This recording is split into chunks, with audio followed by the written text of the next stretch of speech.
En dat is het.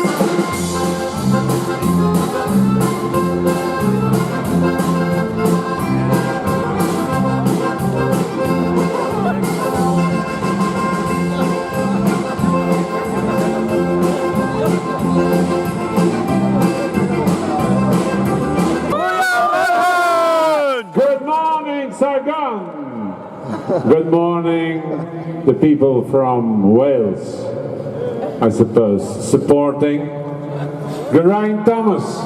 De winnaar van de Ronde van Vlaanderen 2015 is gekend. Daar staat het groepje rond Geraint Thomas. Juffrouw met de mooie blonde. Karel, vuur af.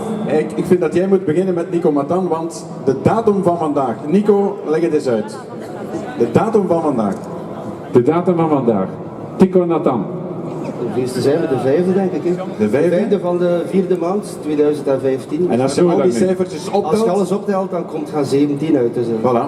17 was mijn geluksnummer. Waarom was dat weer jouw geluksnummer? Ik ben geboren de 17e van de zevende maand 71, dus 17-7-7-1. Ik woon Gent-Wevelgem, ook op 6 april 2005. 6 plus 4 is 10. En dan 2005, 2 plus 5 is 7, dus is 17. En wie draagt er vandaag nummer 17? Nou, dat weet ik eigenlijk niet. Iemand van Quickstep, denk ik.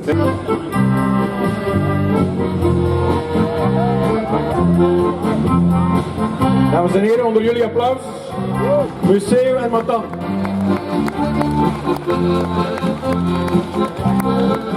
Oei. Ja, daar komt ze.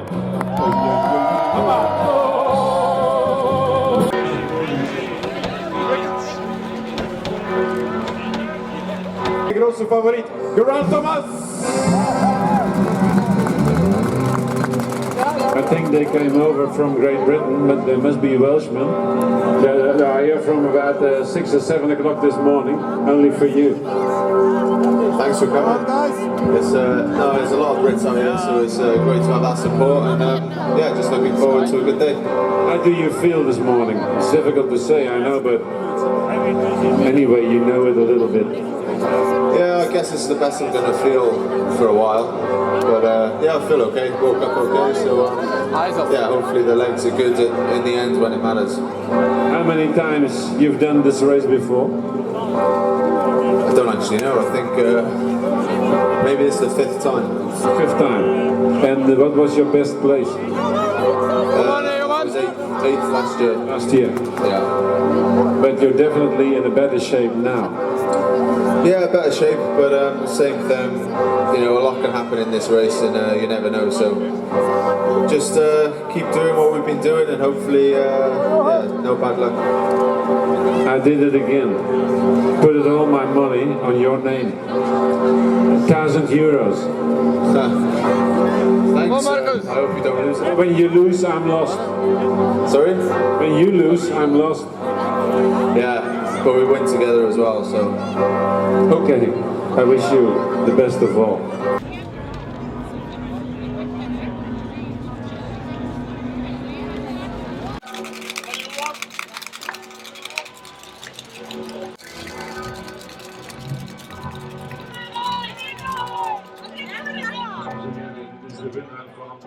Van Ethics Quickstep, Nicky Terpstra. Als ik daarnet zei, Thomas die kan die laatste 10 kilometer alleen overbruggen, dat kan Terpstra ook. Dat zou wel mooi zijn, hè? Ja, maar dat moet je kunnen, hè? Want Cancellara die kon dat een gat dichtrijden, maar je moet het verdorie doen, hè?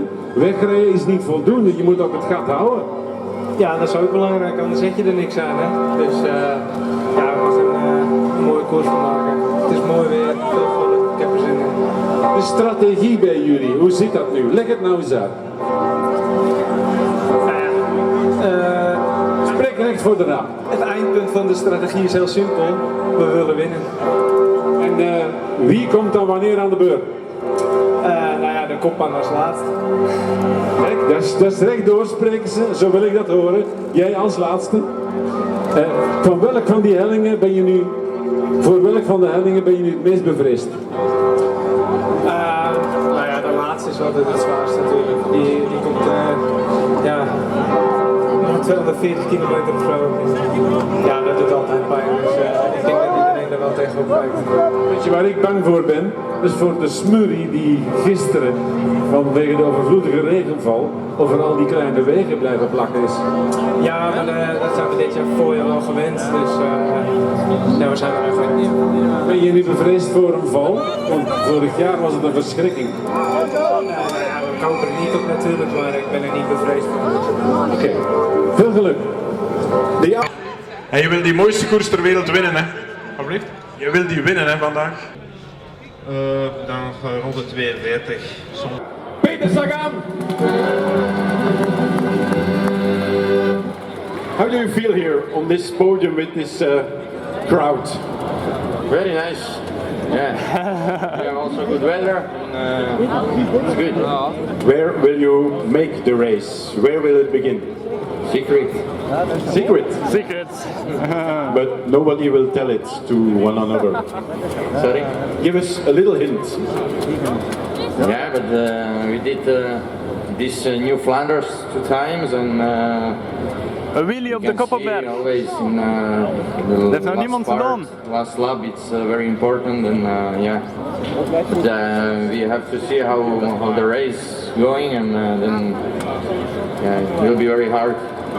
You feel for yourself as a classic rider, Tour of Flanders is something you want to win? For sure, I am here for a win. And it all begins at kilometer 112. Yeah, it's the first quartermount. First time quartermount. Yeah. And it will begin. Begin will be maybe second quartermount. 210. Yeah. It's all here, eh? Don't forget. Yeah, it's just for information. Yeah. And nobody says it in your ears? Yeah, for sure. We have radio we can use, and yeah, we have all the information what we need. Have a good final. Thank you. Peter Sagan. Dan van dit jaar, 2 toeretappes vorig jaar, winnaar van 3 etappes in de 3-daagse de Pannenkoekzijde, derde in de tijdrit en eindwinnaar van die tijdrit, Alexander Kristoff. How do you pronounce it in Norway? Kristoff or Kristoff? Kristoff. Kristoff. I try to keep it in my brain. The information about the little mountains and the cobblestones, you printed it out. It's actually from the book, so I just cut it out to the sister. From a book? Yeah, from the race book we got from the organizer. It's not the race book to keep, but just to, to do something like that. Yeah, then I don't need to write it myself. Like I saw Sagan, he was writing himself, but it's all in the book, so I just cut it out instead. I was surprised when you said I won't do recognition of little mountains. Anyway, I know them. Yeah, I've been doing all the races here for many years now, and we do more or less the same climbs in every race. So it's just sometimes you come from a different angle into the climb, but then the climb is the same. So I know more or less the whole race, and I did it last year, and I think it was quite a similar. I guess you're a little bit nervous now. Yeah, sure. If I was not nervous, it would be something wrong. So it's a big race and one of the biggest in the year. So I think all guys with ambitions is a bit nervous today. And after your time trial in the Panne, you must be self-assured that you can do something after the last climb, just until the end in Nade. Yeah, I know last year I was good at the end and almost came back to the first group, so I hope this year I can already stay in the first group and don't need the chase. I put all my money on Geraint Thomas. Am I a madman? No, he's shown really good form and he's one of the guys to beat, so I fear him and he will be for sure strong at the end and also his team, so it's a good bet actually. I wish you all the best. Aan de start van de Ronde van Vlaanderen en met dat cameraatje kan ik dat mooi Dan vind ik dat ze een beetje lawaai mogen maken. Ja.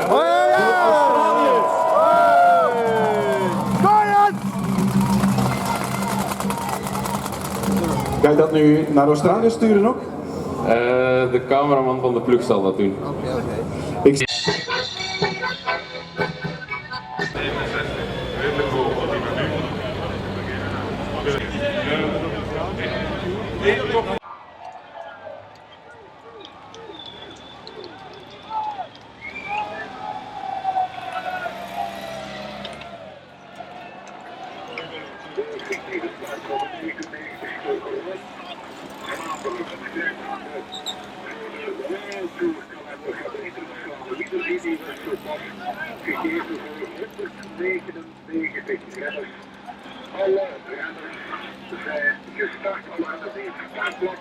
Zit je hier nog op een gemak of ben je hier nerveus? Jij was gewoon van altijd achteraan te koersen, hè?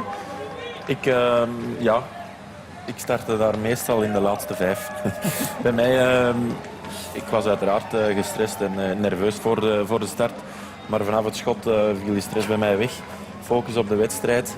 En bij mij was het eigenlijk de eerste 100 kilometer zo zuinig mogelijk.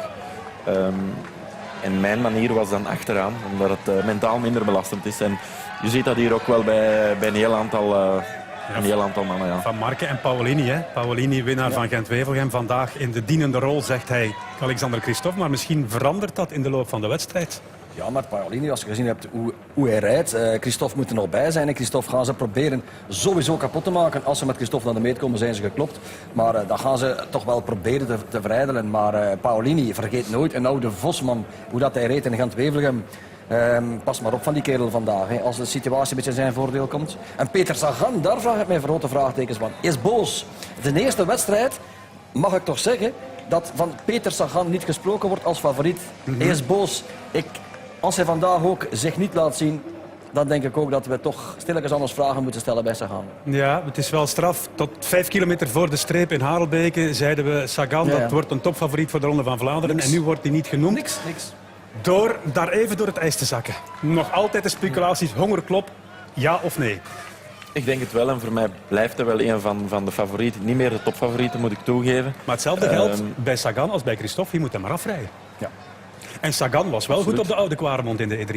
Absoluut, hij deed er toch een mooie inspanning. Dus hij gaat er wel zijn. Maar ik had er ook meer van verwacht, eerlijk gezegd. Nu heeft het een beetje te maken met wat er allemaal gebeurt in de ploeg Tinkoff. Dat kan ook een rol spelen, dat straalt ook af op de renners. Dus dat is een beetje afwachten. Ik ben heel benieuwd, maar ik verwacht hem toch nog heel kort. Het is de eerste keer dat hij er niet bij hoort. Hè? Hij hoort er niet bij, niemand spreekt van Sagan of het is op een heel lage basis. En ik denk dat hem vandaag, als dat hem vandaag niet motiveert, wat motiveert hem straks nog? Dus ik verwacht hem en is hij er vandaag niet. Dan heb ik een vraagteken. Ja, maar wat gebeurt daar allemaal binnen die ploeg? Je hebt bij Ries gereden, je hebt die Ronde van Vlaanderen gewonnen onder Ries. Wat is daar gebeurd in die tweestrijd tussen Tinkoff en Ries? Het zijn twee heel andere persoonlijkheden. Ik heb Tinkoff nog net meegemaakt. In 2012, net voor de Tour, kwam hij erbij. En dan merk je dat gewoon Ries is eigenlijk een beetje teruggetrokken op zichzelf. Tinkoff is gewoon tegenovergestelde. Heel uitbundig, heel luidruchtig. En dat is niet de perfecte match, zo blijkt. Wilt hij niet te veel publiciteit voor zijn eigen? Zou wij niet beter in het peloton gezeten hebben als kleur Tinkoff? Dat is zo mijn vraag als leek. En dat hij gewoon zegt, ik wil de publiciteit naar mezelf halen. En... Ik denk dat trouwens dat hij vroeger gekoerst heeft. Ja, bij de amateurs heeft hij wat gekoerst. Maar al die mannen die bij de amateurs gereden hebben. Je hebt dat natuurlijk met die oligarchen. Plankaart, dat is goed. Die denken allemaal dat ze het beter weten. Nee, maar ik wou zeggen, je hebt dat met die oligarchen. Die hebben dan heel veel geld en die denken ook dat ze zich alles, maar dan ook alles kunnen permitteren.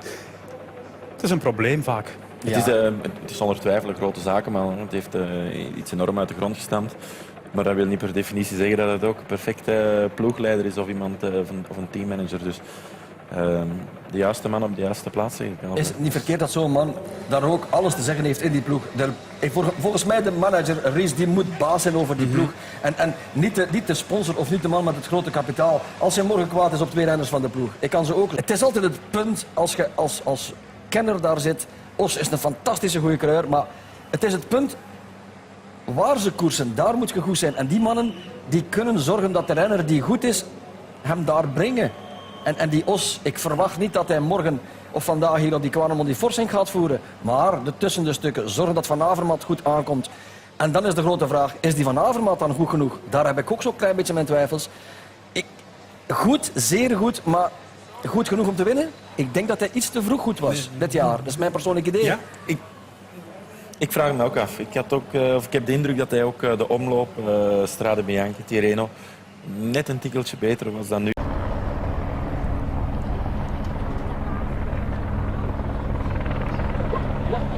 Jangdier, hè, naar de kop. Zwaai nog kort.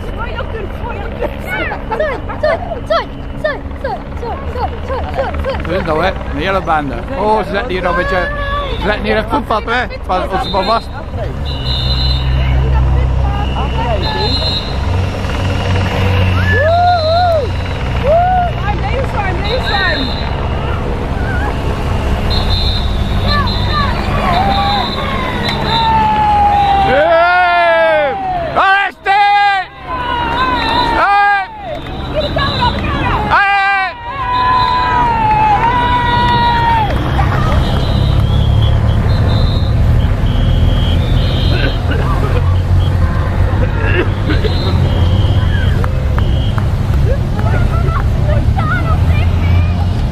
Boom.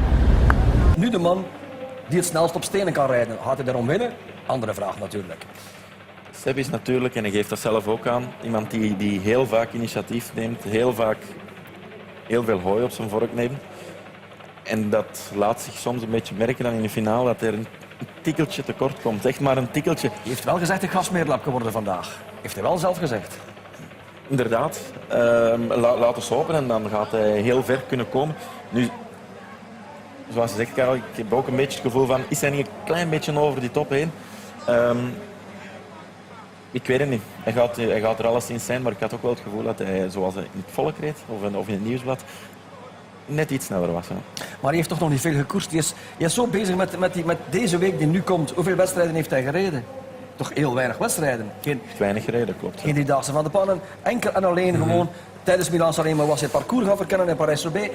Ik denk dat hij nu vandaag, als alles goed zit, dat bloemetje gaat nu helemaal openbloeien. Is wel openbloeien. iemand die zich enorm kan focussen op die wedstrijd. En een enorm voordeel heeft ook, met een kleine groep, heel snel is na 260 kilometer. Hij mag met mannen als Van Avermaat, vorig jaar werd hij wel geklopt door Van Avermaat voor de tweede plek, maar hij mag met die mannen naar de streep en heeft kans om te winnen. Als je ziet hoe dat hij spurt in Aarlebeke, waar hij spurt, en als hij echt nog goed is, ja, dan is hij snel hoor. Dan zijn er maar een paar renners, nummer 5, die zijn sneller dan Van Marken, maar dan moet je Van Marken al gaan noemen. Hè. Van Marken heeft een eerbetoon aan de Ronde van Vlaanderen. Officiële start zit eraan te komen. Vlagje van Wim van Herwegen staat strak gespannen. Ik ben voorbij kilometerpaal 0 en nu versnelt de wagen. En nu is de 99ste Ronde van Vlaanderen officieel begonnen. Ja, mooi getal ook, hè. 99, fantastisch getal is het voor de cijferfetischisten volgend jaar een eeuwronde van Vlaanderen. Het is eigenlijk al meer dan een eeuwronde van Vlaanderen, maar de 100ste editie is volgend jaar. En dan krijg je die vlag naar beneden en dan zie je de ploegen die heel graag meezitten in die vroege vluchten. En dan wordt die Plankaart ook een beetje nerveus en gaat hij op het puntje van zijn stoel zitten. Dan voelt hij ook die adrenaline van die coureurs. Er zit al iemand van Topsport Vlaanderen, Balwaze, die probeert mee te sluipen. Iemand van Tinkoff, Saxo. Dit zijn de momenten. Durf je nu niet als ploeg Ethics Quickstep iemand meesturen in die vroege vlucht? Of is dat zinloos? Het is vroeg. Ja, het is, 4 man, 5 man, dat is vroeg. Vaak is het zo dat de ploegen met de topfavorieten zeggen van als eentje mee is, in het geval van het is dan van iemand van Sky, van BMC, van Lotto. Maar dan moet er ook iemand van ons mee zijn. En dan plak je er ook geen getal op. Als stel het is een groep van 10, 15 man, ga daarin mee. Moet eentje trap, mee, eet en drink en wacht tot de kopmannen komen in de finale. Ik ben zo grootgebracht bij Peter Post. 10, 15 man, overal 1 of 2 man mee. En dan, ja. dat zijn de woorden van Peter Post. Goed eten, goed drinken jongens. Goed meerijden, maar laat u meedrijven. Maar toch, als het nodig is, dan het spel lam leggen van 15 man. Pas op, ik heb ooit de Ronde van Vlaanderen verloren tegen René Martens met de vroege ontsnapping. Dus het kan het tot het einde behalen. Als het even kan, 1 mannetje per 10 is ideaal. Per 10. Ja. Exacte wetenschap, wielrennen, dames en heren. En Renaat Schoot op de motor daartussen, die waarschijnlijk ook al een aantal van die koplopers gaat identificeren. Ja, Pavel Broet is mee. Dat is de renner van Tinkoff Saxo. De man van Europcar daar aan de leiding. Dat is, even kijken, Tony Urel. Dan de man van Borra Argon. Ja, die heb ik nog niet kunnen identificeren. Maar hier nu op het stuk waar ze wat meer voorsprong kunnen nemen. Ja, dan zien we de man met rugnummer 18. Dat is 181 moet ik zeggen. Dat is Shane Archbold. Ja, snelle man. Dan hebben we hier ook... voor Age de Zer, La Mondiale, Alexis Gouchard, de dubbele winnaar van de Klassiek Loire-Atlantique. En de man van Topsport Vlaanderen, ja, die kennen we, dat is de winnaar van de bergprijs in de Driedaagse de Pannen, Jarl Salomijn. Juist. Salomijn mee in de vlucht. of het ook al mag gebeuren is maar zeer de vraag. Er zijn een paar mannetjes uit het peloton die de sprong proberen te maken. Dat peloton wordt nog altijd lang gerekt. En dan weet je dat het moeilijk is om weg te blijven. Hè. Dan ligt de snelheid hier ontzettend hoog. Hoe snel en hoe lang moet je per uur kunnen rijden om in zo'n vlucht mee te zitten? Dat wordt vaak onderschat. Dat is een van de moeilijkste dingen. Mensen die onderschatten dat nu echt. Die renners, dat zijn beroepsrenners. En die rijden nu om weg te rijden. Dus dat is toch vrij simpel. Hoe snel kan een beroepsrenner rijden? 60 per uur. Nu rijden ze 55, 60 per uur. En het is zo niet zichtbaar, want ze twijfelen een beetje, maar toch. Maar dat peloton dat is nu aan het koersen hoor. En dat is vanaf de eerste kilometer vol een bak daarin. Tot wanneer dat die ontsnapping gemaakt is. Je kunt zeggen dat die mannen die nu proberen weg te rijden eigenlijk hun finale al aan het rijden zijn. Dat wordt fel onderschat natuurlijk, maar het zou mij gek lijken als nu de eerste ontsnapping zou weg zijn. Daar herstel je toch nog van dit? Je herstelt natuurlijk, maar je voelt het naar het einde toe wel. Absoluut, tuurlijk. Ja. Maar ze zijn nog niet weg hoor. Het gaat nog een tijdje duren, want de Ronde van Vlaanderen, de vroege ontsnapping, is zo belangrijk geworden. Vroeger was dat eigenlijk minder belangrijk, maar nu, die vroege ontsnapping met die integrale uitzending, zeer belangrijk. Dus we gaan nog wat koers zien vooraleer dat de eerste groep gevormd wordt, denk ik. Nee. Toen ik vroeger op de motor zat, toen vond ik dit een van de fantastische momenten in de wedstrijd. Dat eerste uur. Mooi. Om te kijken hoe lang dat duurt en hoeveel geluk je soms ook moet hebben dat ze het daarachter laten stilvallen en dat die samenstelling van dat groepje klopt. Maar nu zijn we er, de samenstelling. Ja. Want denk maar niet dat die sportdirecteurs, het is goed weer, een andere situatie van koers. Als er straks 15, 20 man wegrijdt, of 15 man, dan gaan er mensen tussen zitten dat je zegt, oelala, is die al mee? Pas op, hè. Ja. Dit was een heel mooi beeld om te vergelijken. Achteraan het peloton onder meer Sagan en dit is vooraan geven, ellebogen wijd open. En achteraan word je meegezogen in de slipstream van dat peloton en voel je nauwelijks dat je aan het fietsen bent. Het is een beetje zoals als je achter een tractor of een vrachtwagen rijdt, wordt meegezogen inderdaad. En eigenlijk als de wind natuurlijk een beetje goed staat, dan kun je vrij relaxed meerijden achteraan nu. Ja, Alexis Gougiard wil in een vroege vlucht zitten. Goeie coureur nogthans hoor. Is dat niet een man die zich iets langer zou moeten sparen? Situaties, dat peloton dat leeft hè, en dat komt en dat gaat en dat is soms, ja, ik zit nu toevallig mee vooraan, er wordt gedemareerd, wat moet je dan doen? Moet je dan afwachten op die renner waar het mee afgesproken is op de vergadering de avond voordien van jij moet meespringen? Nee, als jij daar nu toevallig zit en je bent geen uitgesproken kopman, dan ga je maar meegaan. Dan ga je die ploegman niet teleurstellen, die ploeg niet teleurstellen. Ja, dat is een bewegend gebeuren. En ja. Toevallig mee zijn. Ik vroeg mij vroeger af, hoe kan dat? Toevallig mee zijn, maar dat is effectief mogelijk. Dat je toevallig eens een keertje meeschuift en dat peloton stilvangt en je bent weg. Maar het is een heel boeiend spel en ik herinner me onder het begin van mijn carrière dat ik bij Quickstep de taak kreeg om bepaalde ploegen niet te laten rijden. Dan reed er een grote groep weg. Elke keer wil je dan terug mee zijn, want die renners zijn mee. En op een gegeven moment zit er geen één van die 5 ploegen mee. Ja. Paf, peloton valt stil en de vlucht is vertrokken. Soms duurt het 10 kilometer, soms duurt het 100 kilometer. Daar zit Sebastian Langeveld, de Nederlandse kampioen. Nergens genoemd deze week. Ja, dat is zo een van de mannen die staat bij mijn overlevers. Niet bij de outsiders, bij de overlevers. Maar ja, hij zal waarschijnlijk ver komen. Een parcours die hem past. Maar nee, ik verwacht toch niet dat hij vandaag daar een glansrijke rol gaat spelen. Ja.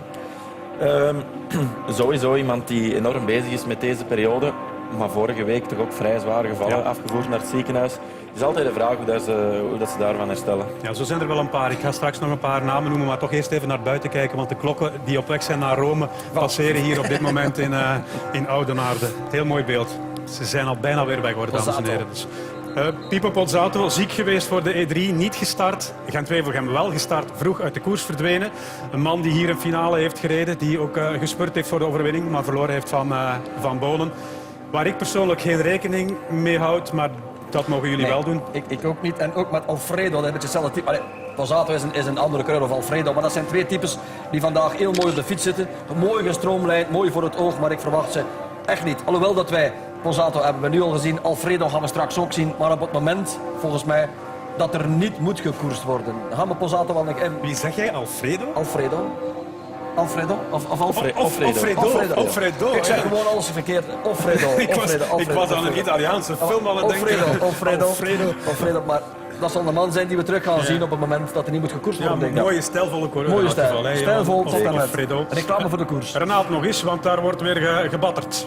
Ja, 3 man die probeert weg te rijden. 2 ervan heb ik al herkend. Dat zijn Dylan Groenewegen en dan ook nog een mannetje van Age de Zer opnieuw. En dat is de debutant Quentin Jorigui. We zijn in Ruddervoorde, bekend van de Sint-Eloysprijs die hier dit jaar in juni voor de 60ste keer doorgaat.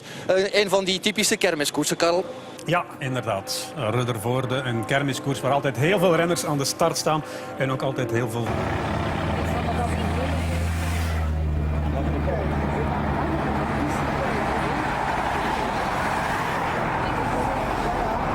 Van Peterham.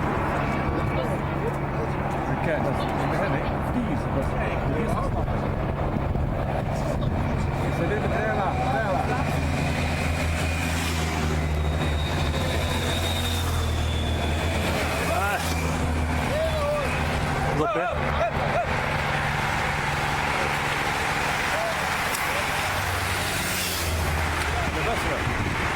Terza, 20.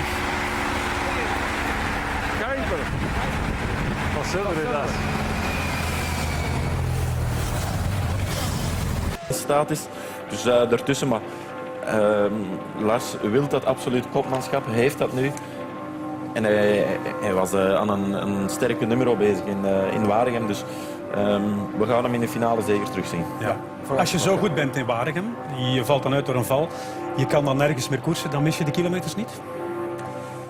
Ja, uiteraard is het beter dat je die wedstrijden rijdt, maar ik denk dat ze allemaal zo professioneel genoeg zijn. Trainingen bijmaken, extra dan simuleer je nog eens. Ja, natuurlijk jongens, ga maar achter de brommer trainen, ga maar zorgen dat je die koerssituatie krijgt. Het is tenslotte toch in die 2-3 weken dat zij het moeten doen, dit soort renners. Dus dan kan je niet zeggen, ja, ik heb gevallen of ik heb de kilometers niet. Ja, sorry, de fiets op en koerssituaties simuleren. Soms is het beter om ook eens te durven passen en een dag meer herstel in te lassen. Om 100% herstellen van zo'n valpartij en dan inderdaad een beetje achter een brommer en een simulatie te doen. Ja, wat is de langste training die jij gedaan hebt in 2011, in de week voor de ronde? Weet je dat nog? In de week voor de ronde. Je hebt de pannen niet gereden, hè? Ik heb de pannen niet gereden, ik denk 5 uur. Ik ben eigenlijk nooit de man geweest van 6, 7 uur trainen.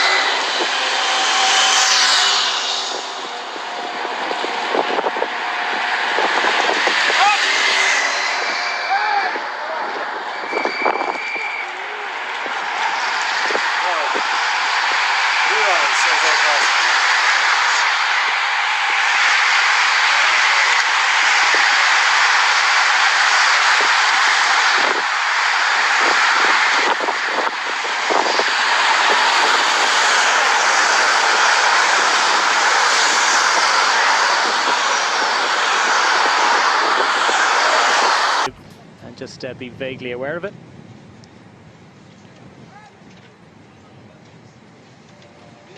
Thank you, Declan.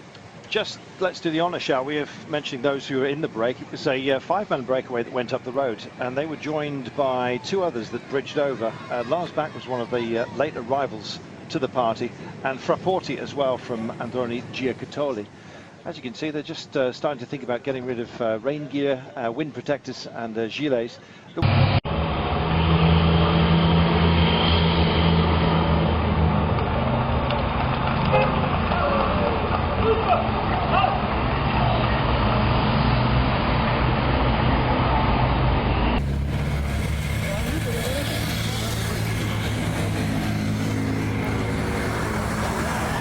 Bijkomenbak. Zijn ze bij? Ja, zeker. Ja, ze zijn erbij. Wacht te binnen.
is alsjeblieft.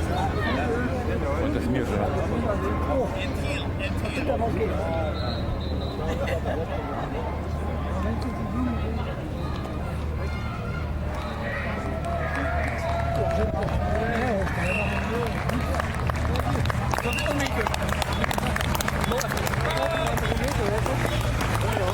Ja, Wiggins.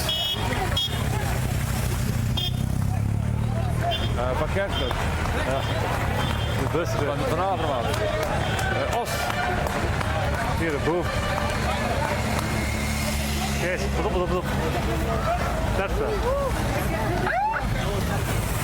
Hier, Brugman. Siebaert. Rundt. Hier is Siebaert. Oliveira. Kato. Sahan hier is niks.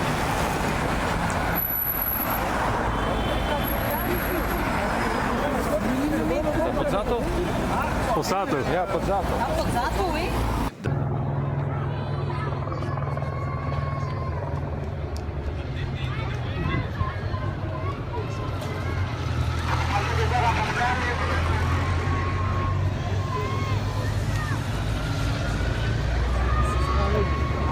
Ja, dit is het.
You can see live pictures of the breakaway group that has established itself. Frenetic first half hour of racing, as you might expect, and eventually Jesse Sargent, Damien Gaudin, Matt Bramier from MTN Quebec back at the top level of racing, very much enjoying a return to Ronde van Vlaanderen. Matchka's there, Dylan van Groenewegen of Rompot, Lars back for Lodus Sedal, and Marco Frapporti of Androni Giocattoli has managed to winch himself across to this group. Initial group of 6, one rider dropped, a couple of riders managed to jog over to it, and they now have 6.5 minutes. The peloton behind currently being bossed by the Team Sky riders, who are the preeminent force in classics racing, it would appear, these days. And Ronde van Vlaanderen very much underway, and riders are out there. Our commentary team are in position at the finish line. Carlton Kirby has fluffed up the cushions. Sean Kelly has gone out and got the coffees, and they're ready for another 181 kilometres of bike racing this afternoon. It's set fair to be an absolutely thrilling day of action. So let's hear from Carlton and Sean. Thank you, Declan. A very warm welcome to you. This is the most spiteful, beautiful, brutal, heavenly, glorious, nightmarish race on planet Earth. Whether it's a nightmare or indeed a dream come true depends on where you are by the...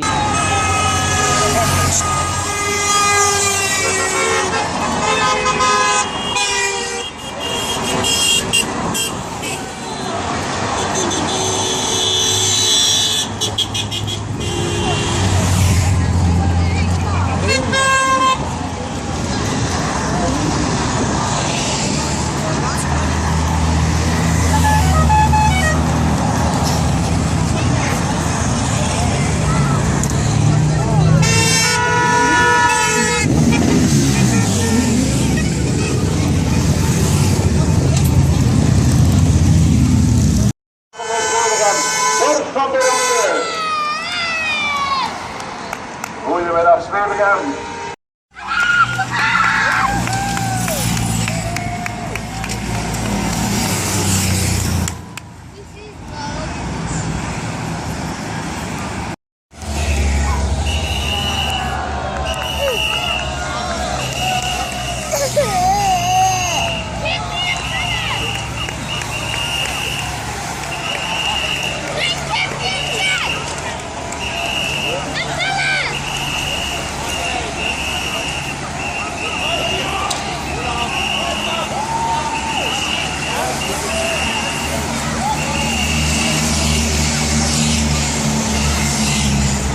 Ça va.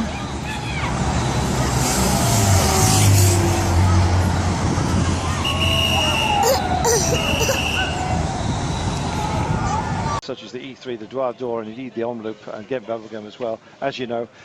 None of the storms then. It seems there's a sort of a calming period has arrived right now, and we like that.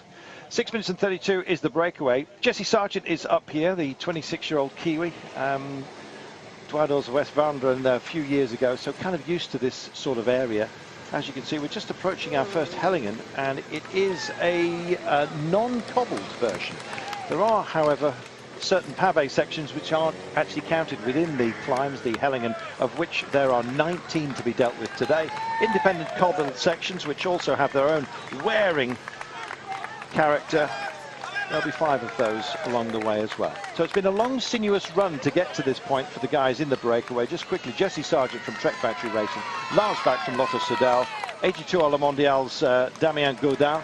We also have Frapporti from Androni Giocattoli, Maska from Bora Aragon, as well as Matt Bramier, the Irishman, 3 times an Irish road race champion. For MTN Quebecer in the black and white with a little hand there, or is it a tree? Bit of both on his back. And Dylan Groningen as well, Groenewegen, I beg your pardon, from Team Rompot, who was very busy in Japan, the 31-year-old Dutchman, and he's decided he hasn't had enough fun just yet. You see the great mannequin up the way. That's one of the giants that protects this part of the world. It's a 7-man breakaway, Sean. More hope than possibility, I think, about this move. Well, at this time out in the race, it's always a difficult one to see anybody surviving that distance, to have the energy and the power to hold on out there. But you know, when you look at the 7 men, I suppose Bak is, you know, a very, very powerful one. He can't hold out for a long time. And the 6.5 minute advantage at the moment, when people look at that, and especially our viewers back home, they say 6.5 minutes. My God, that's, you know, you could go on and win this race, but it doesn't work like that when you see 177 time, and he's here towards the pointy end, and I believe he needs this more than just about anybody, Sean.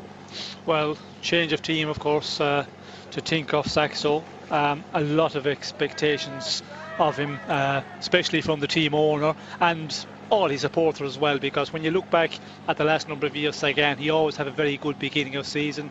It's been very lean this season. 1 victory in the Trino Adriatico. These roads have been paved. They started paving, putting tarmac upon them in the 1950s, post-war.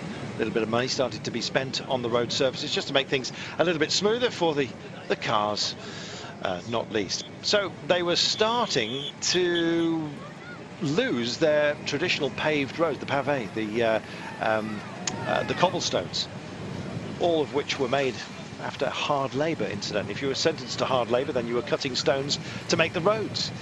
They are flexible. Unfortunately, if they're not maintained, they do flex and fall to pieces and got very rough. Then you get potholes, and car drivers didn't like it, so they started tarmacking everything, asphalting it. Well, suddenly they realised that the character of their race was changing, and there have been some preserved sections. There are societies that look after them, and we come and play here every year, not just in Flanders, but in the huge sort of run-up that goes to it. The Omloop Het Nieuwsblad, the Droit d'Or Vlaanderen, the E3 Harelbeke. This is like a little mini world championship of pavé riding, all in Belgium. And of course it culminates with this, the Tour of Flanders, which is the big one. And those sections of old road, as it were, well, we'll be on them, and we'll describe them as they come. Thick and fast, late on, which means this race can't be...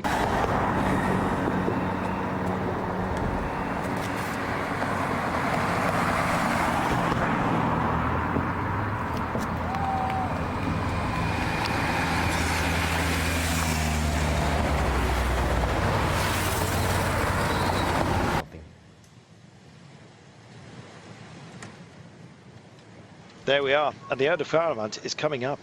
We were taking it 3 times today. We're coming into Oudenaarde.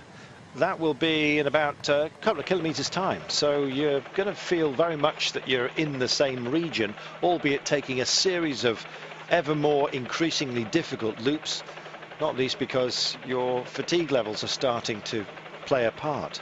We're going over the Ode Cremont for the first time, and that will be at 152 kilometres. So into town to Oudenaarde fairly shortly, and then it'll be the race for the first time of asking. How much advantage, Sean, would it be to get a good look at this and just almost practice your approach if you're a major contender later on? Well, you have to know when it's coming up. You have to know the lead into it, and the riders here, they have got a lot of practice in the semi-classics. They've also been out on the route. I've seen them out on Wednesday or Thursday, sorry, last a number of the teams. So there's no excuse for that. But the problem is to stay in front, and sometimes you can be in the top 15, 20 riders. Suddenly there's a big flush of riders left and right, and they come by you, and you find yourself back in 30th, 40th position, and then you have to make up that ground again. And that can happen to anybody. The most experienced riders can have that problem, and that's where you can pay to have to make a bigger effort to make your way into the front end again.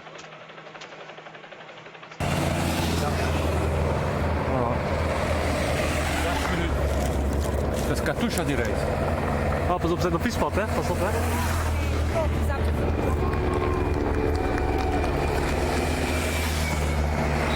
Uniken.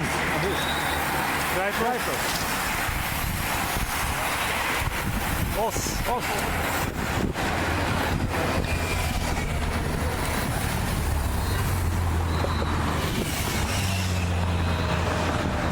De bakkerij.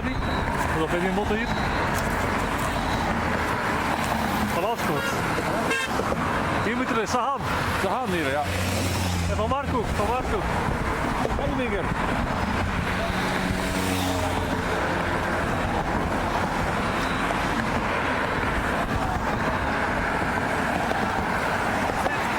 Based on them a lot, well then you can get cut out very quickly, and especially in the wet conditions it's so much more dangerous. But that also brings problems for the big favourites, because you cannot eliminate a lot of riders early. They just keep on hanging in there, and you go a long way into the race with a very, very big peloton of riders, where if you have wet conditions you eliminate them out the rear door very, very quickly, and it makes the race a bit easier for the bigger favourites, the guys who have the experience, who can ride quite well. But with that brings also the danger that more crashes. You can be unlucky behind some riders that crash, and down you go. And as we've seen this year and in the earlier part, losing big names, you can crash out so easily in the wet conditions. So when it's dry, it's a bit safer for everybody, but I think we will see a lot of riders hanging in for a long time in this race today. We just saw Sepp van Mark talking about some of the favourites. Team Lotto NL Jumbo, or Jumbo, depending on how you want to pronounce it. Extremely explosive rider, terrific track heritage as well that he's got. We thought when he entered the velodrome in the Paris-Roubaix with Fabien Cancellara that he was going to get his win. Well, big favourites go about the race. If they really race aggressively, well then it could be a solo victory, because everybody is going to be pretty much on the limit.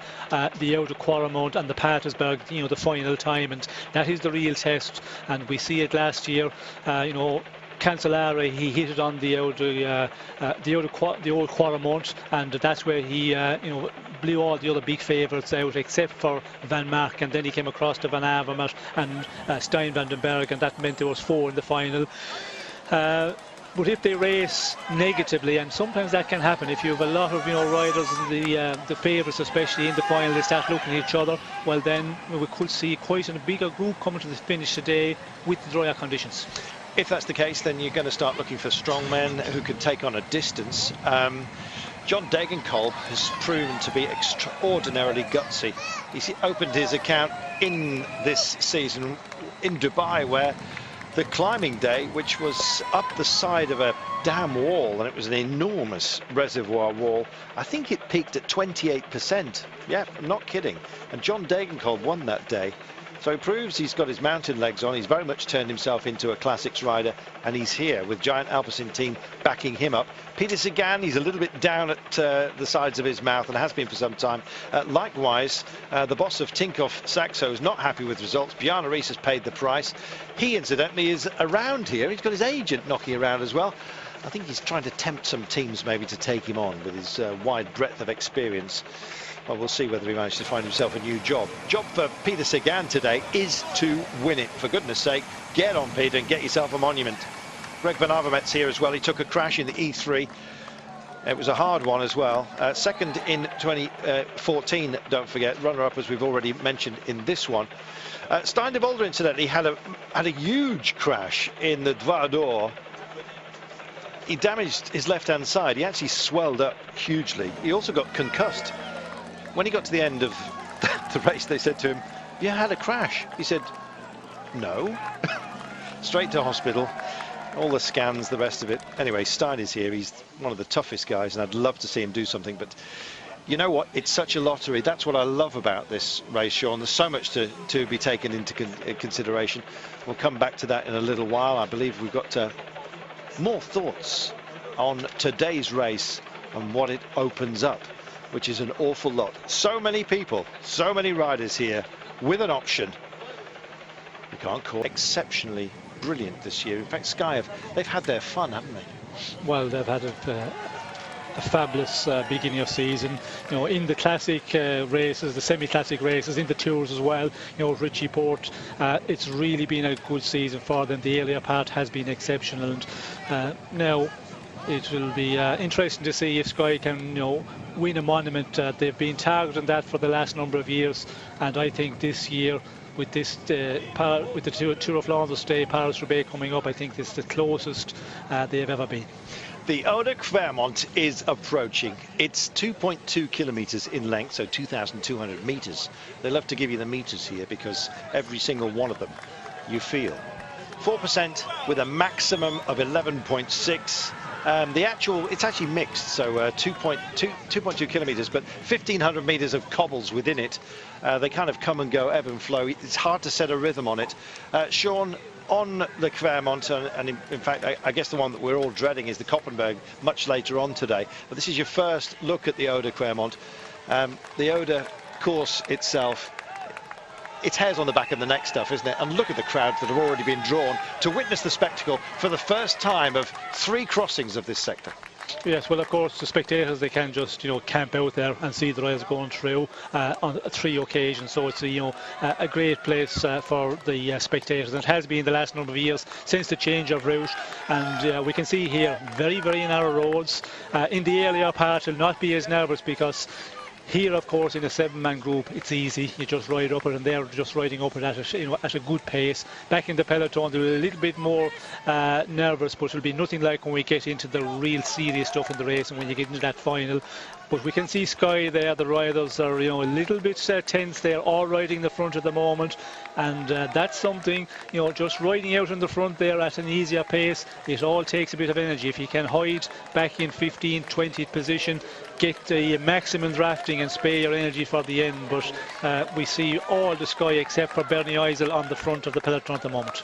All different pavé sectors have their own character. This one, as you can see, is partially wet. Don't get yourself too far over to the right-hand side. That's where the rain has been gullying. It's almost like drainage, if you like. This very road acting like a drainage ditch for the fields around. But there, the heads-on view is the one you want. You see the shocks that the arms are taking. You understand what the body is going through right now. At pace, this is magnified, Sean. Yes, well, of course, at pace, you know, it's magnified many times over. We can see here there is, you know, a lot of vibration come through the bike and up through the body, and that's what, you know, causes the fatigue at the end of this long race. There we are. So safely through this time. You can see there's not much space. It does.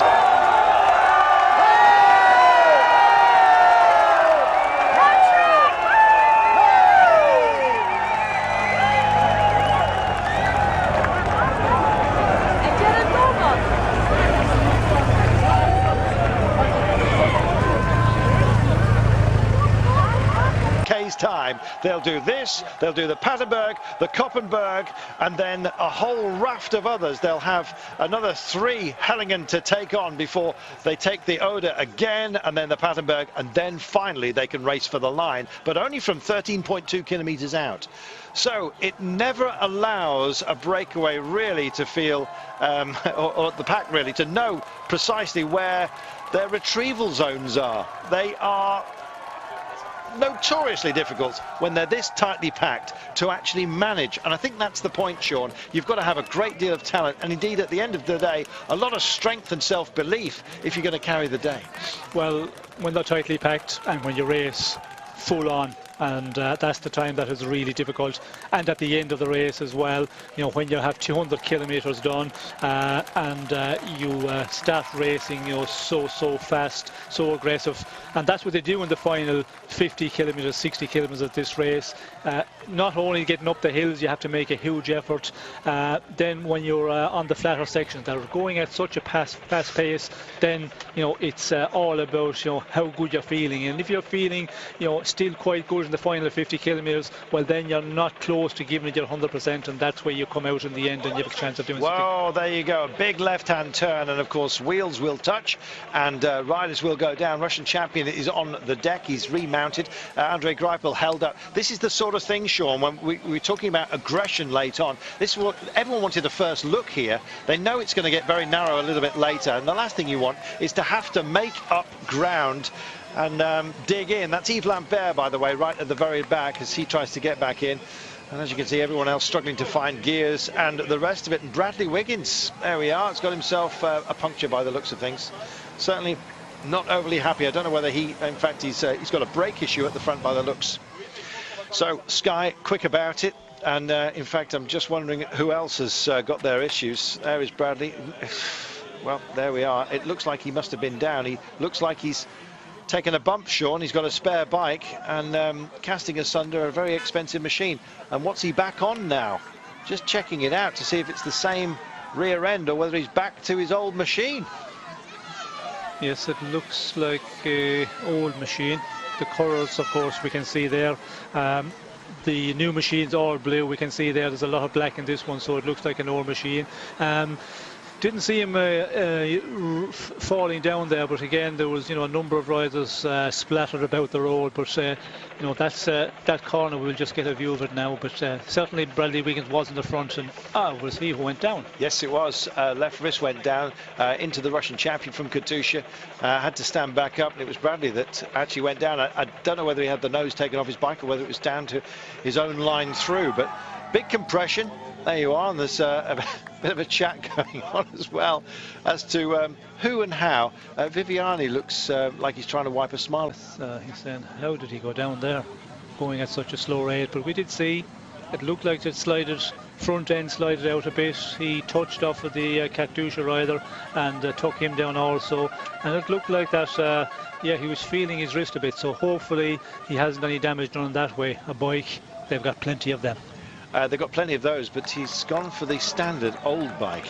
Not quite sure why. Maybe, I mean, we speculate. we could speculate all day as to the flex at the back. Would you want it, Sean? Well, if you have done a lot of testing on it in the last number of weeks, and especially in the races that they've been doing here, then, you know, if it works well, why not? But yeah, you would have to, you know, I would be a rider, and I was a rider back in the time who, you know, the new development, I needed to test it and run it for quite a while before I would use it in competition. There we are. Well, they've been talking the bike up, but clearly Bradley, I don't know whether they didn't have a spare. I can't imagine that was the case, but he's opted to go back to his standard bike. So I don't know whether he's blaming the machine.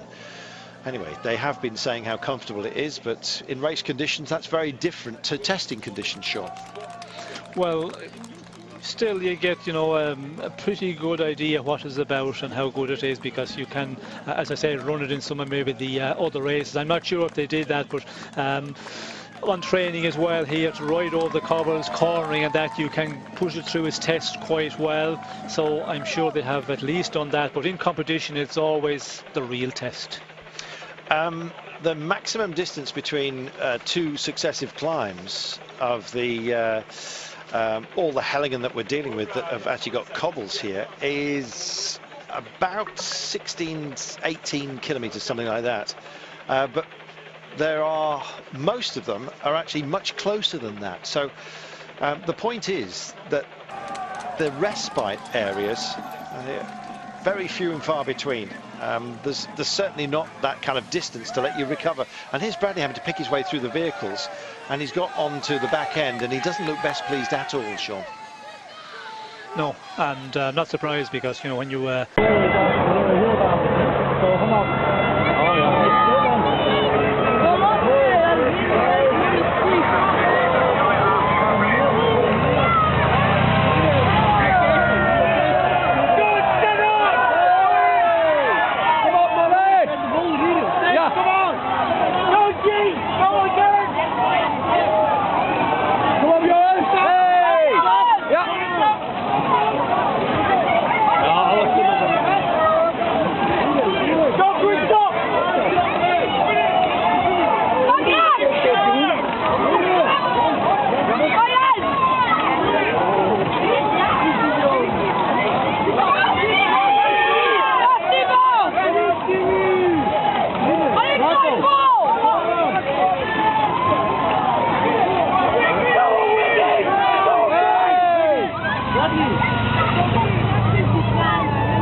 what you've got to factor in as well is luck, and Bradley doesn't appear to have had much. He's back on his old bike, and you can see the shake that he's taking at the back end. It would have been nice actually to get a focus as to go by the VIP area, buy your tickets and get a free beer. Obviously it's included in the price, which I imagine is significant, but look who's prepared to spend. Nobody spent just yet as far as the peloton is concerned. We will have plenty of space, I believe, to have a chat with you. If you'd like to drop us your...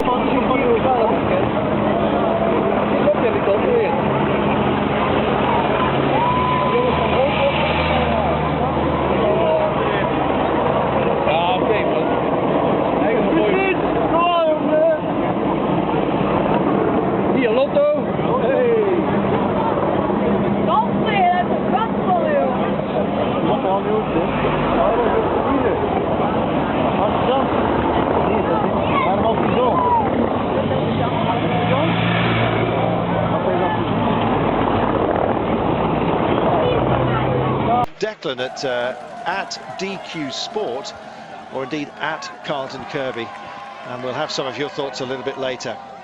This is terrific, Sean. They are starting to mix it up at the front. Now Bradley's back on, I feel everyone feels that they can have a go. The fight for space, and I guess mapping it into your own mind, is important. This is not traditionally one of those where you'll be off and walking. The Koppenberg certainly is one of those. You've been off the bike and had to carry on a number of occasions, or indeed push and run. Are we going to be seeing any of that today? Definitely, and I have been off walking as recently as Thursday past when I was out there with some journalists and some invited guests. But going back to my days when I was competing, I walked the Koppenberg many a time, and today we're going to see it because, you know, the first 15, 20 riders, you know, get up in the dry, but then there is somebody who will get into a bit of difficulty, you know, a gear change, maybe not making it right, and lose momentum, and very difficult to get moving again. And we always see on the Koppenberg that the guys, there's a lot of them will have to walk. The question is, how far down the peloton will it be? Yes, so where does it happen? It maxes at 22%, and when you see the way this falls away, somebody's going to get themselves into bother, and then you get a big compression, and it all stacks up behind them. So the race to get to the Koppenberg, even though it's 44 odd kilometers out, and you see all the guys with the spare wheels there, just in case anybody has a puncture, you'll see a lot of that. Anyone with a spare hand gets employed here. Look, just go and stand at the end of one of the nastier cobbled sections so that somebody can ride out of it, get the change clear of the course, and then get back on with it. Bradley's already perhaps had his bad luck. We'll see who's going to stack up with a bit more, and they're all kind of getting together in team order, having a chat about what they've done, what's to come. Right now the gap stands at 5 minutes and 36 with 147.1 kilometres to go. British Eurosport as well. Marignoni asking for help as well for Candel Garmin, and Van Heck making a good fist of this.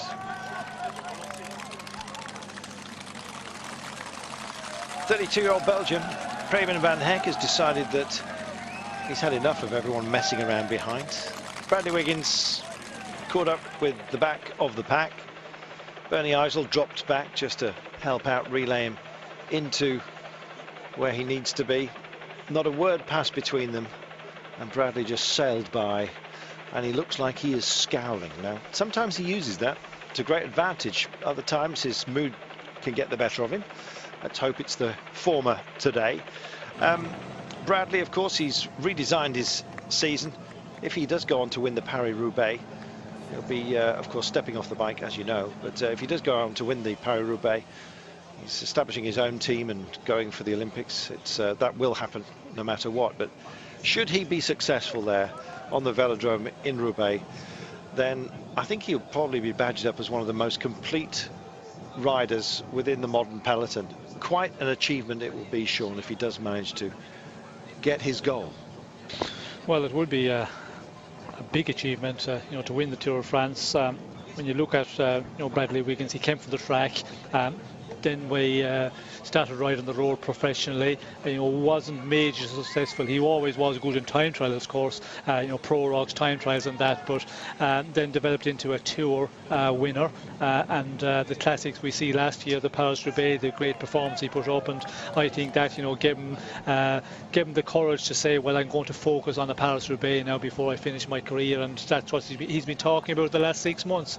And looking of more recent, the 3 days of the Pan, he was riding quite well, finished third overall, won the time trial, of course, and to finish third in the 3 days of the Pan, you have to be riding real well, and stages quite long there, well over 200 kilometres, some of them, so things are going well.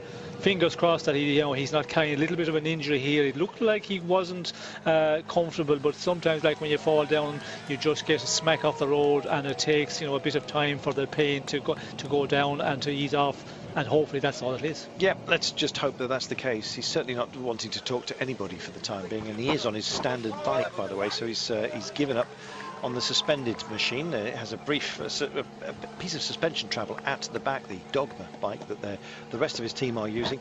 Geraint Thomas, who I suspect is very pleased that he's got that bike, but we'll see whether it's how it functions in a racing scenario. As you can see, you can't actually account for other riders around you, or indeed any mistakes you might make yourself. This is our breakaway. We have Preben van Hecke, who's trying to bridge over to it, and for the time being, Sean, it almost seems like the calm before the storm. I know we've had a first look at the Eau de Clermont, plenty more still to come, but there's almost like a false sense of this being rather a pleasant day.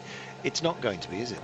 Well, they have the opportunity to do that. 5 minutes 52 at the moment, so it was around 6.5 minutes with the distance to the finish of this race. The peloton, there's no panic whatsoever, and we can see it's very relaxed on the front end of the peloton, although the Preben van Hecke, I think he's trying to store things up.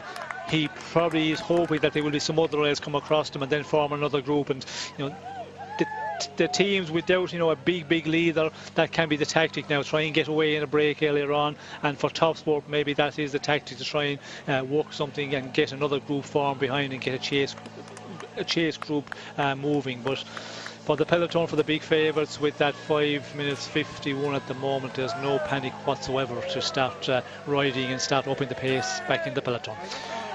Thanks to those of you who've written in on Twitter. We'll be coming to you in a short while. Sean, all the Hellingen aren't necessarily cobbled. You do get some of the smoother surfaces. It doesn't make them any less difficult. Well, depending on the percentage, of course. Some of them here, the percentage is quite steep, and though in the end, the cobbled ones are very difficult, because to ride up a cobbled climb, and with the gradient, which are quite steep, all of them, it takes a lot of energy, and you need to be in good shape. And if you're with riders who are better than you, well, then you start suffering a lot, as it is on the tar section, as the one we're on here. In the end, a one like this would be very demanding as well, but at this time in the race, the riders, most of them are not suffering majorly in this early part. There we are. We're on the Côte Coeur as we speak. Not one of the most difficult ones, as you can see, but nonetheless it draws the crowds, and you've got those nasty exposed feet. The farmers have been complaining today, by the way. I was going to say something, but being from an agricultural part of the world, or living there for most of the time, I never really heard a happy farmer, I must admit. Even when times were good, never really want to let you know that. In the eastern counties of Great Britain, where I spent 15 years. Yes, I guess kind of similar to this. High Norfolk does indeed have some rolling hills. Maybe they could have their own little classic. Tour of Britain is heading that way this year, as I'm sure many of you know, and of course you'll be able to see that on Eurosport during the period of the Vuelta, of which we'll be bringing you, of course, live coverage as ever with myself and Sean Kelly. Tour de France beckons, but right now it is Classics season, and many of you are already more than appreciative of what you're getting and what you're seeing. Well, believe me, you've got an awful lot more coming. Are all the cobbles similar, says Duncan Rimmer, or different? Well, they are. Each road does have its own character, and in fact it depended on when they were built, and indeed I guess how the rocks were being broken by those who were serving their hard labour punishment, which is the prisoners efforts that provided us with the cobbles. I guess whatever gauge depended on what horses were going up and what the road was to be.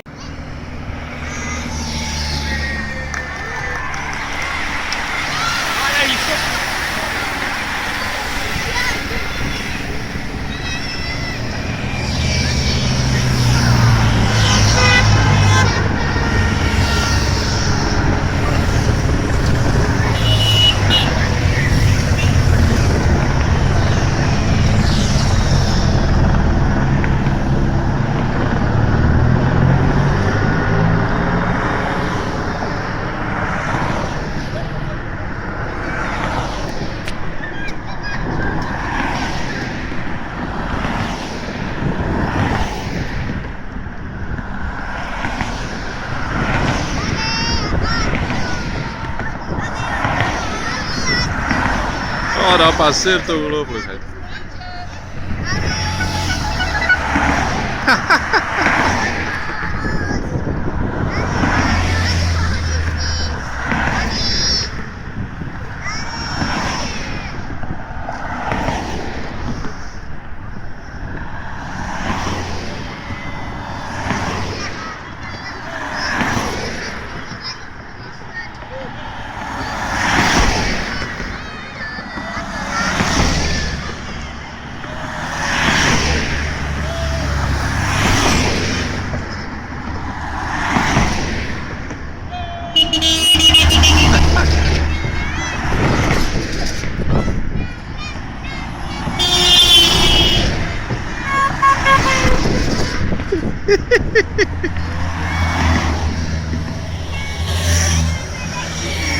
I guess a bit of a rude awakening, but sometimes it can give you a little bit of focus. Bradley's still trying to make his way through and still not happy. I wonder whether he's going to make another bike change and whether he'll give this machine a little bit more respect. He could be running out of machinery. Oh, puts it down nice and gently into the grass.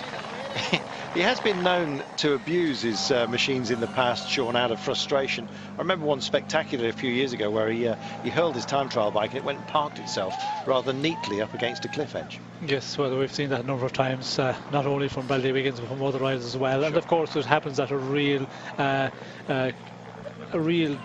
important time in the race. Well, then the riders really get frustrated and they get really aggressive with the bike. They take the aggression out on something. Got to do it. Bradley is not the only one. Gerald Cholik, you may have seen a couple of weeks ago, took himself a tumble, and indeed, I think he actually smashed his helmet to pieces. And the problem was, I don't think there was another helmet of his size in the car. So yes, it can be a time where you just have to take a moment and then get back in the zone.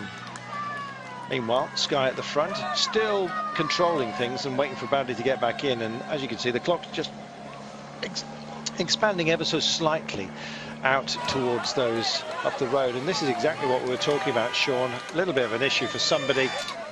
And this isn't even on one of the most focused climbs. Later on, we're going to be seeing more of this. Well, we're going to see lots of this in the more steeper sections here.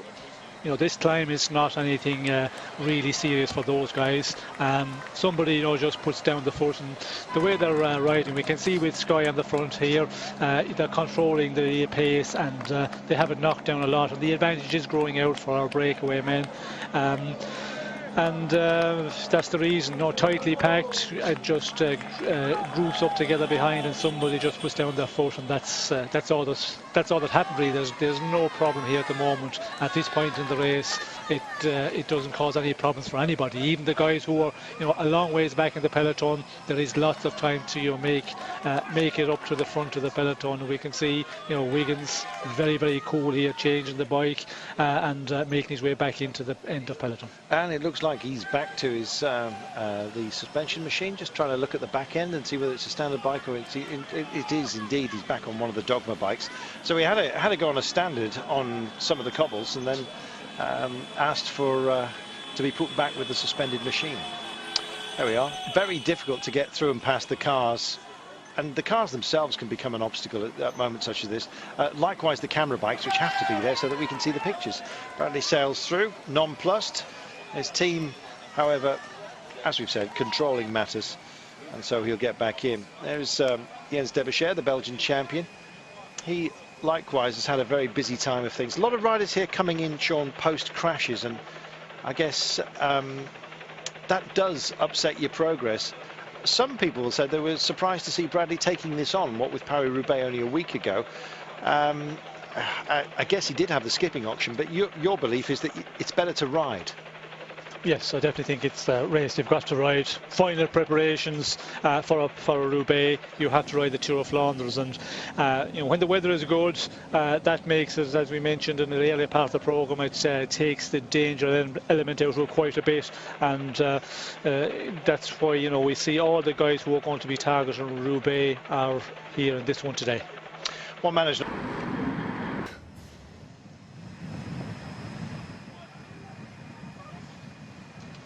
There we are. Nicky Terps is going to try and go solo. I don't think he's got any options, Sean. Well, it depends on who you're with in the final. True. You know, if you've got guys who are faster in the sprint, well, then you have to, you know, try and go it alone. Terpstra, he has a bit of a sprint on, but again, you know, the guys who are here, the favourites who are here.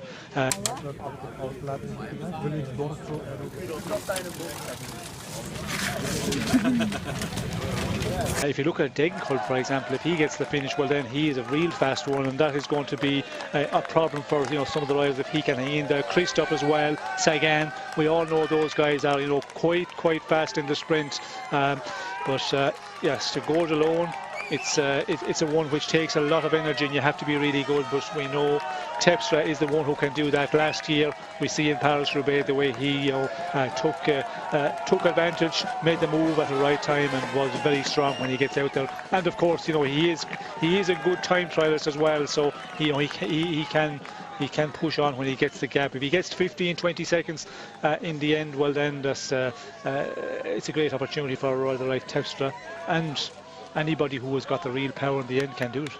Nasty little spiteful part of the race that our breakaway are on right now. 7 riders who are up the road and taking this on. At least there's plenty of room for them to manoeuvre and even ring the changes on a surface such as this. One of the better surfaces, the Eichenberg, 1200 metres, 5.2% but a 10% average. The problem is what comes after, which is a very, very nasty Wolfenberg at 17% max, and then a series of pavé sectors that just come like punches, one after the other. The Ruiterstraat, the Kerkegate, and the Hollenweg. So there will be pavé, 3 sectors of it that come after this climb. In fact, after the next climb, I should say, there's another climb to come in very short order, in fact in only 3 kilometres time, and then these nasty pavé sectors which are on the flat but rough as anything before we go climbing once again. It's a real compressed shark's tooth profile to the day, and this is one zone that can bite, Sean.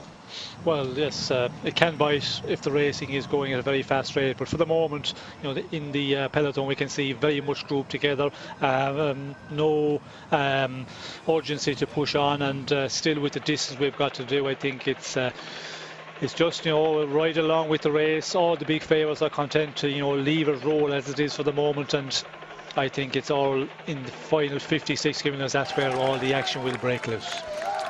Interesting that they've stopped the windmill in the form of a crucifix on Easter Sunday. Happy Easter to you. Hope you got what the Easter Bunny had promised you. 134.2 kilometres, and they're fairly skipping along at the moment. 6:22 is the gap. Sean, there's a whole sequence of these nasty little pavé sectors. We really are deep into pavé country right now. Thank heaven they preserved us.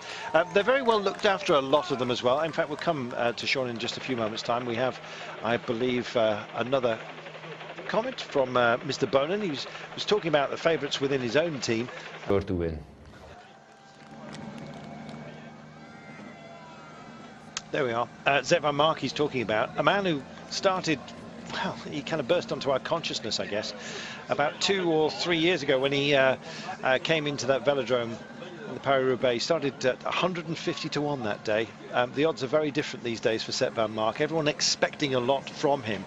I guess the weight of expectation, Sean, can have its own problems if it just fills your mind. Zet van Mark's just got to get on with it, hasn't he? Well, you know, he is there in the big classics last year, and you know, the previous year in the Paris-Roubaix, in the Tour of Flanders. So he's knocking on the door. He's just on that final step at the door, but you know, haven't made it in the door as yet, and that's very frustrating. But you know, he's shown again he's on excellent form. For me, maybe he does a bit too much riding, too aggressive in the earlier part of the final, let's call it. That means in the finals 50-60 kilometers. If he just, you know, maybe just conserve the energy a bit and give it a good hit at the right moment, he could go it alone. And as Tom Bonan said, he really has got to go alone, because if he comes to the sprint with a Van Avermaet, who's not a good sprinter, I think he's a better finisher than him, and that is always the problem. So the team will be very important to make it difficult for the rest of the sprinters, and I think with the team we've got, they will, you know, take control of this race at a certain point, and we will see them really open the pace at a point when Van Avermaet want to make it difficult for everybody. So watch out for the Wasps, the yellow and black of Team Lotto NL Jumbo. They've got some pretty handy domestiques there, super domestiques really, the likes of Bram Tankink and Martin Vinance, who will work very, very hard to rough everybody up and try and sap the legs of some of the quick men so that they aren't a mega feature later on. John Degenkolb, of course, the aforementioned. Peter Sagan, we know that he's got sprinting legs when he gets into the right position. There are others that can go very, very quickly.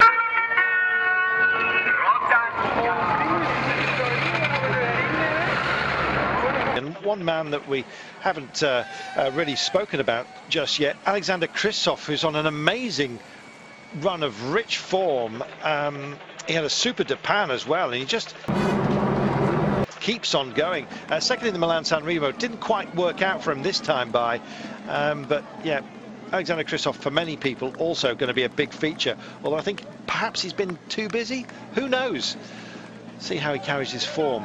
He believes, and Luca Paolini, of course, who took the Gent-Wevelgem to magnificent applause, not least just for his luxurious beard, I think. Yes, he's going to be his super domestique today, he says, but if Kristoff gets into trouble, Paolini might have a go himself yet again. They're on this pavé section. Our man who decided to try and bridge to the breakaway has found life just a bit too tough on his own. And Sky take this on as Preben van Heck is about to be caught, and Bradley Wiggins looks a lot more comfortable. Up they go, Sean, and it's yet again one of the longer sections that we've got. A long, nasty drag, this one. Yes, another one. The Eichenberg. It's a long one, not really bad sections of cobbles here, and when you're riding at this rate, well then, you know, they're going to get up and comfortable enough. You know, there's not a big up in pace at the moment, and we can see everybody is following pretty comfortably, and that's what the Tour of Flanders is about. It's just a wearing down progress. This hill, of course, it will take a bit of energy out of the riders, out of everybody, but it takes more of the ones who are not real good classic riders, who cannot manage the distance, and that's what professional bike racing is about. Long distance, long hours, wearing down process. It's nasty when it gets like this, because the road does ebb and flow in terms of its width. So you come into it, let's say 6 wide, the road then can only accommodate 5. Somebody's got to be squirted backwards. There are a solid bunch of riders behind you, so the danger of touching wheels when the road does constantly change in terms of its width, Sean, is very, very high. Well, when you're racing really fast, really aggressive, well then it's always dangerous. But at this pace, and we did see on the previous climb where those riders had just had to put their foot down for the moment, and everybody had to slow up. But you know, there's no gaps appearing, and when it races real fast, well then in the peloton, if there's 120 riders, there will gaps start appearing, and then to close them gaps, even if it's only 50 meters, that's all very, very energy demanding, and that's where you pay the price. Where here we can see the peloton is in just one bunch of riders coming over, and if you're at the very tail end, we can see Wiggins is still back there. There's lots of time to move up in this peloton later on in the stage, on the day with 130 kilometers still to go. So keep calm is the watchword for the time being. They're going to crest this. Breakaway will be on other pavé sections. In fact, they've just gone over a couple of them.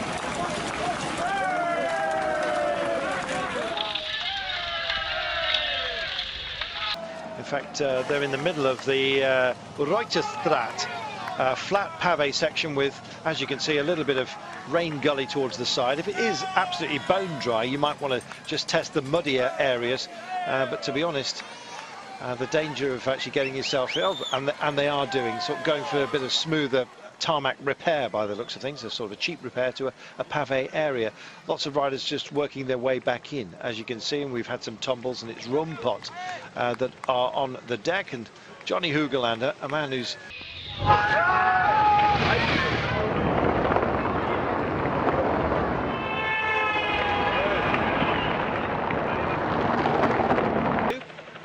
as I'm sure you know. 130.4 kilometres then, 6 minutes and 12. It's a solid holding gap for the time being. There's that compression we were talking about. You see riders just unclipping and just shuffling their way round as 6 wide become 3 wide to make the corner. All this becomes very, very, very specific, and indeed has huge implications later on. We're going to come back to you shortly we're going to take ourselves a break now that we are between the Hellingen, just for the time being. So we'll take a break, and then we'll be back and have a chat with some of you on Twitter. Carl Griffith, Dave Johnson, Rob Kelly, Josh Kelly, Kylie, and the rest of you. Thank you very much for your kind thoughts. We'll have a chat with you in a moment.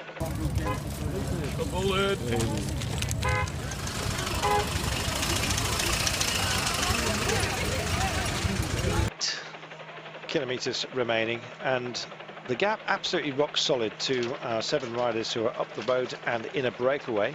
We remind you that the women are also racing today on a different course out of Oudenaarde and back again on a looping course. We'll see, I'm hoping, some of the action from them later on after the men's race is finished ahead of their podium, so at least you'll be able to see how they rode today. For the time being, conditions, well, just about near perfect, and Andre Greipel just showing himself towards the front, and bike changes further down the line. Trek Factory Racing got big options on a day like today. Well, they need to just keep it cool, keep it calm. And is that Paolini getting a bike change as well?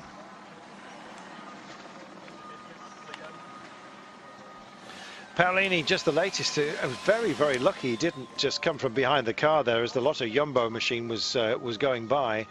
Paolini with a bike change, one of a number, in fact a couple of the Trek Factory Racing boys also getting into a bit of bother. Punctures can happen at any time. In fact, I retweeted a few moments ago that BMC have got a super helper today. It's Cadel Evans, bless him. He's carrying on working, he says, even though he's off the bike. There we are, Paolini gets a big cheer, almost instantaneously recognisable.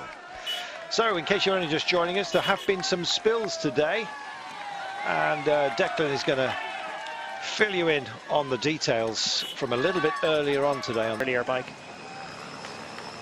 So that's the situation back with the main group as we pick up the live pictures. Please keep getting in touch on Twitter. It's hashtag Home of Cycling. It's at DQ Sport for myself. It's at Carlton Kirby for the man at the finish line in Belgium. Matt Hiltman, well, it's the game of predictions as we see more bike changes. And that's going to be the constant refrain during the day. Jimmy Engelvin of Team Europcar has picked up a bike. So to Luca Paolini, who's been very much to the fore in the classics in recent days. Superb performance in Ghent-Wevelgem. Rolling back the years at the age of 38. Luca Paolini, he'll soon be back in the fray. Hashtag Home of Cycling if you want to get in touch with us this afternoon. Matt Hiltman in Australia suggests that Jelle Wallace is a big outside hope for him, and that would be, I suspect, to net him a lot of money if he has a bet on him. Richard M, head equals Stibar, heart equals Thomas. Outside Wigo, a lot of people plumping perhaps for Bradley Wiggins to pull a surprise for the Team Sky squad. Shot in the dark prediction, Wigo for the win. Sky game of double bluff, says Paul Robertson. And Eva Francis Brady.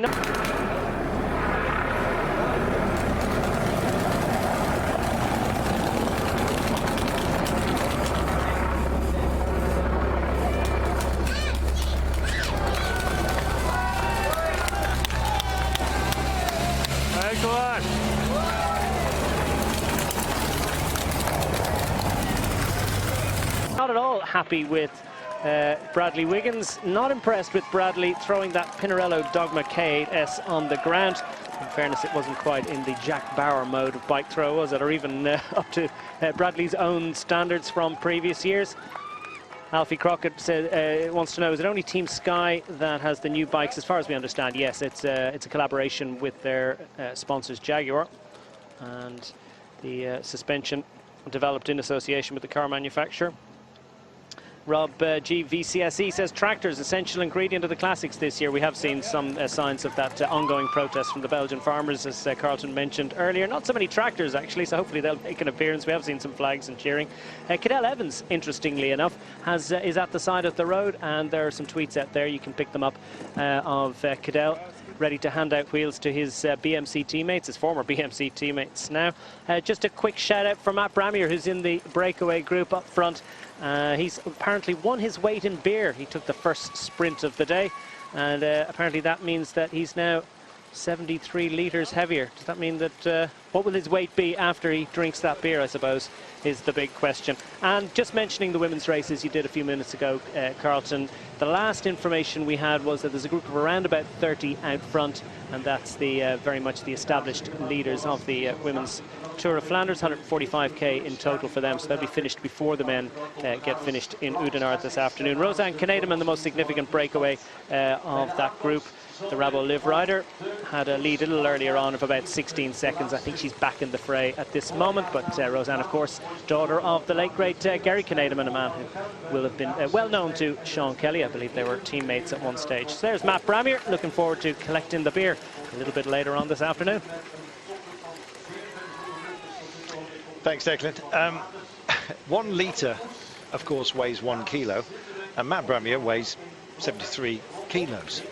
I'm just wondering whether they're going to factor it in liquid fashion, or whether they measure it just in terms of the weight of the glass bottles as well. Let's hope for his sake that it's just a liquid conversion, and indeed that it's party time with MTN Quebecer.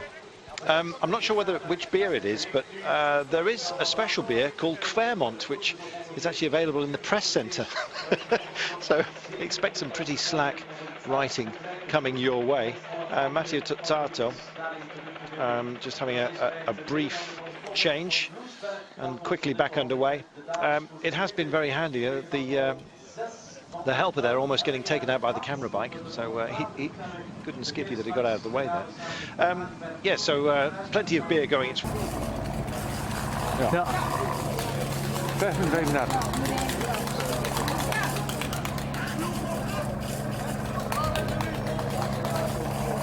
Der Raphuis, ja.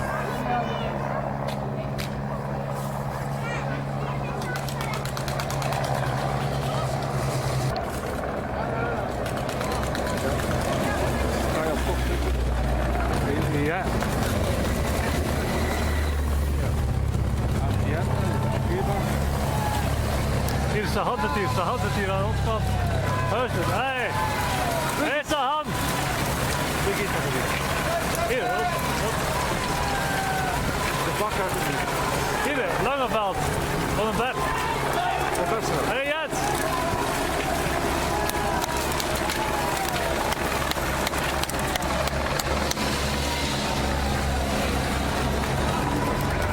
Suffer there.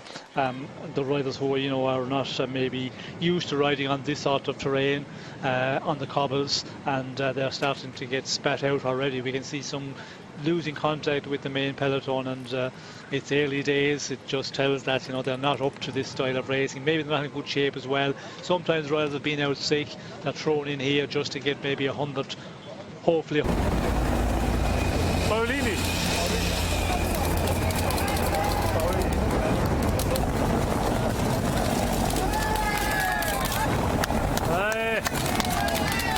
150 kilometers of racing, and then the day is over for them, and we're seeing some riders having difficulty, considering IAM Cycling is just setting a strong pace in the front, and there's no line out here in the peloton, so it's not anything like at the pace these guys can actually go to. Apparently the beer for Matt Bramier is Stenemolen. We went to a pub yesterday which was called the Beer Wall, and it must have had 400 different kinds of beers, most of which seem to be above 6.5%. So it really is sort of eyeball out the next morning if you go for all of them. And Brian Smith, in fact, 73 litres of Stenemolen is indeed coming. It doesn't count the Welcome back. Sebastian Chavanel, just the latest to suffer himself a puncture. It hasn't been as bad as we had thought it might be today. We might have a brief moment to talk about tyres and the like and how you cope, because there are things you can actually do to your bike just to make life a little bit more comfortable in terms of widths and indeed pressures and the like. So we'll come to that fairly shortly. Holleweg, 350 metres is what they're dealing with right now. More cobbles, of course. Interesting to see Peter Sagan just going for the puncture zone and taking that risk rather than riding the cobbles. Paolini getting himself back in, highly motivated, super terrier, I think he is, as I'm sure you well know. We're just going to welcome back our wider family, so if you...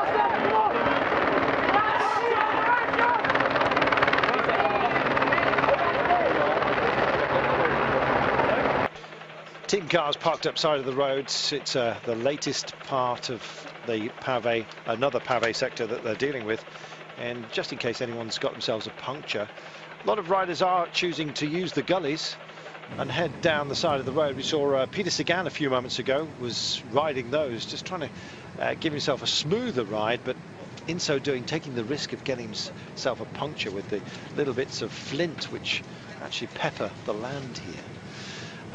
Yeah, I got a puncture myself with a split pebble. We are going to be talking to Tom Bonin in a few moments' time. He has some thoughts on Peter Sagan, and shortly afterwards Greg LeMond is going to give his two penneth regarding Oleg Tinkoff and indeed the friction which has of course resulted in a split with Bjarne Riis. I think we already mentioned that he's been out and about here with his agent looking for well, employment, frankly. I can't imagine Bjarne actually walked without some form of compensation, but you never know. I'm not privy to this kind of information. While the breakaway still has just shy of 5 minutes, and there's 121.4. I'm sure he'll be in the front group. He's certainly looking motivated, Sean. Out of all of the favourites, he appears to be the man who wants to stay at the front. It's almost like he's bagging himself a bit of insurance here by his positioning. We'll come to Sean in a few moments' time, because I believe Greg LeMond also has thoughts on what's going on at Tinkoff Saxo, and then we'll have a chat about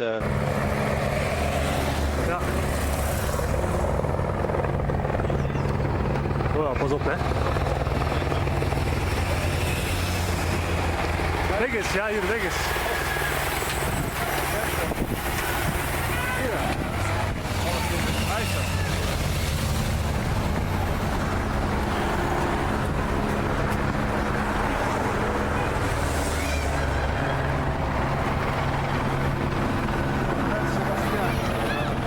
De zaal van de zus.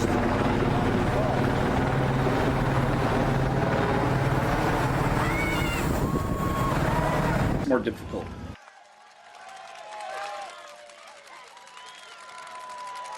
Welcome back. He squirreled off the front, Lars back, unseen by the cameras, but he's back with this group of breakaway riders right now. Interesting, Greg LeMond's choice of words as far as the pressure that's being imposed. Some riders respond to criticism, others not quite. Do you engage a hammer or a feather, a whip or a feather, perhaps fairer to say, when you're dealing with riders? Sean, you've got your own team. You've had a lot of close attention. You've paid a lot of close attention to riders' performances and indeed the mindset. Just how do you deal with a whole cross-section of different personalities? I guess it depends on the rider. Well, first of all, it depends on what level you're at. If you're at a continental level, like the on-post chain reaction team, but if you're in Tinkoff Saxo, it's a pro tour team. The salaries the riders are getting, it's enormous, so you have got to get results. That's what you're being paid for. You have to produce results, and it depends on when the results were asked for. If it's suddenly they want results in 2 or 3 weeks, that doesn't happen in cycling. But if it's a long-term plan, when Sagan signed to the new team, that the classics were going to be the big objective for him, Tour of Flanders and the other ones, well then you know, that's what you've got to do, and with the personnel of the team you've got to work with that, but that we don't really know what exactly was the plan. I would expect that Sagan was taken into the team, you know, to perform at the beginning of season, win stages in Trino, Adriatico, and then go on and be very, very competitive, winning semi-classics and hopefully the monuments like a Tour of Flanders. Marcel's back with a question, and I believe it's probably a puncture. He's just riding on, just trying to keep rolling before his car gets to him, so he stays as close to the front as he possibly can. Can't see whether it's front or back at the moment. Looks like a back one, which will take a little bit more time to change. So he's just keeping rolling, which is a good idea. Yes, I guess when you're paying that kind of money, then you expect results, and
just don't know whether he's being allowed the settling period or whether he deserves one. I don't know what your thoughts are, but you know, these guys get paid enormous amounts of money.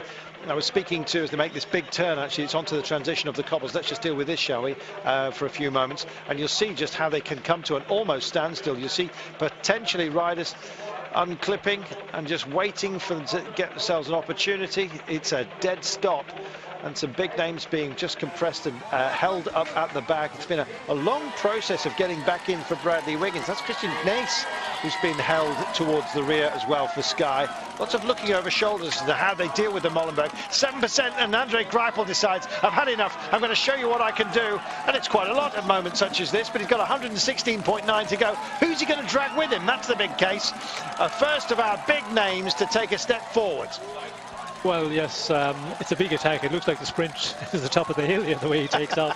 And the interesting one, you know, there's somebody going to follow. The Ethics Quick Step guys are going to follow, and that is going to cause a problem. BMC, we can see. And if you get a number of riders like that go off the front of the peloton, well, then it will start to up things. But will it last long? We can see here Greipel looking about and getting no help from the rest that are just happy to follow in the wheel.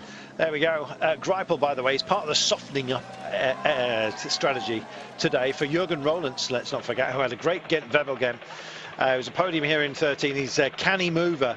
He's a man who's going to have to rely on strategy because there are stronger guys in other departments than Jürgen Rollins, but he's one of those that many of you are talking about. Somebody mentioned Jelle Valais as an outsider. A lot of people are saying the same thing. He's a long-range attacker for Topsport Vlaanderen. Don't be surprised to see them being engaged. They've got a man in the break. They've had another man who tried to bridge over. But Jelle Valais can do it. Dwars d'Ors, very, very successful, as you know. Paris Tour last year as well.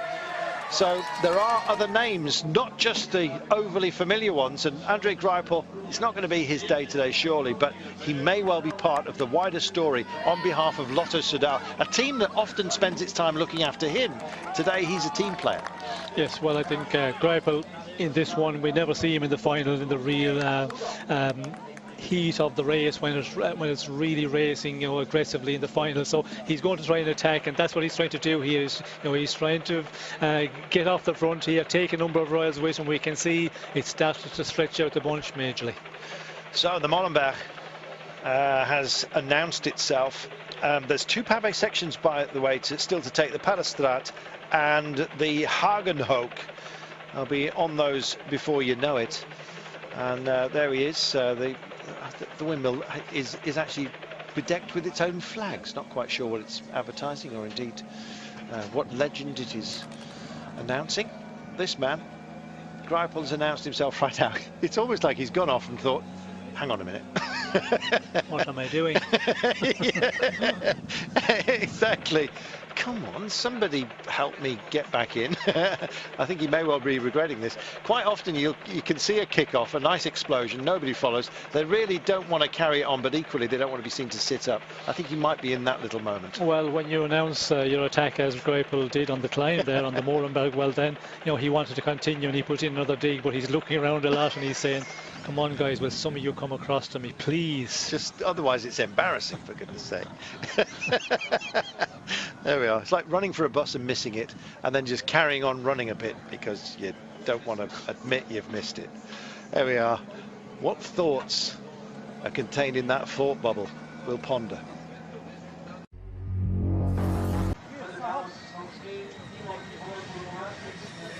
Welcome back. It has been a busy one.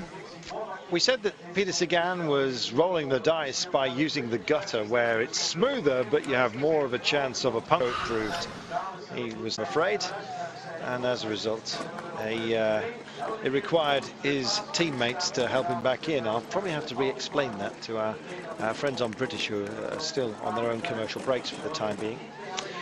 Meanwhile, the break rides on, as you can see, albeit apparently starting to diminish.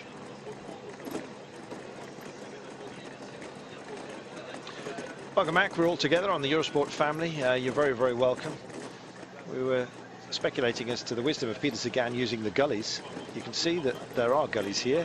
Any debris that is free on the road surface generally tends to pick up and sit there for a wee while, and you have a chance of getting punctures, especially when the little flat paved section that is not the cobbles suddenly disappears and you get a fractured edge to the road. And Peter Sagan duly picks up a puncture. He's been helped out by Pavel Brut because the team car was too far away in line. That's a bit of a lottery in itself. They will mix up a little bit later on, but anyway, Sagan got his change and he's back. Likewise, Andre Greipel has decided that it wasn't really a wise thing to do. We were speculating as to why he went up the road, and some of you were suggesting that he was in a shoving match at the front of the pack. You're absolutely right. He's not a man who likes to be in a confused situation. It's like in a sprint he loves. Oh, that was nasty. You can get tramlined as well if you get into that rain gully. More on that in a moment. Yeah, he just got fed up, frankly, and just sped off a little bit. Had some power in his legs and decided to stretch it. Sometimes, Sean, if you're not happy with the pace or the cadence and it doesn't really suit you, just get yourself clear your mind and get back in. Well, I think there was a bit of a tactic there from Greipel and Lotus Soudal. They wanted to try, you know, maybe form another group, get out to the front of the peloton, but nobody joining up with Greipel. We could see that he got the gap and he was looking around. He was hoping there would be a number of riders come across him, but nobody was wanting to go to get into a break at this point, and then he just knocked off his effort and went back into the peloton.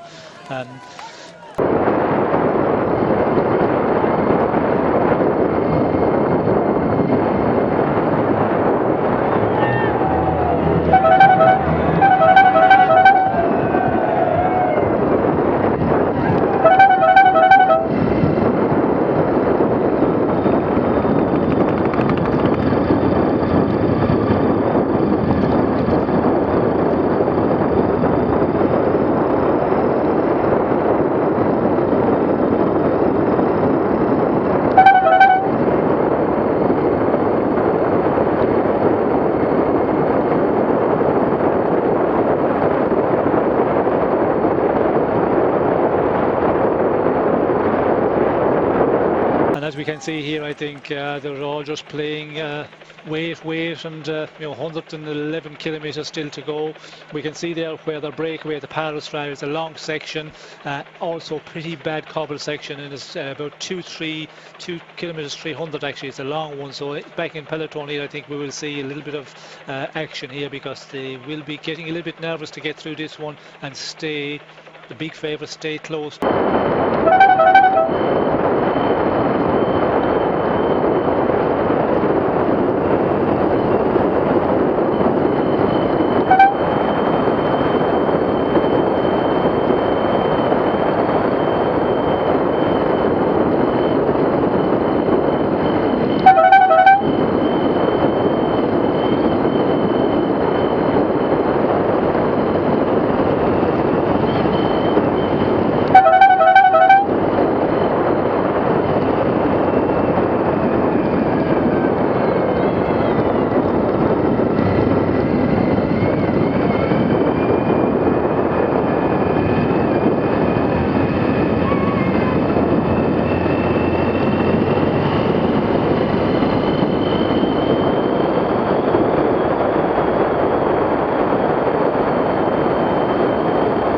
end of race. So Peter Sagan, André Greipel, known as the Gorilla, he beat his chest, and then he did actually sit up and peel a banana and get back in to the pack. So maybe we'll see him when he's re-energized for another attack a little bit later on. It's a beautiful day to be on a bike, and the sort of day that, frankly, you might be minded to have a go, but not in this kind of elevated company. You just wouldn't keep up. Just passing some of the longeres, some of the longer buildings here. You see the very tall roofs, but single story. They used to live in one part downstairs. They'd have the animals in another part. You see the sort of blacker section of that long building. And then they'd dry the grain in the roof. So they'd sort of sprinkle it out. And the heat of the animals would dry the grain. So sort of mixed farming whenever you see longere buildings in this part of the world and also in northern France. Used to own one myself, long time ago. 110 kilometres still to go, 3 minutes and 48, and still these chops and turns. It's relentless, Sean. There's no settling point, is there, on a day like this?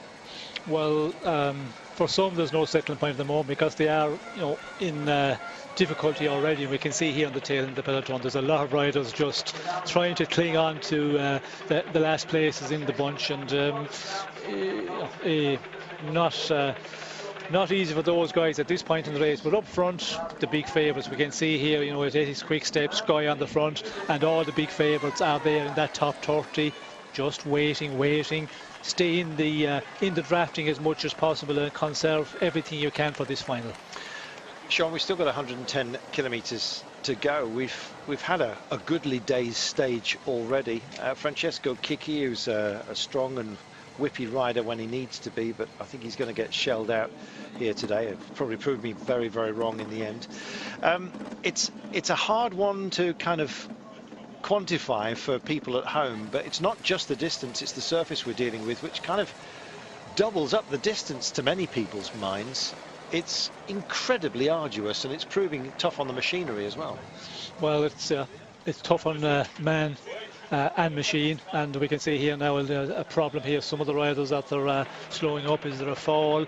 And everybody just has, you know, off their bike, scramble to the side and just get by it. And this section, it's always a danger one. The paddle strat, it's, you know, an important one because it's a long one. Well, one down and staying down. It's one of the MTN boys, and this does not look good, I'm afraid. Well, it's going to be a while. Always hate to see riders who are down and staying down. It doesn't look good. That's Guarnieri as well, but just trying to get an idea on our man on the deck for MTN Quebecer.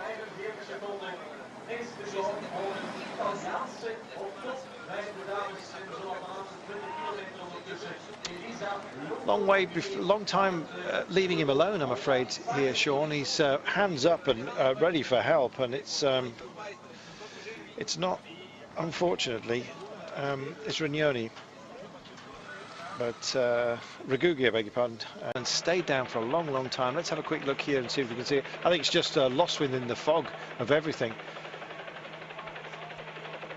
Sean, riders moving all over the place, trying to find a bit of clear road space, and quite often what you do taste is the road itself, I'm afraid, and that's the case here. Well, we just hope he can get back on, but Ragugi doesn't look in a happy place. I think that might be his day, actually. Yeah, it looks very much that he is, after doing some damage. We could see there, just sitting on the road, not able to move over. And, you know, if you have some damage done, the first thing you try and do is crawl to the side and get the road open. He was not able to do that. We could see the doctor arriving, so it's not looking that he's going to get back on his bike. Peter Sagan stopping and marking out his territory in the middle of the road. I don't think there's anything else to worry about other than that. 108.1. Been seeing an awful lot of Peter Sagan today, and it's all been for the wrong reasons. I hope it's for the right reasons later on. And yet again, he's way at the back here and just getting in. Didn't take himself to the side of the road for his comfort break, which is a bit of a surprise. There may well be a Swiss franc fine later on. All fines, incidentally, in cycling are in Swiss francs. Oh, somebody else from the breakaway is on the deck. And we're riding away from them rather quickly, I'm afraid. But from the long, let's have a quick look. There we are. Still can't quite get it, but I believe it's Jesse Sargent. Yes, and it looked like the Mavic car was involved in that, because we could see the riders as they went by, they were all, not happy with the neutral service car. So maybe there was something, maybe the car chopped him a bit and actually knocked him off his bike. There we are. It is Jesse Sargent at the side of the road, and it wouldn't be the first time we've seen cars involved. We saw Johnny Hoogland earlier on, who had a big mix-up, a tussle with a France television car, I believe it was, some years ago on the Tour de France, and got hurled into barbed wire and suffered severe lacerations as a result. I'm just hoping that Jesse Sargent is okay. He's certainly not here. Let's have a quick look. Oh, that's why. My goodness, well, no wonder they pulled to the side of the road. Wow.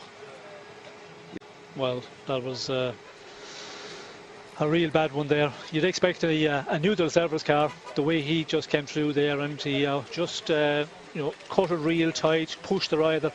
You should have the experience. You should know that was too tight, that you should have backed off a bit or keep a little bit over to the left. But we did not see how it started to happen. I think the rider, they cut the corner a little bit and the car was coming by. But as a neutral service car, you should know that as a driver. Wow, that was terrible to see.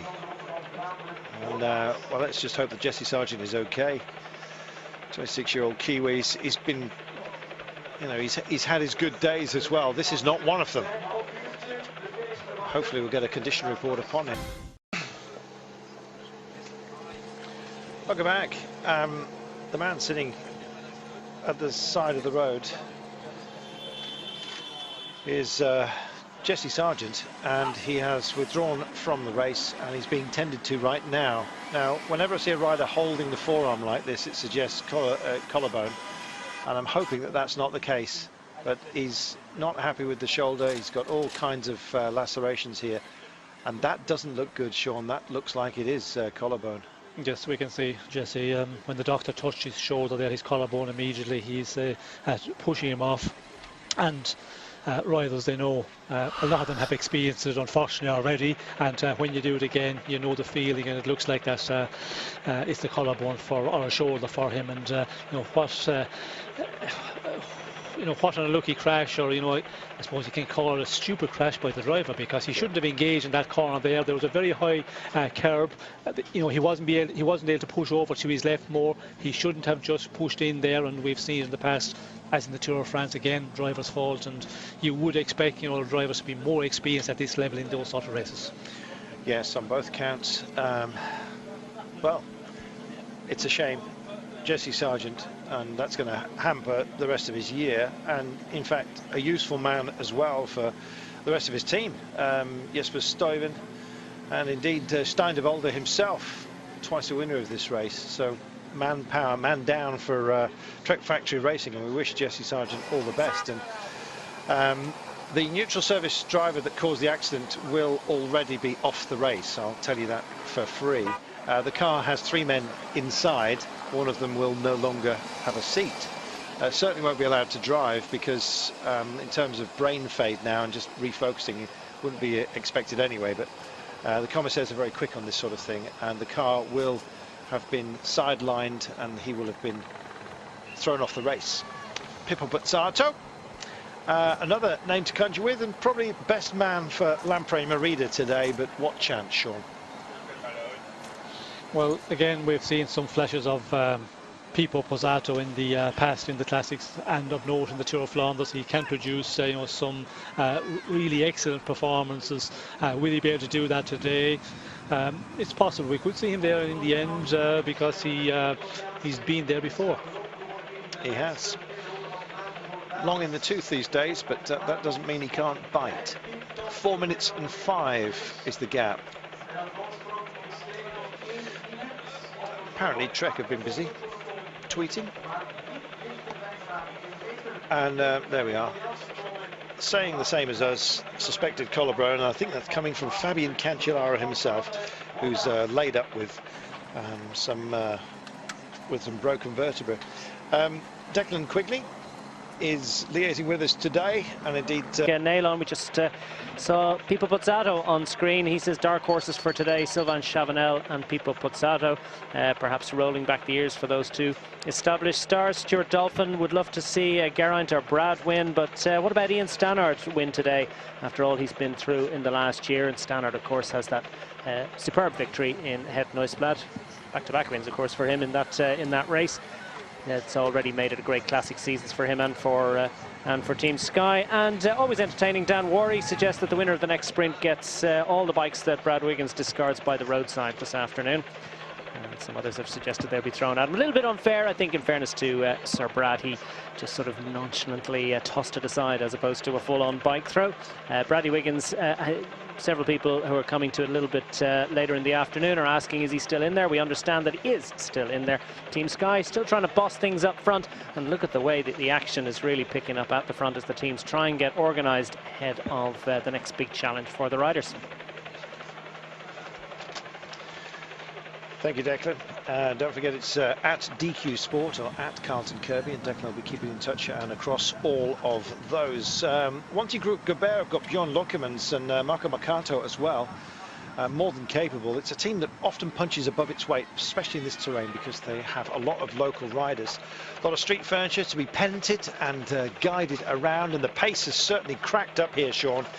They are now on full chat, and the reason is we are coming into yet another pavé sector. The breakaway are going to be onto it. It's the Hagenhoek, and this is an important one. It goes on for some time, and then we are into a sequence of Hellingen directly off the back of it. Yes, well, it's getting to the point now where it's going to start getting heated more and more as we go on, just over the 100 kilometres.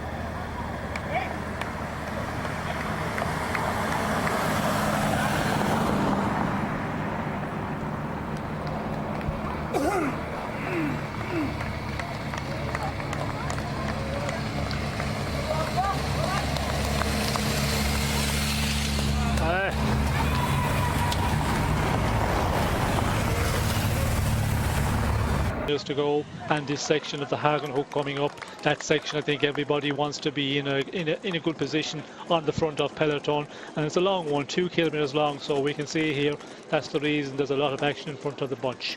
It's the big turn essentially where we'll come back after a major loop, and well within the second half of course of this race.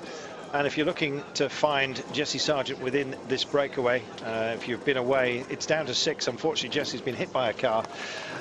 One of the neutral cars has been taken to the ground and is now being taken to hospital with a broken collarbone. Nasty stuff. A reminder, really, just how dangerous, even in controlled conditions, cycling can be. So, the Hagenhoek pavé sector, onto it right now, and then, of course, off the back.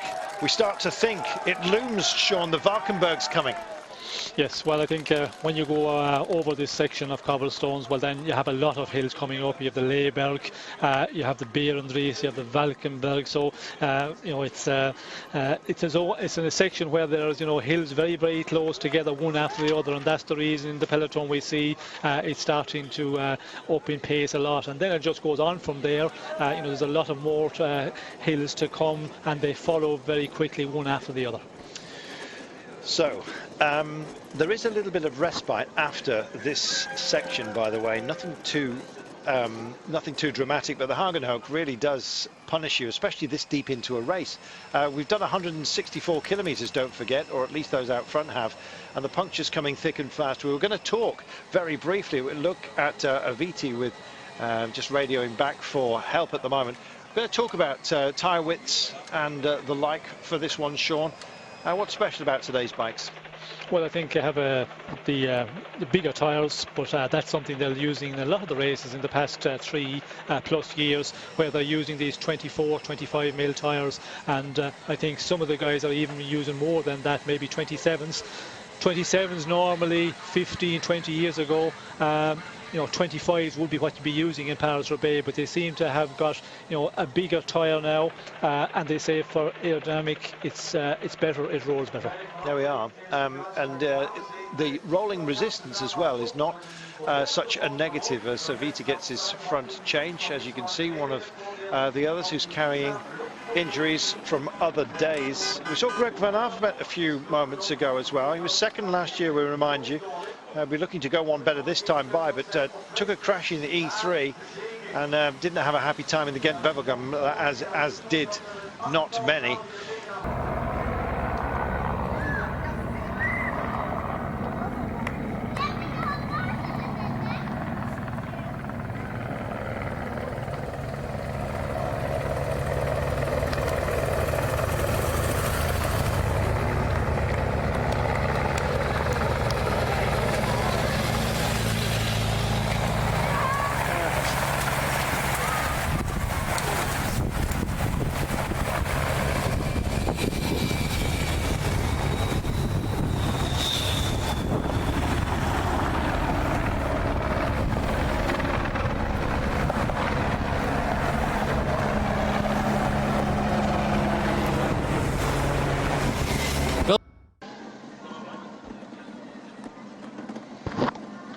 Welcome back. Just under 100 kilometers to go. Actually, just waiting for the ladies' race to finish. I believe that Longo Borghini has got a great chance of actually taking it today, although there is an 8-rider chase group who are trying to get back at the moment. Hopefully we're going to see some action from the ladies' finish a little bit later on. And Aviti has got himself back in, which is good news for him. We're also incidentally going to just welcome back our friends from British Eurosport, so bear with us while we all come together. Meanwhile, Greipel looks like he's mustering for yet more action. We'll welcome everybody back and then we'll deal with it.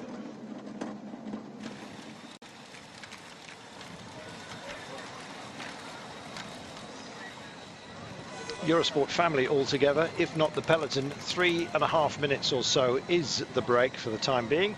It's being well controlled, to be honest. Teams are just imposing themselves when they have to, and as you can see, the cross-country style continues. There are a number, incidentally, of cyclocrossers who do very well when it comes to the Tour of Flanders. In fact, a couple of them in the break. Venturini was one of those early on from Cofidis who just dropped back because basically he was just, frankly. It's Cyril Lemoine, incidentally, for the men in red for Cofidis that we'll be thinking of. All the helpers offering wheels, as you can see. Should anyone pick up a puncture, we've seen so many of them today, and Van Kiersebulk is also getting back in. This is a solid performer, but they've got so much talent with Stijn van der Berg, Matteo Trentin, Zdenek Zdibar and Nicky Terpstra himself, with other helpers like Iljo Kaiser. Ethics Quick Step could do the job. Well, the ladies just about to finish. We'll keep you in touch with the result, incidentally. Won't be spoiling anything because I understand it's only going to be shown as highlights later on, which I'm slightly disappointed at, but I did ask today if we could do a split screen with our friends from Belgian television. They said they couldn't take the risk of something going on in the men's race as the women's race finished. So unfortunately, I'll just have to tell you what the result is, and then we'll have some action for you a little bit later on when we get to the podiums, and you'll be able to see highlights on Eurosport later in the week. So apologies that is not a fuller account, but Eurosport can only deliver what we're provided with, and unfortunately it's just a little less than we would have liked as far as the ladies are concerned. Women's racing, fantastic, and it's very much part of our sport these days, and frankly I think it deserves a bit more recognition in terms of its coverage, and hopefully we'll get more and more of it for you on Eurosport. It is starting now to be a feature in highlights, and live racing, why not? It would be terrific. 95.8 kilometers to go, 3 minutes and 40, and Sean, this looks like a hiatus. It certainly is. We've seen moments where there's a little bit of action back in the peloton, and then it's knocked off again. At the moment, they're working away at a good pace now, we must say, but still 3:38 for our leading riders, 6 riders at the moment. Of course, unfortunately, Jesse Sargent we could see there, and another slow up here with Paulini looking here at the rear. He's been hanging around there, and we will see Paulini when it comes to the important moment. He will arrive on the front of the bunch when it's needed. Well, this is not good. Was that Alexander Kristoff with Paolini waiting with him? It was head bowed at the moment. I couldn't quite get a handle on him, and he was crouched as well, busy trying to amend his machine. And suddenly the pace changes as a result. They're strung out yet again, Sean. And well, we were just talking about a hiatus, and then suddenly snap, it all changes. Well, I think it's stretched out because of that problem they had in the peloton just a moment ago. We could see a rider, as we can see here, falling over, and that's what really stretched out the peloton. Other than that, as we see just...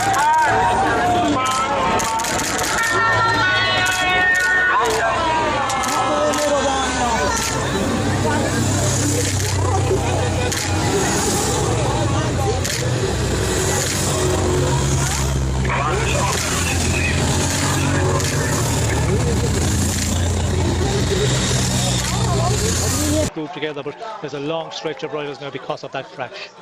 Nobody attacking just for the time being, but there has been a little bit of change of pace, I guess, just to make it safer and string everybody out just a little bit.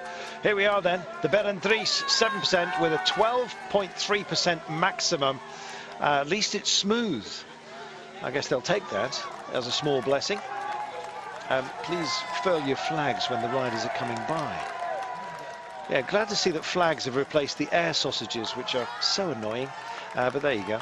I've seen a few spills, incidentally, because of those air clappers, or whatever it is they call them. They can get where they shouldn't. Let's have a look. Well, that looks like a proper bike issue. Still didn't quite get a handle on who it was. Just too covered up and too busy trying to amend the bike. 94 or so kilometres to go. You're looking at the head of the race. We have our breakaway. Ja, zijn dat is het. Waarschijnlijk. Ja, wel op dezelfde. Justice Sergeant en al. Ja.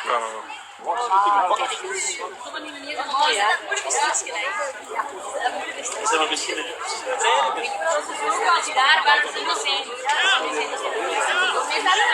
Nee, het goed gewoon is er een versie.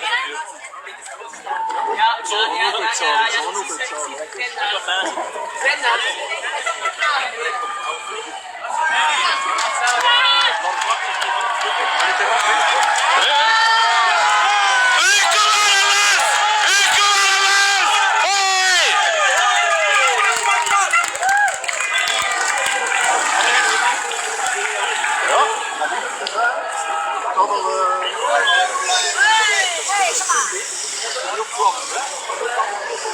to win the beer, so job done for him, and indeed for MTN Quebecer. It's party time for them a little bit later on. They crest, plenty of bottles being offered, and on a warm day like today, Sean, you're going to have to keep your fluids up. Definitely, it's a warm one, more than normal we have in the Tour of Flanders, so you have to keep on drinking plenty. And we can see some of the riders there. We can see Godin, actually he's sweating a bit, and he's the one that's securing pace on the front. And with our 6-man breakaway, we can see they're starting to suffer a bit. I can see grimaces there on the face of some riders, but Godin, he's a real strong rider, a real powerhouse. When he gets out in front, as he goes further into the race, he seems to get stronger. I think last year in Paris-Roubaix he finished in the top 10, so he is a rider that can manage the distance. He took a stage as well a couple of years ago in 2013, I think it was, 5th in Paris-Roubaix that year. He's also got here a man we haven't mentioned or dwelt on too much, is Groenewegen. He's the Roompot in the orange in the breakaway. He's only 21 years of age, the Dutchman. He won the Espoirs Flanders last year here. Yes, well, of course, the Espoir Flanders, the distance there is going to, be a problem maybe for him. A much greater distance on today, but to be up there at this point, such a young rider, from coming from the Espoirs last year to be in the breakaway, and they're hanging out quite well. They are trying to keep together. We can see there, they're not pushing it too much on the climbs. Gather them together, start to work and hold on to this advantage for as long as possible. Geraint Thomas, we haven't really dwelt, but it's been an amazing run of form he's had, and it's the guy that really is primary in the plans of Team Sky today. Well, when you look at his past performance, the way he's been riding, it's only normal that he would be the one, the one they would try and protect most. Standard is the one with the question mark. He had a crash there. It seemed to knock him off his best form, but again we could see him very much in the end today. But with Sky, there's a lot of riders here to the fore, and they have, when you look at the big teams, they are certainly one of the teams with numbers that should go a long way into the final, with quite a few riders in the main part of the peloton. Paolini is known to be a bit of a meerkat. He sort of hangs at the back and watches how everything pans out in front of him. It's not really a strategy that I can imagine working on a day such as this, but he does like to hang around at the back. That said, he does amazingly find himself in the right place at the right time on a number of occasions. He sort of spots the way that breaks are forming themselves. Right now, though, it's a place where you're going to get held up as the Berendries announces itself to the main body. 940 meters, and there you can see the ascent that they're making here as well. It's quite a rude little climb, this, despite the fact that it's a smooth surface, Sean. It is one which start to hurt, and some riders are starting certainly to feel the pinch here. And when you're further back, as we can see here, Knies from Sky, we can see Paolini from Katusha. When you have to slow up at all a little bit on the climb, and then you'll start rolling on again and gather momentum, that takes a lot of energy, and it is really difficult when you're further back there. And we did see a perfect example where it slows down a lot, and it's not the place to be, because you're going to have to make more of an effort than you would have to if you're in the top 25-30 riders. There you could just continue and follow the pace being set by the front riders. A lot of arms beginning to...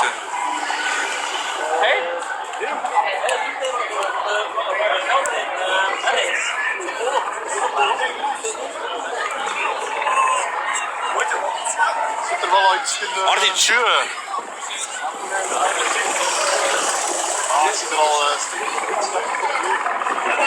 Sky controleert, jongen. Sky controleert. Wie is dat?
So starting to get a bit more important as we go further on, with 90 kilometers to go.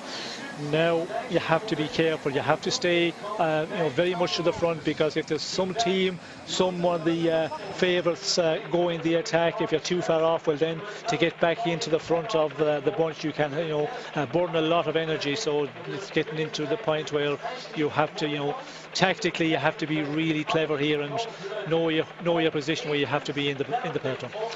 From this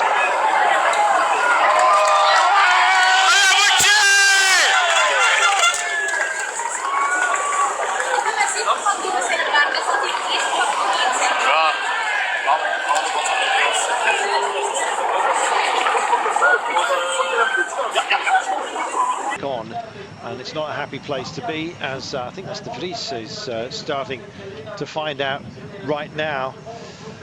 Get yourself back in, get ready for more hurt, and there's plenty more to come. Back in a moment. A hazard amongst themselves, so they need to approach this in this sort of a sinuous fashion if they're going to get through safely. So let's keep our fingers crossed, shall we?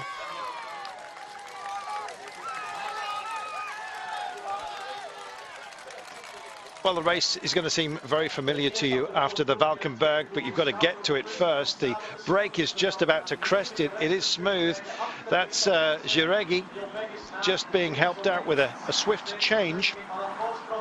And there'll be a change of pace as well by the pack as they try and approach. That's Uleg gets back and underway. Obviously, the Canadian is the favoured rider, and he's off and underway with some work to make up, because there's going to be a bit of pace ahead as they try and approach the Valkenburg. Incidentally, Longo Borghini is about, we believe, to win the women's race. She had a gap of 58 seconds with 6 kilometres to go. 5 chasers on her case to try and deny the Italian.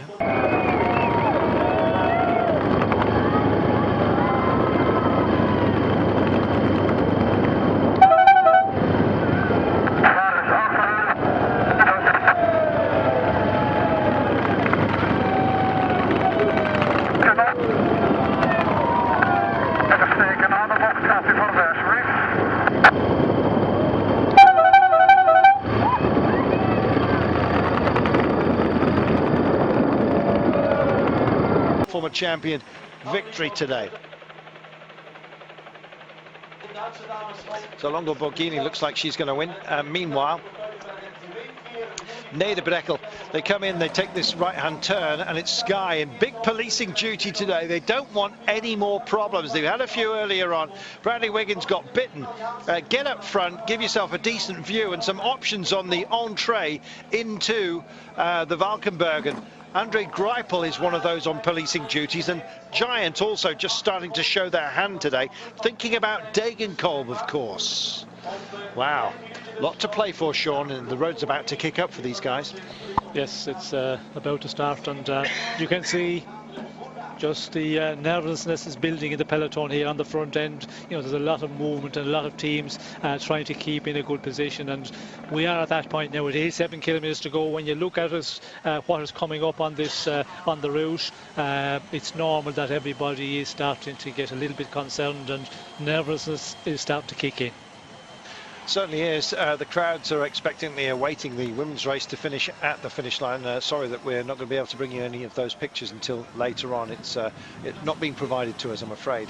So a bit of magic spanner time, a bit of real spanner time, I think, for Orica Greenedge. Just having to adjust themselves as they start to think about the end of the day. Or was it MTN Quebec? I didn't quite catch it, to be honest.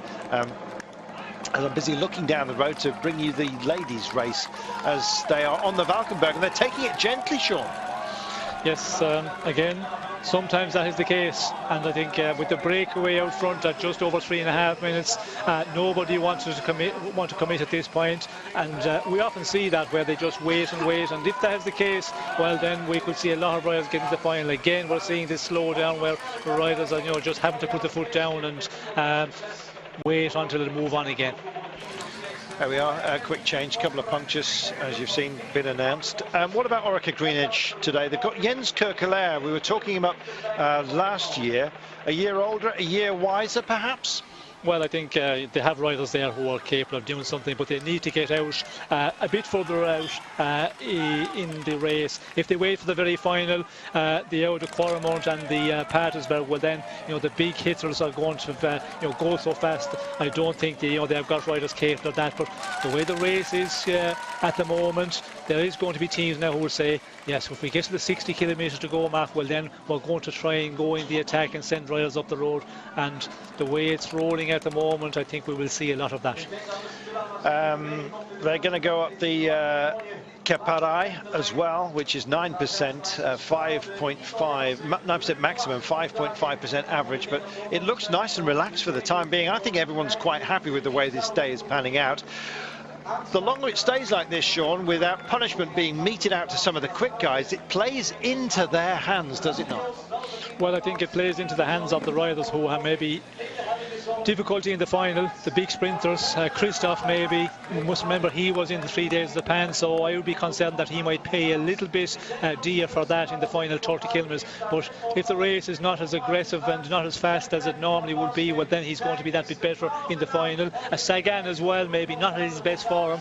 So the sprinters, the faster ones, will be happy with this pace, and they will want to follow and try and get to the end, because if they get to the end with a group of 8 or 10 riders, they're always in a great chance. A Sagan, a Kristoff, a Degenkolb. Well, the ladies' race is just drawing to a close, and I'm kind of hanging outside of our commentary position to give you the heads up on it. But Longo Borghini has taken it, and she crosses the line, arms aloft. Wiggle Honda have delivered, and the clock does count. There were 5 chasers, incidentally, at the 6K marker. Congratulations to her, and I'm just sorry you can't see the pictures. I think it's an amazing performance, and she's a great rider, and good delivery as well for Wiggle Honda. They are a fantastic team, and just waiting for the rest of them to come across the line, but the gap is significant, and I think cat and mouse for second place quite clearly.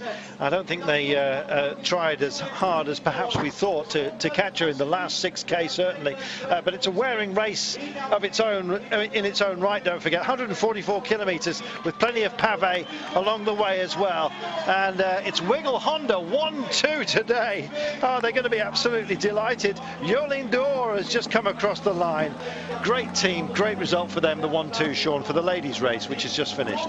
Well, to get a 1-2 in a major classic for the team, what a performance, and yeah, they will certainly be over the moon with that performance. Wiggle Honda, they have been they're knocking at the door. They haven't been winning the big ones. They've been winning a lot of races, but to win a Tour of Flanders, that is one of the best races of the season that you can win. Rocky Gilmore will be absolutely delighted. It's a great team. In fact, last year Sean was invited on board the team bus to give him some tips about how to race, and they've clearly kept those gems, those pearls of wisdom, where they need to be. To the forefront of their minds. They've delivered a 1-2. Congratulations to them. Longo Borghini first ahead of Jolien D'Or for Wiggle Honda, winning the Women's Tour of Flanders today. Congratulations to them. Back to the men's race then, 84.9 kilometers, 3 minutes and 17, and a little bit of conversation going on at the moment. There's been a bit of shooting the breeze. It's not been the most dramatic just yet. Mind you, I'm sure that Jesse Sargent and Trek Factory Racing will probably disagree with that. He got bumped. He's got a collarbone problem, I'm afraid.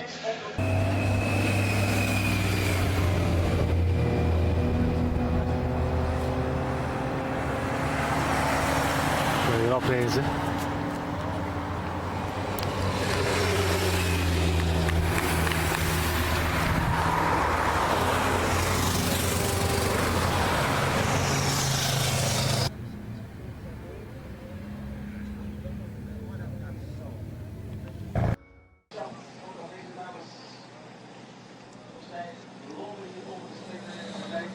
Welcome back. John Degenkolb has just got himself a change. Compact character that he is. He's tasted success, of course, and Milan-San Remo. What a phenomenal result for John. Well, he's in the monument hunt then, which is great, and I suspect certainly one of our favourites for today, especially if the pace stays as it is right now. He likes a high cadence, does our John. Takes on a moderately sticky bottle, slingshots himself on the collect. We'll just welcome everybody back. John Degenkolb just getting himself back in. As long as the pace stays as it is, reasonably benign, it's going to play into his sort of hands. So expect the pace to be changed by teams who want to work for strongmen and potential breakers. They need to break the demand. Last year, third in the World Championships in the past. But that's a really big win, a really serious addition to the 23-year-old's Palmares. Thank you, Declan. Thanks to all of you who've been tweeting in, and a lot of you I know a little bit upset, more than a little upset, and I join you in that we didn't see pictures of the women's race finish. I did indeed ask on site if we could have them, but our local providers told us that it would be too confusing.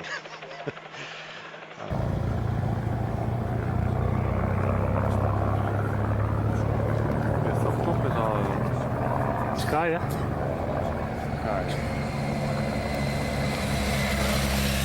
Eisler, Wiggins. Nogmaals. Topster.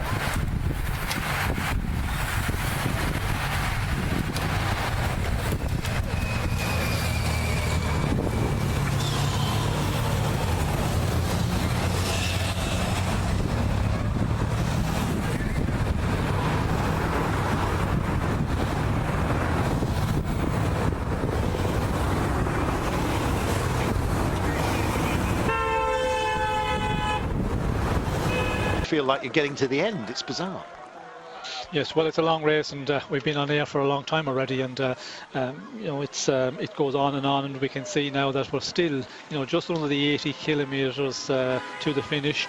Sky are taking control on the front of the peloton, and the problem is when the weather is good, the race sometimes is not as active as you would expect it to be. If you had a lot of side winds, well then the race will open up automatically. But here, if you really up the pace and start making it difficult very early in those conditions, well then you pay the price later with your team. We have the Canarieberg. I guess it's something to do with canaries. A lot of mining in this part of the world, and they did use the birds, of course.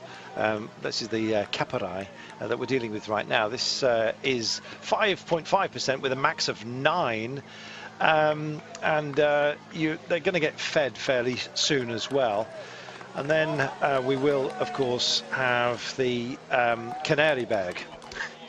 I'm sure it's bigger than a canary. Well, it's actually a kilometre in length, incidentally. 7.7%, and max is out at 14.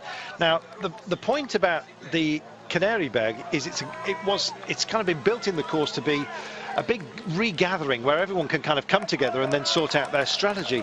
Even amongst the breakaway riders here, they've got other fish to fry, it seems, and I think they're getting fed up with passengers. And I think those, like Lars Bak, who we know is got something on board, both he and Damien Godin maybe thinking about a duo. Not again, and that's Team Car. That is the Francis Dejeur's own team car, and there's a big valance off the back of the car which has actually been disengaged on the impact. I can't believe it, Sean. What on earth is going on today? Well, we could see there the Francis Dejeur rider had a problem, and Marc Madio not happy at all, and not surprising. We could see another another team car smashes into the back of him, and we can see the damage. Well, I suspect that the valance has actually shot out and collected the rider. So there's been an impact.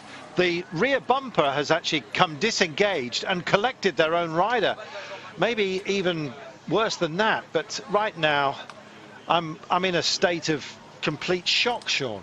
Well, that is the Tour of Flanders. It's just hectic out there. As we can see it again, it was a team car. There it is. Shimano, a new car. It's the neutral car again. My God. Well. And the rider, it looked like that the mechanic was just about to get out. The rider got hit by the open door, but not looking too bad, not looking too injured, but still, he's still sitting on the pavement. Well, I guess the only saving grace is that car's out of this race. If it's the same driver, which I understand had been taken off. No neutral cars left. My goodness. Well, they've hardly been neutral today, have they? They've been rather active, unfortunately, in exactly the wrong manner. Sorry if we're sounding like we're shouting from a pulpit, but honestly, I really want to break something. They've been damaging our sport, for goodness sake. 77.2 kilometres to go, 2 minutes and 34. Let's try and calm ourselves down and get on with this. But wounded riders for no good reason, Sean.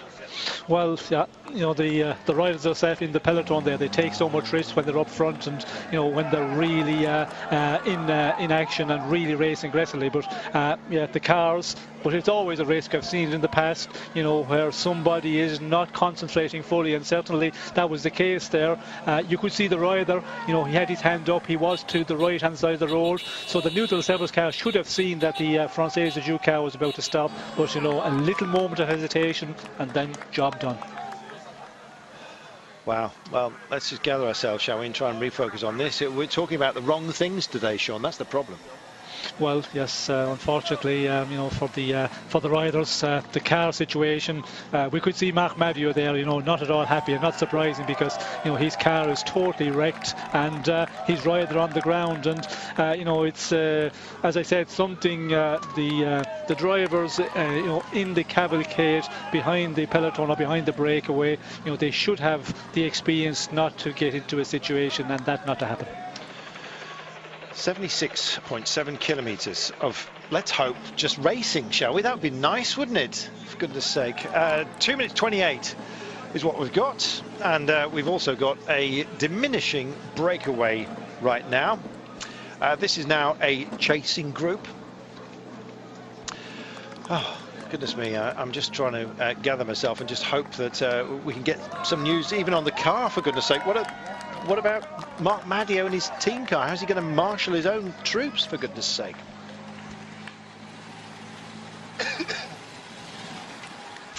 So, chasing group sets off in hot pursuit, and it's Michael Morkov is here. Pretty handy for Tinkoff Saxo. This is turning out to be a solid roll of the dice here. Is that Leurbacher? Also, likewise, no, it's not. It's Spacebrook is also here, and Docker as well. This is reasonably handy, Sean. Yes, it's a group of riders that they've decided to try and get out of the peloton here, and we're coming to that point now with the riders and the teams. They know that an opportunity, the way it's been set up back in the peloton, if you can get out, form another group and go at this point, you might be able to pull out a nice advantage and get into the more serious part, the most difficult part of the race with an advantage on the peloton, and then you're up there when the racing comes up from behind. And it's coming up from behind right now. Sky are in marshalling duty, as you can see. 6 of them. Haven't seen much of Bradley Wiggins, I must admit. Up towards the front. Don't mistake the beard. Meanwhile, Europe Car have sent a pilot up the road to try and join the Lotto Soudal rider, who's trying as well to just latch on to this chasing group. Everybody with an option. And soon you're going to run out of them, because there's going to be a call. Little tap to say, hi, come on, let's do this.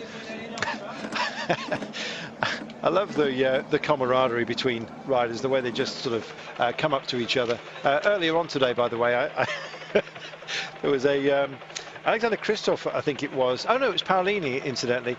Somebody came up and did one of those really nasty little whip slaps on his backside. It sort of shocked him a bit, and then he realised he was one of his mates from another team, so all was okay. But I think for a few moments anyway, he looked like he was thinking of violence. Just over 75 kilometres to go. Sean, there's going to be a lot of fresh legs out there, which means that the racing onto the Hellingen is going to be quite brutal. It's going to be pacey. There's going to be a lot of people who believe that they've got an interest today. Just look at how many riders we have locked into this pack of talent. Yes, well, we can see here, perfect picture, still a lot of riders, 140 maybe riders still in the peloton here, and with 75 kilometers to go, that is the case. The weather conditions, hasn't been at all difficult out there. Very little wind, dry conditions, and when you get that, well, then there's a lot of riders go a long ways into this race, and there will be a lot of riders as we go further to the finish. They're starting to bridge over and try and form themselves into an effective fighting force. Meanwhile, the police force is just behind it. It's still Sky that are they burning themselves, Sean, or is the pace today not been overly arduous, even for those who are on the front? Well, I think, when you're on the front for as long as Sky have been there, they've been up there for a long time now already, and, you're going to lose some of your riders because of that, and it's all... you have to look at the other teams as well, the bigger teams like Evetics, like the Lotto Soudal. All of those riders and teams are keeping as many riders as possible, and you could get into a situation where you could find yourself, with not enough riders in that final 30-40 kilometres. Well, here we are. It's the men from the original breakaway who've decided just to push on a little bit. Lars Bak, 35 years of age now, took a stage on the Giro in the past. You're just looking at Godin. Also, I suppose, just nudging towards veteran stage. Just 28 years of age now. He took a stage on the Paris-Nice. Finished 5th overall, in fact, a couple of years ago in 2013. So Godin's had his glory days and can go well. He was busy in Japan back as well. You may remember if you were watching that live on Eurosport as well. Hashtag your home of cycling. And finished 6th in the GC. So he's on great form for a 35-year-old. There are other veterans in the pack. Stein de Volder as well. I'd love to see how he goes today, but I think he would have preferred rougher conditions. I'm sort of rebooting myself, Sean, in terms of who I think might be up towards the front. A lot can change. There's plenty of stories still to be told, but for the time being, it's going to be the quick men who are going to have their fun the way this is going for now. Well, you would expect that at the moment, but again, with over 70 kilometers racing to go, if they race very, very fast in the final 60 kilometers, for example, well, then it becomes very difficult. And if you real fast racing on the cobble climbs, on the non-cobble sections, well, we could see the group splitting, but they have to race at such a fast rate, and who's going to do that? That is the big question. What team is really going to take it up and try and blow this big peloton to pieces with the conditions we have today?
Year's particular race.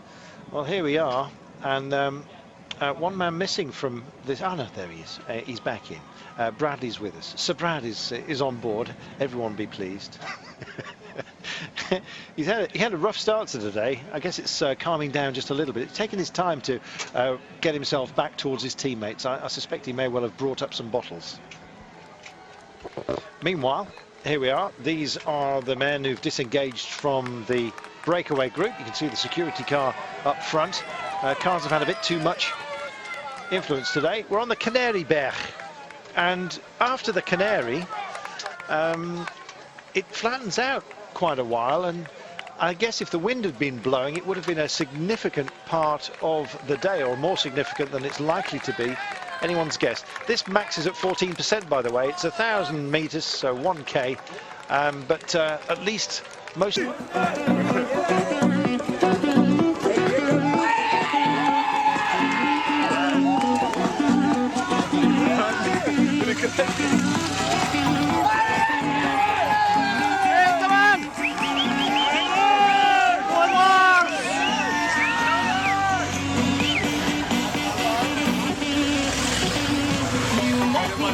Strong riders, but still they are starting to suffer now. And when you look at the peloton, the pace they're going, it's the peloton who's deciding who, how long and who's going to stay out front here. For these two, it's all up to the front of the peloton when they want to, when they decide to turn it up. This advantage of 3 minutes will just come down so quickly, because they have been out there for a long time and they are starting to tire.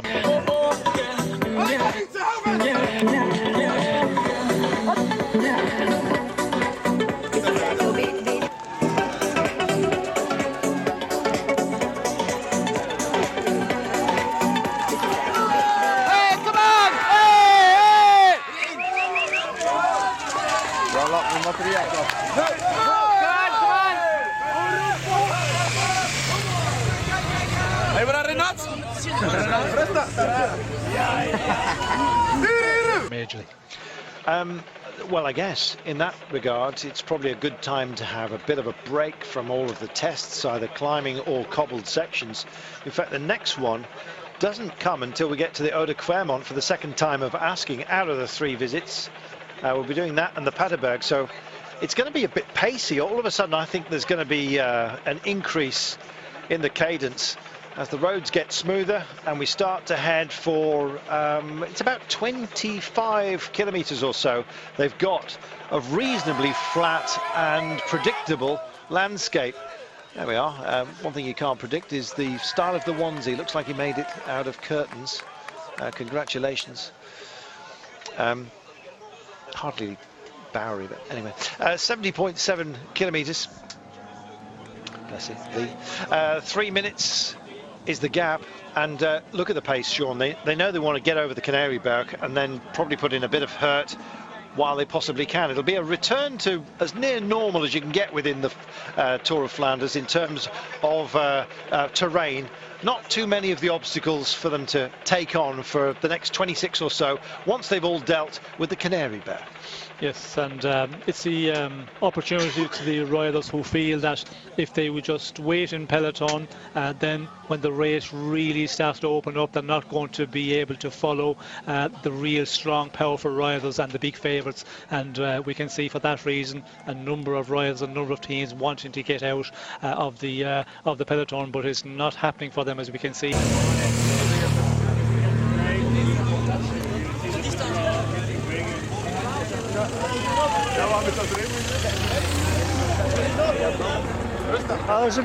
There's a wee break off the front.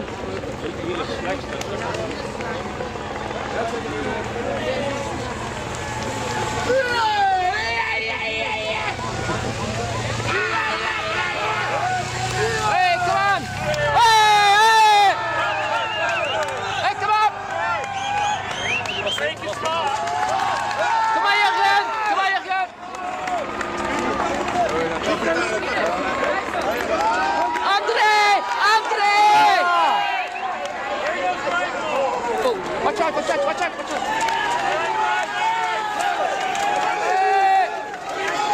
Sap, come on, Sap.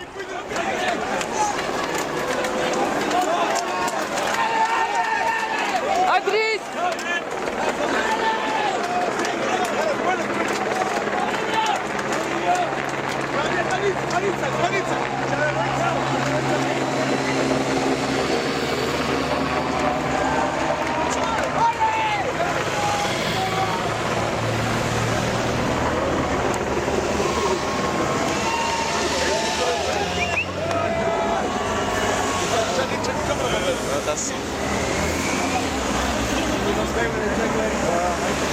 The conditions he would survive maybe a bit better, but he's still a good rider and he can, you know, hang on in there, and if he gets to the finish with a group, he's always a real danger one. Greipel, the question mark with him has always been about the distance. Right now, I believe he's sacrificing himself. There have been questions asked as to how he manages once you get over the 200 mark. Well, I guess on a brighter day, he might have had his fun, but he's on duty, I'm afraid. And this is about roughing everybody up and maybe just being part of the action out front. If this comes together and then pushes on, there will be 3 Lotto riders up the road. Lars Bak, who's nosed off right at the very front, one of the chasers, and of course Andre Greipel as well. That's a handy little formation. You've got a couple of teammates as well as yourself. Same deal for all of them. And a few checks over shoulders. I don't think they believe that this can make it just for the time being, but it's showing intent, and it's mixing it up, Sean, with just under 70 to go now. Yes, well, we can see again Ulrike Green Edge. It's Michelle Ducker here pushing on, and a number of riders trying to come across, and it's the point of the race where you have to try and do something. If you're not sure that you can last the real hectic racing in the end, try and get out of the peloton at this point. And this group is, you know, becoming a nice group now. If they can start working together, they could maybe, you know, get an advantage and get, you know, a minute and a half. And if they do manage to pull that out, well, then they could go a long ways in the more difficult, before we get to the more difficult parts. The danger has been spotted at an Essex Quick-Step, a centre man up the road. They don't want to be caught napping.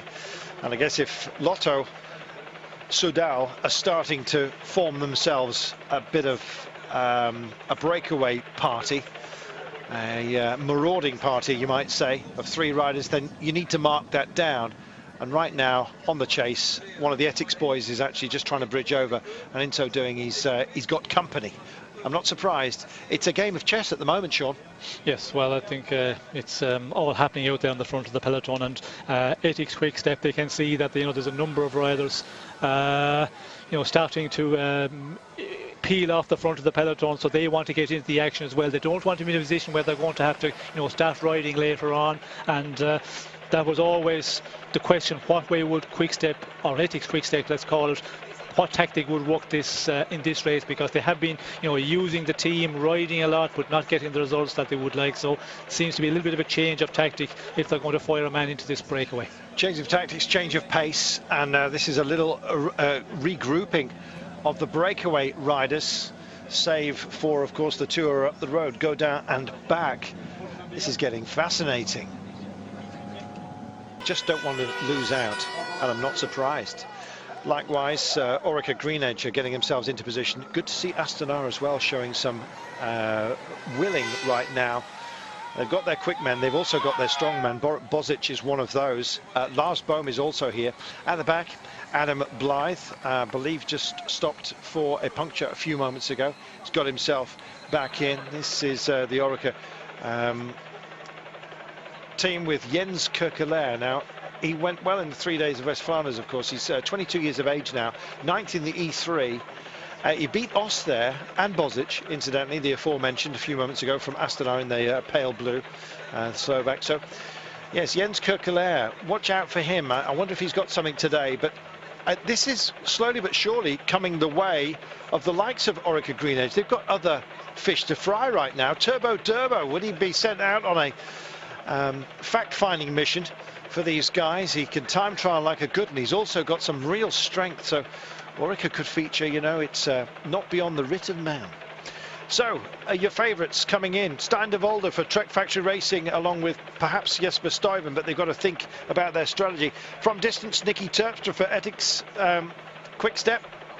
They've got Denex Dibar as well. We've just seen the Czech champion a few moments ago.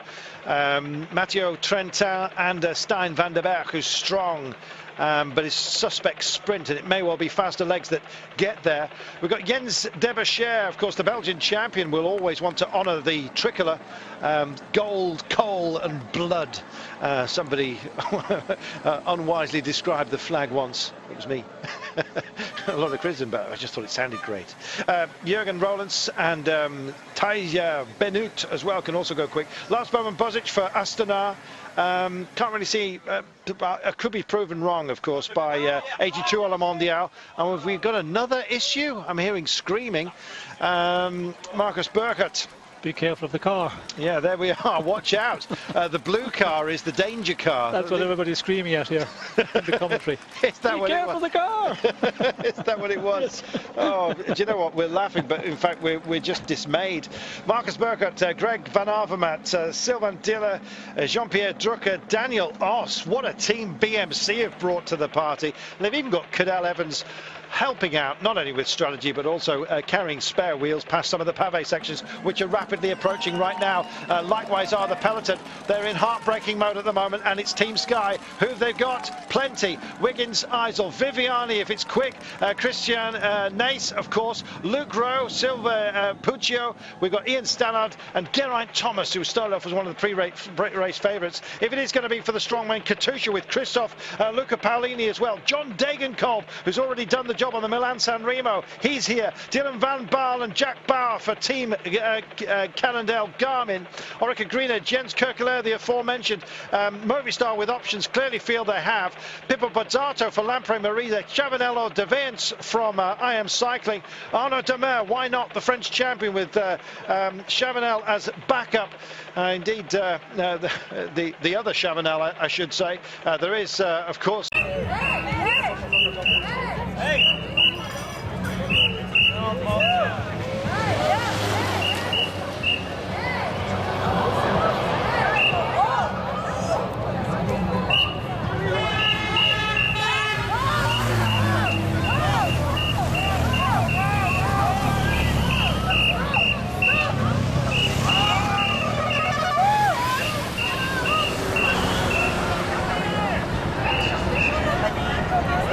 maybe just not grisly enough for him. If you want to be savaged by a bear, what about Peter Sagan, Matty Breschel, likewise for Tinkoff Saxo. The list is huge here. Oscar Gatto's in the frame for Androni Giocattoli. Sepp van Mark, why not? One of the out-and-out favourites for Lotto Jumbo in the yellow and black. Ted Turns, Yellow Valais for Topsport Vlaanderen, don't count them out. Vincent Jerome from Europcar in their green, and Loikemans and Mercato from Wanty Group Gobert. I'm sure I've forgotten some people, not least Luca Paolini, of course, who went so brilliantly in the Gent-Wevelgem. He'll be back up for Kristoff, but might well be giving his head out there. I don't think I've forgotten anybody, Sean, but I'm sure I most certainly have. It's impossible to pick a winner because we don't know how the strategy is going to pan out, but I'll tell you something, we're going to find out right now on these approaches. Yes, well, I think we can see now that it's really starting to race rapidly now, and that group out front, which was quite a big group and a lot of teams represented and a lot of very good riders. You know, we had Lobato there, we had Selvaggi from Wanty, we had Greipel, we had Dillier from BMC, we had a Lothar rider, we had Turo from Bora, Martinez from Europcar, Van Keerspoel from Ethics. So they're all, you know, they're all just putting men into that group going away, but unfortunately it's not happened because with the pace being set by Sky, their keepers under control.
With that, thankfully they are past it, but we are on a loop, for goodness sake. I don't think we repeat this road on this approach, but nonetheless, don't hold your breath. Wat is dat nu gebeurd? Ik weet het niet. Dat spel heeft zijn druk verloren.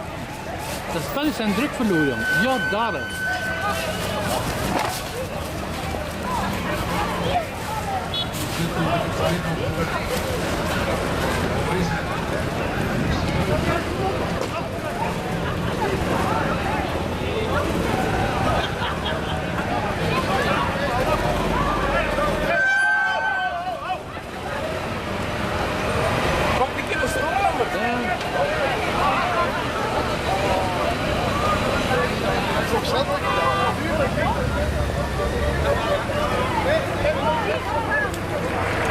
Dat is wel gevaarlijk, hè?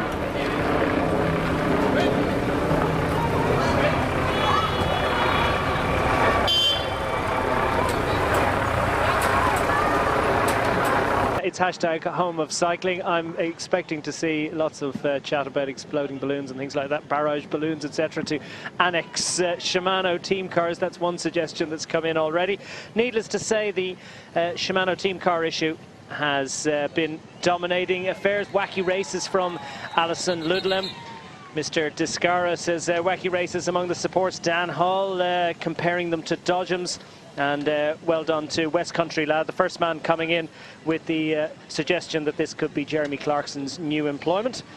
First one to get that. Julie Watts has to get a mention for having the best name on Twitter. So new to cycling. How do teams work together? Maybe you guys get a chance to explain that. And Caroline Allison is a driving instructor who's been offering her her assistance to the driver.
When it's behind the cavalcade, which is behind the main bunch, and there's lots going on narrow roads, well, there's plenty of opportunity for those accidents, and it's probably worth mentioning that, you know, isn't it amazing that it doesn't happen?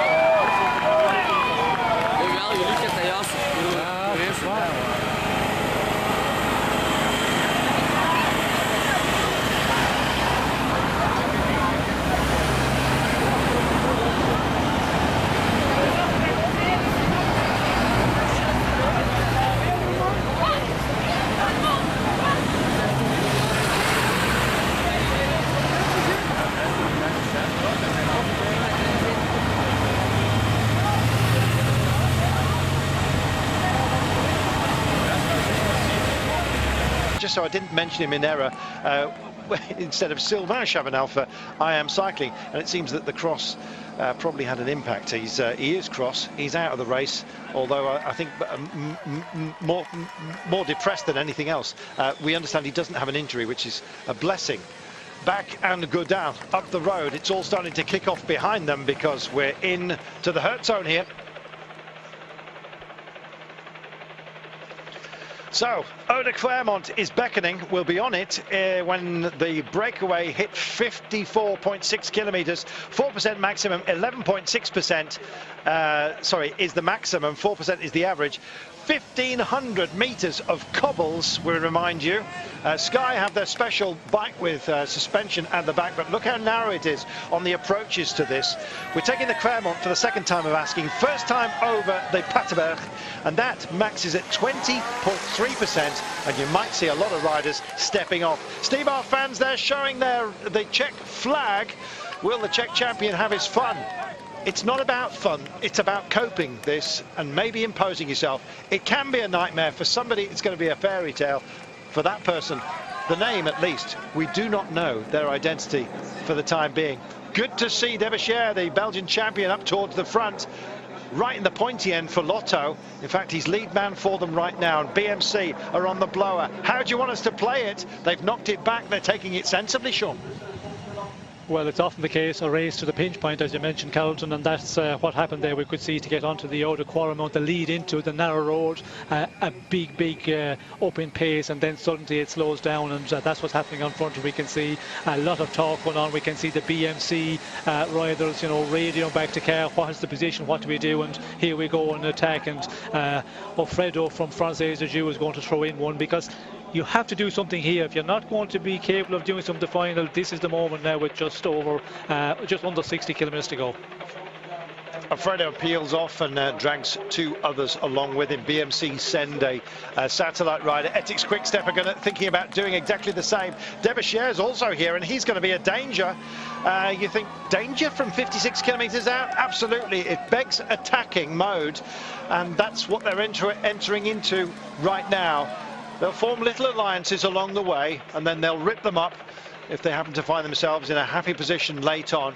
It's still not big enough, but this escape group, and we've still got this brace of riders up front. We remind you, that's Lars Bak and Damien Godin from the original breakaway, and they're already back on the Oude Kwaremont. This hurts this time by, and these guys don't have the luxury of a suspension system on the back of their bike, unlike Team Sky, who've been happily coping today, being out front, and I suggest the bike design may well have helped them in that regard, Sean. Well, for the moment we have to wait off for a moment, wait off for a while, let's say, because it's early days yet. There's a lot of riders in the peloton, and yeah, it's all to race for, it's all to happen yet. We're on this little testy, nasty, spiteful loop. They'll be back right here, don't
Quebec are a little bit too far down the order for the time being, with Cholek just coming through the picture. 43 seconds now.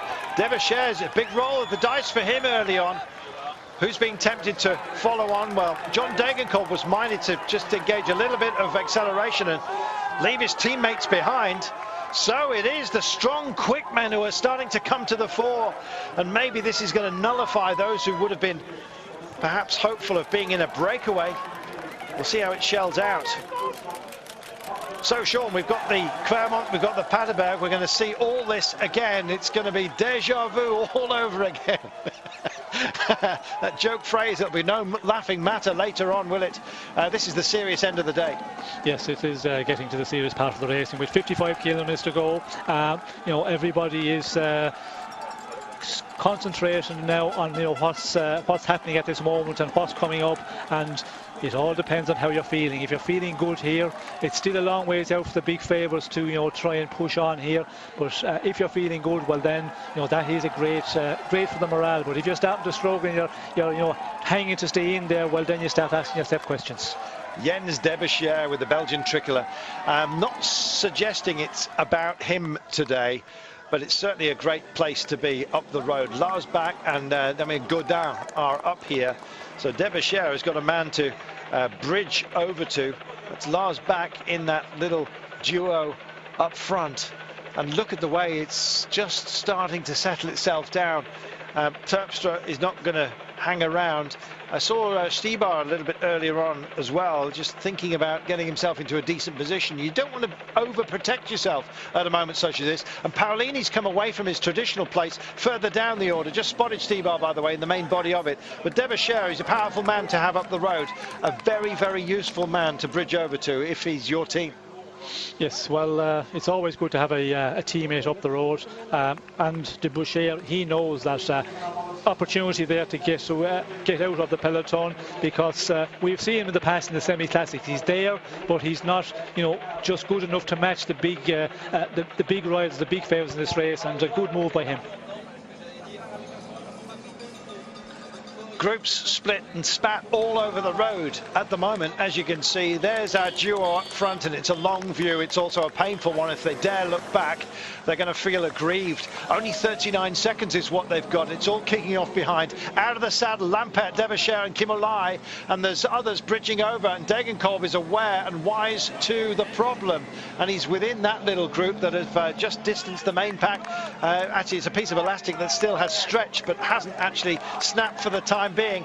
It's catch-up time, and Stein de Volder's out of the saddle and just on this little drag up right now. You can't describe it as more than that, but it's certainly sapping. And Geraint Thomas never that far away from the pointy end. His team have done a great job of getting him into position. Now he's actually ready and feeling capable of doing this alone now, Sean. Well, I think it's certainly all to play for. The race, it's all to happen yet. It's all about who has got the best form at this time. Still with over 50 kilometers, a long ways to go. So yeah, you have to hold off for quite a bit more. But if you're feeling good, well, then you follow. You watch the other big favourites. You don't allow them to get any advantage on you, and wait for the moment and work. You have a tactic, and you can be sure Sky, Geraint Thomas, they know when they have to really push on. Geraint Thomas not good in the sprint, so you have to always consider that. He has to try and go it alone or go a bit further out. 2 kilometres, that's what we've got until we're on the Paterberg. It's 20.3% for goodness sake. It's cobbles, it's nasty, it's part of this race because it hurts, and it's at a crucial point, Sean, very late on. There's very little time to recover before you're into more climbs, and then we come back in a loop and we go and do it all again. Oude Clermont and Paterberg still to be done. The Paterberg, for the first time of asking, is coming up right now. They'll have to hit it once again at speed. It's the last of our Hellingen, incidentally, with 13.2 for the line, but they're going to do it for the first time. They'll peak out at 51.2, so it's coming. They know it, and that's why it's busy.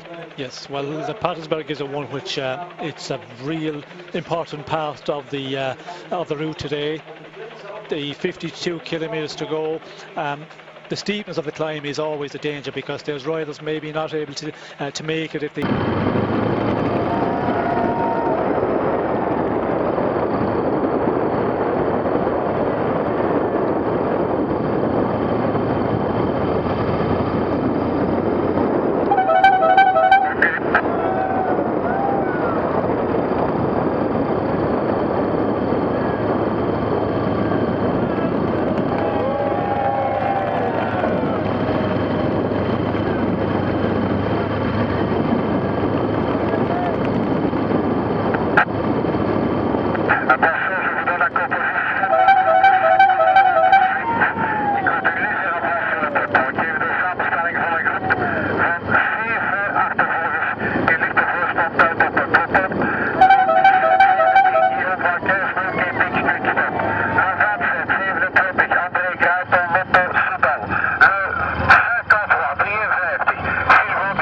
Then you cannot get moving again, so you have to go to the Paterberg and try and be in a real good position in the top 5 or 6 of that group you're in. These guys look like they're on a Sunday afternoon. I've got a feeling that Lars Bak is being called back. at the moment. Too far for him to go alone. He could be very, very useful. Here's the turn. They give themselves a good view of it. Easy to get into, tough to master. Well, for the two out front, we could see there they were just taking a little bit of recovery time before they got onto the paddleboard to be able to get up it, because these guys are really starting to suffer now. But back in the peloton, the front of the peloton, they will come around this right-hander at such a rate we could actually see problems. Well, easy for a duo to get into. It's going to be anything but for these guys, and that's why alarm bells are raging right now. I think it's Sylvain Chavanel that's hit the front. Paolini just goes by, shoots by. Kristoff within the body of the pack here. Čolek's also involved here. This is fantastic. Stybar is also here. Oh, it's all opening up. It's going to get very, very busy. There's not much space to actually introduce yourself. And as soon as you are here, it's a whole world of hurt. And suddenly it's Go Down that decides that he's going to press the go button. Who else is going to be minded to join him here, Jean? Well, I think the front end of the peloton now is really going to push on up here, because there is a big fight for position back there on the front of the peloton. We can see Godin struggling to get up it, as we can see back as well.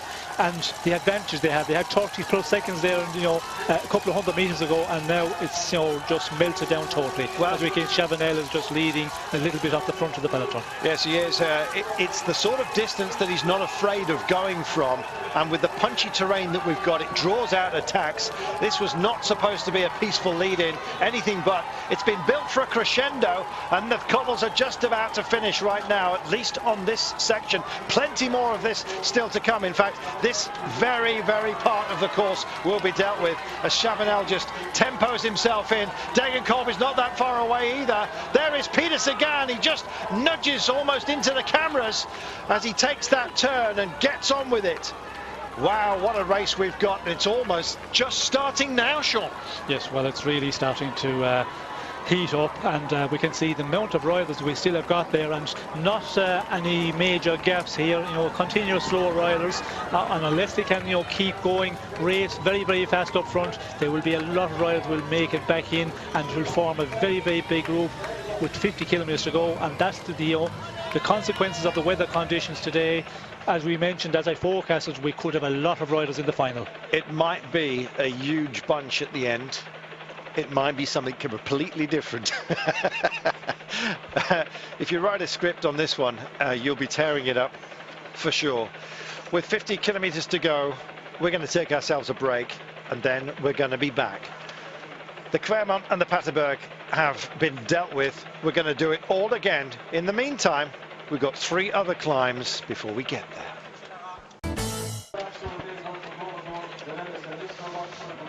I'll go back. 48.6 kilometers remaining, and we have plenty more climbs still to come. Sean, not as focused the next 3 climbs, but still with an impact, and any of them could prove to be a launching pad, I assume. We'll just wait till we're all back as a family on Eurosport before we engage Sean in this one. Right now, as you can see though, Andre Greipel is up towards the fore. He is working for others today, but I guess the more he puts in right now, the bigger the advantage is going to be taken by other quick men such as him. Thinking Degenkolb. Sean, pace still here. It's absolutely relentless. There are 3 other climbs. Any one could be a springboard, couldn't they? Yes, well, the Koppenberg is the next one, which is a real serious one as well. A little bit, further on down the road here, but we can see, a lot of looking about, and who is going to continue pushing on, securing the pace. And we can see groups also. We can see Bradley Wiggins in a smaller group just off the rear of this one. Dus goed. Ja, is eigenlijk wielrenner geworden. De Paterberg. De Paterberg, aangelegd in 1985.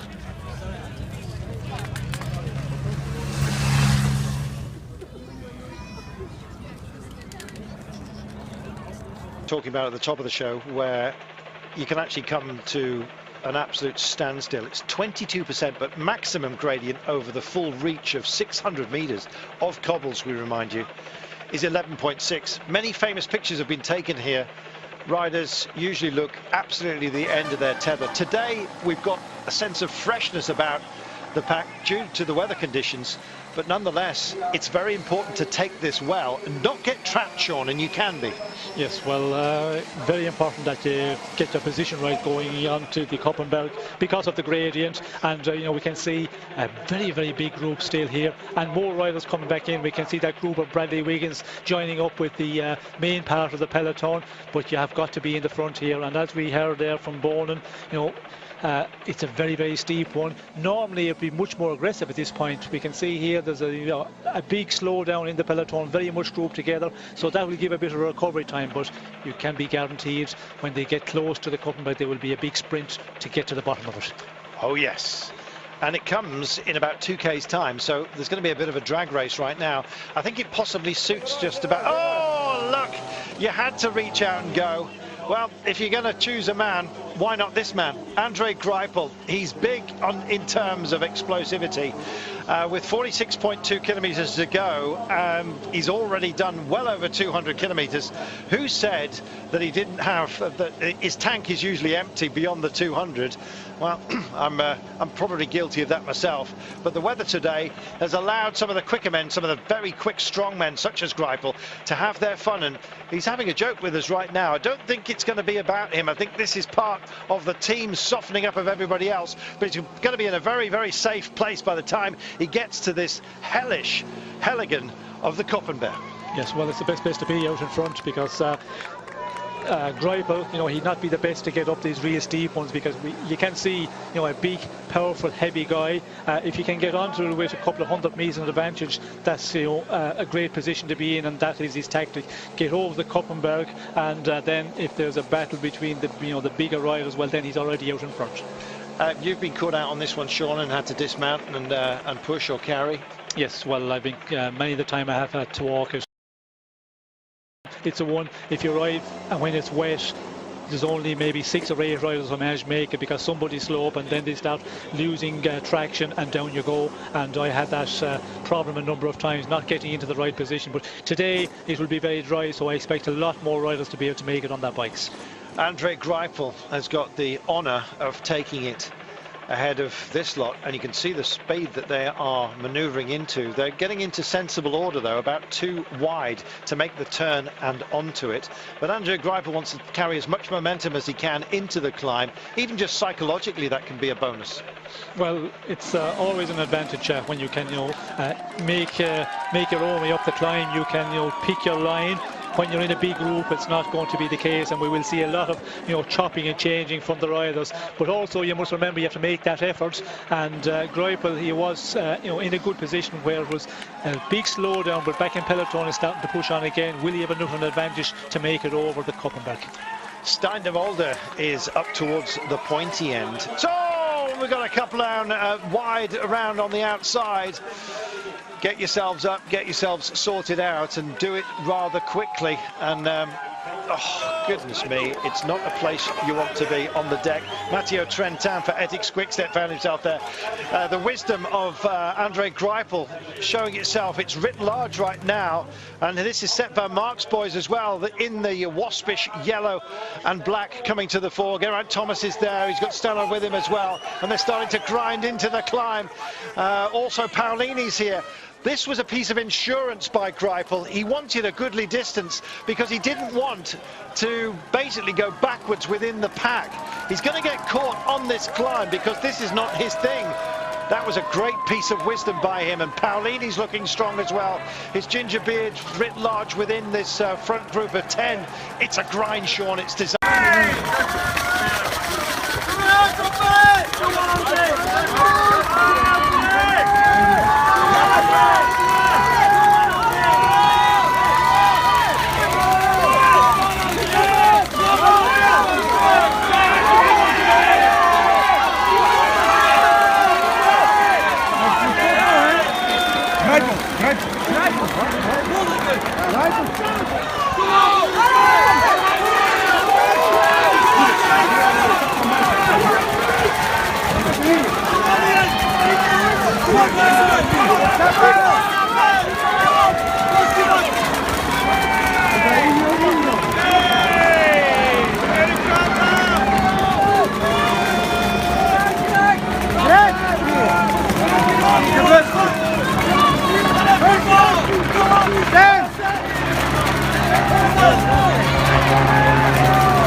te goed worden doen, stil. Dat is wel stil van.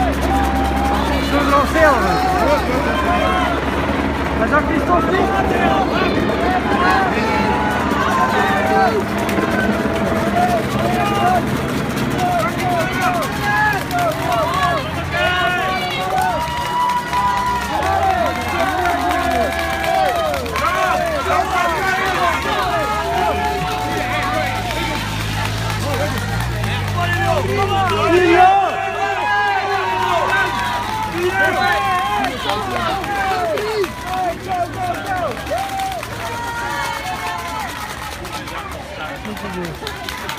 Voilà. Oh, zo kan het ook.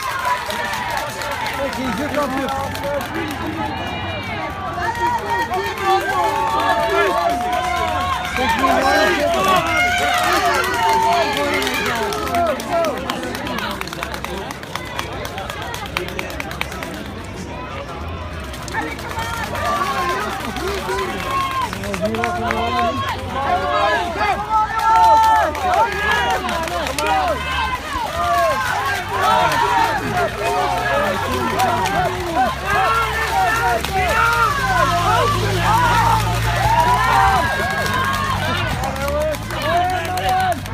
In de krap hier. In de krap.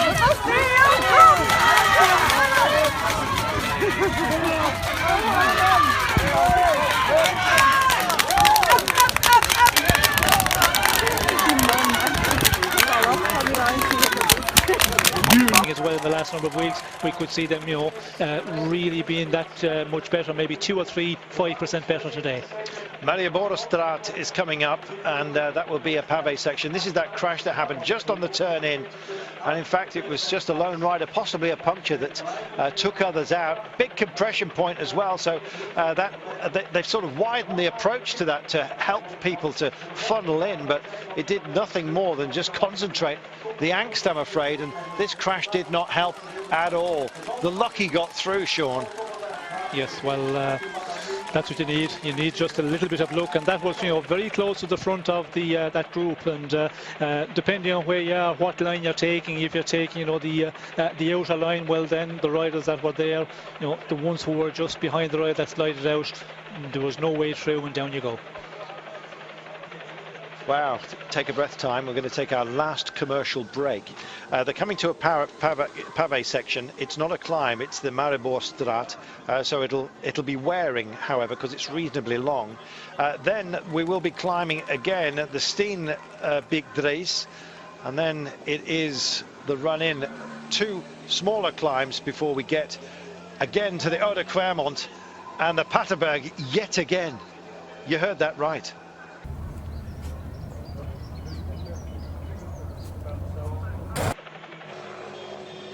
Peter Sagan is up towards the pointy end.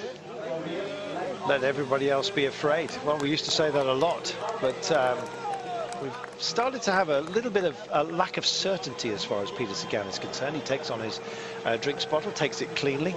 Looks like he's breaking some kind of seal, which he's not happy with. Oh no, it was a gel that was, beg your pardon, was taped to the bottle. Handy way of delivering a little bit of extra. Just going to welcome back our British friends, and then we'll all be together for the remainder of this race. What a day.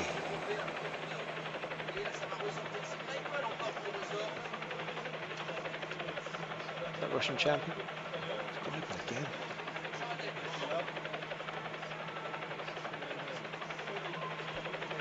Andre Greipel is in a naughty mood at the moment. He's teasing us. He's just headed off once again.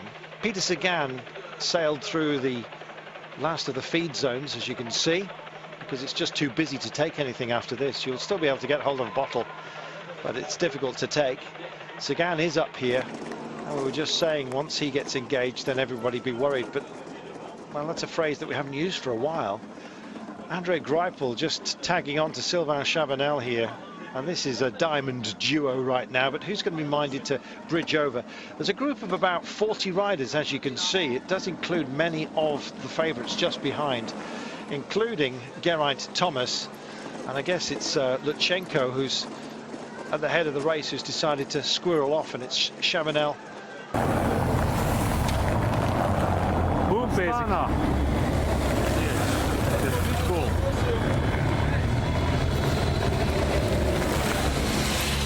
Hey! Het central. Chavanel, de grijpel. Hey, Chavanel! Sky weer, Sky Day weer al. Hey, Thomas! Hier, boom, hier.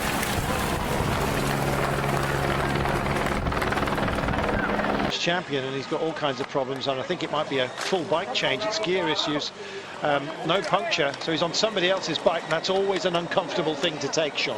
Yes, we could see that he's just he's changed. De Mare.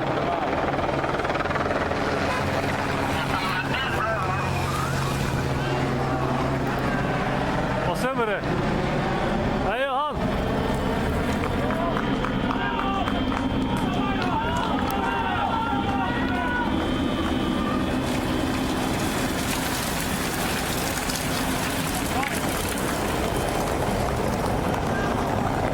Op zetten ze weer in.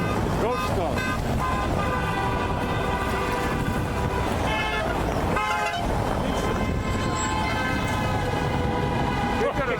Although, when he gets on the flatter sections, maybe Greiper will contribute a little bit with Chavanel. And Chavanel, experience, he knows this is the moment to try and get out of this group of big favourites. At least he's got to shell it down and maybe just drag somebody else up who he feels he could beat, but he could use, maybe lean on a little bit. So we're on this, yet again, this long pavé section, and this is struggling Arnaud Demar. The back of the peloton just getting back in, but he's on Bill Bonnet's bike. And so you see the number 61 on the bike and the 64 upon his back, and of course the French tricolour as well. Good solid pavé section, this one of the smoother pavés. You can see how it's on some of the repaired areas it varies just a little bit. One man we haven't seen too much of is Sepp van Mark, but he is up towards the nose of this lot. That's Tom Liesert you're looking at right now, that Demar is just getting onto the back of. 38.3 kilometres to go, and the hurt rolls on, and it can only get worse before the end. A nightmare for many, an absolute dream for somebody, but we don't know who that is today. So, what's next?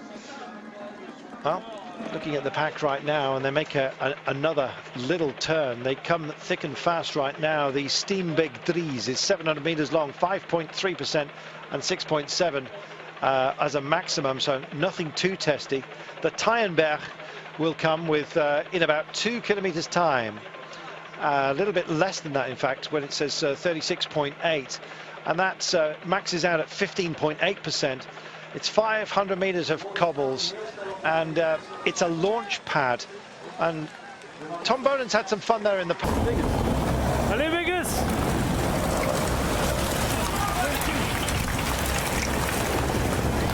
past, but I think that Sylvain Chavanel wants to race to that, because he believes if he can just hold on and get a decent gap when he gets to that point, then you may well see he kicks on.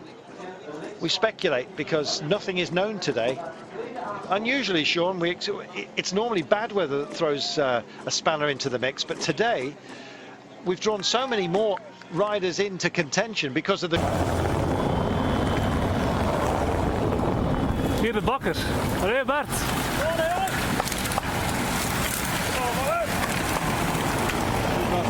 The good weather, and that's the reason why we can't call it just yet. Yes, well, we have a lot of riders here, as you can see. At this point, with just 38 kilometers to go, normally the group would be much smaller, maybe 20 riders, 25 riders, but it's much greater than that, and it's all to ride for at the moment. We can see here on the front, it's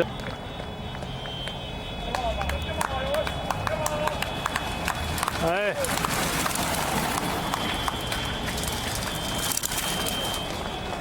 Pieter Nick Stick Brooks.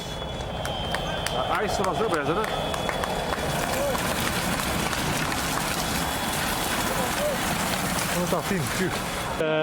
Dagan Kolb's team of Giant, who was, taking control. Anybody in here that is feeling good, got over the last couple of times without too much difficulty, they're going to say, well, I can get into the final of this one. And we can see Chavanel is the one who, you know, decided to go away, but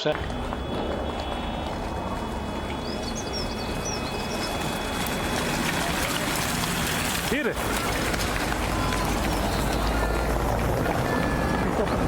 Not bad in a sprint-up situation at the end of a very, very long day. He's a trackman himself, Sepp van Mark, don't forget.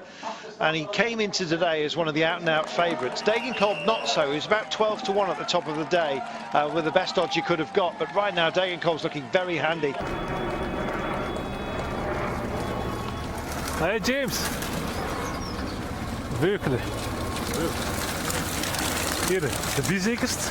24. He's got two teammates in front of him as they just eat up Chavanel and indeed Greipel as Lutsenko kicks off again and engages the cobbles of the Steenbeck-Dries on his own. The Tyenberg is what they are on now, I beg your pardon, and here it is. 15.8 is the max, 6.6. This is only 500 metres, but it's a whole world of hurt as Loikemans decides to try and impose himself as well. There's a lot here starting to shine, and is that Van Baal that's in the mix here for Team Cannondale-Garmin, the young man, third in the Dwarsdors de Vlaanderen. This is fantastic. Well, maybe it takes a bit of young spirit on a day like this. 37.2 kilometres out.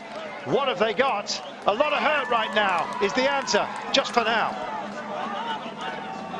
Well, certainly a lot of hurt for a lot of people, as we can see here. This one again, the Tyenberg, it's a difficult one. You know, the cobbles are not majorly difficult, but with the percentage at this point in the race, everybody is starting to suffer, and it's only the strongest, the fittest will survive from here on out. Lutsenko still taps out of rhythm. It looks like his cadence is a lot better than just about anybody out there. There's Tom Leeser at the back, and this really is the shell-out zone, as you can see. That was Tyler Farrar, by the way, just starting to suffer. There is Geraint Thomas, and this is a very, very selective group we've got right now with 36.9 to go. John Degenkolb over towards the barriers, just shows his nose as Lutsenko gets clear and onto the little bit of respite where his thighs will be absolutely stinging right now. Trying to shake out the lactose, and just takes a bottle and just thinks job well done just for now. But there is more work to be done here, Sean. And as Van Avermaet here puts in a big attack, and we can see Lutsenko out front. He's doing a great job, riding very, very strong, but Van Avermaet also who needs to go from a bit further out, as we can see here with a Skyrider. Yes, with a Skyrider almost coming down. Yeah, everyone with the same idea, and one of those flags just dropped in front. It was almost like a go flag, albeit yellow, for Greg Van Avermaet. He's gone, but look who he's dragging with him. I think that's Stijn de Volder that's also involved for Trek Factory Racing. Well, who's been left out? Well, I think that was Dylan Van Baal of Cannondale-Garmin, who showed a bit of willing, and Chavanel decides to try and pick up. One of the Borough boys is also involved here, and Van Baal is leading a chasing pack of talent and doesn't want to be lent on at the moment, so drifts to the side of the road, and everyone's saying, come on, do something. I'm not doing it all by myself. Don't get on my wheel. Don't mess around with me. There's going to be a lot of messing around, Sean, at the end here. Well, yes, there is a lot of looking there, but still they're racing very aggressive. We can see a lot of riders having difficulty following. Alexander Kristoff is bridging over. He doesn't want to be left out. Degenkolb just starting to suffer a little bit and trying to find little areas where he can possibly just hide and regather himself. Meanwhile, the push on continues, and Geraint Thomas is in a great place. Stijn de Volder looms large with a clear piece of road on the right-hand side, and Andre Greipel just sails by him right now. Goodness me, 35.8 kilometres to go. It's intense, Sean. Yes, it's real fast racing at the moment, and at this point you can see that you know, the gap's only maybe 30-40 metres, but for the riders to close them down, it's becoming a big fight, and you know, they're just slowly crawling their way across. And we can see now in the front group we have maybe 18-20 riders at the moment, and other riders are just trying to make it across to them. Desperately so. Oh, and this is a big roll now. That's Nicky Terpstra who's been caught in the wrong place by the looks of things. And suddenly he realises a little alarm bell goes off. He's got riders who are similar to him in terms of their capabilities, and they're up the road. And Peter Sagan's in this gang as well. So he's got to get there, and he's dragging others along with him, including Dylan van Baarle from that little selective group. 34.9 to go. It's clicking down. Closer and closer to glory for somebody.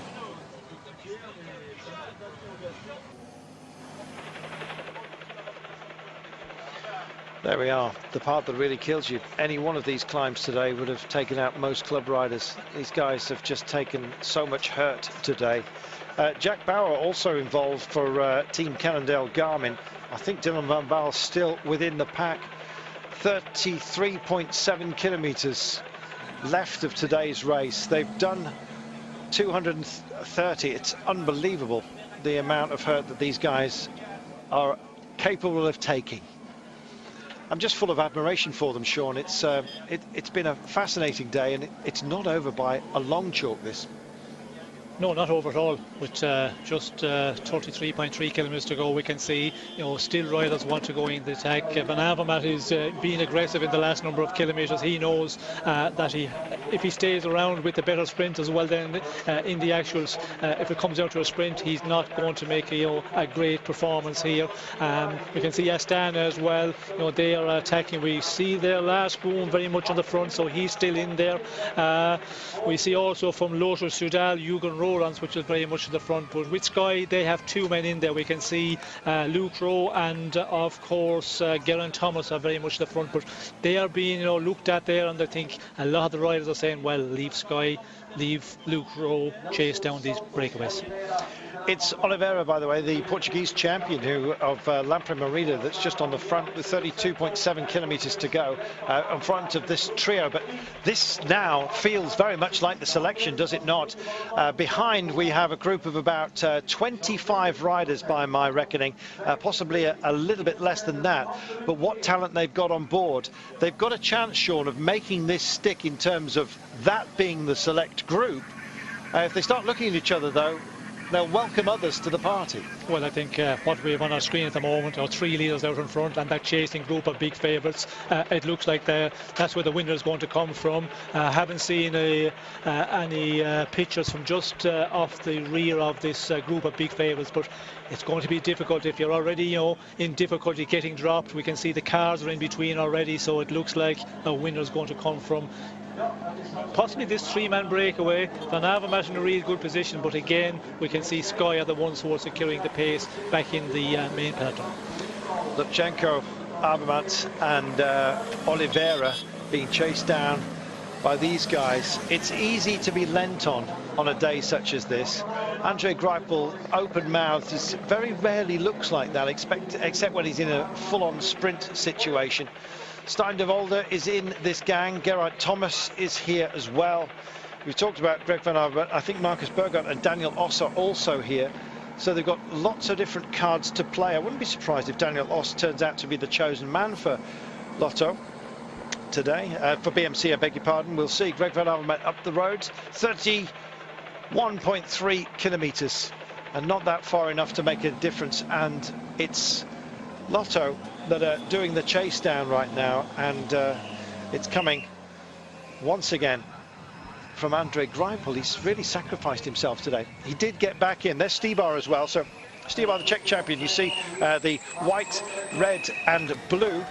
You see Erik Quickstep also represented here. Nicky Terpstra has made it back over. It was a good move by him to put that fire out, Sean. He's been playing the fireman.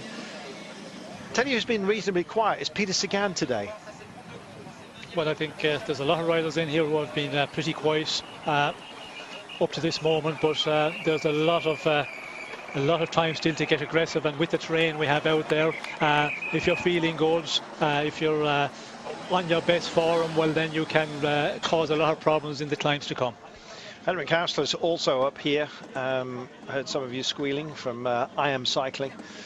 I'm looking at this group right now. Degenkolb is there. I was just about to declare him absent, but he is there. So is Alexander Kristoff. So we've got Degenkolb, we've got Kristoff, we've got Terpstra, we've got, do you know what? We've got just about everybody that you would have picked at the top of the day, Sean. This is fantastic. Well, looking at that, the composition of that chasing group, a lot of the big favourites in there. I can't pick out anybody who you would be put on the top list of favourites this morning, but there's still a very big group of riders here.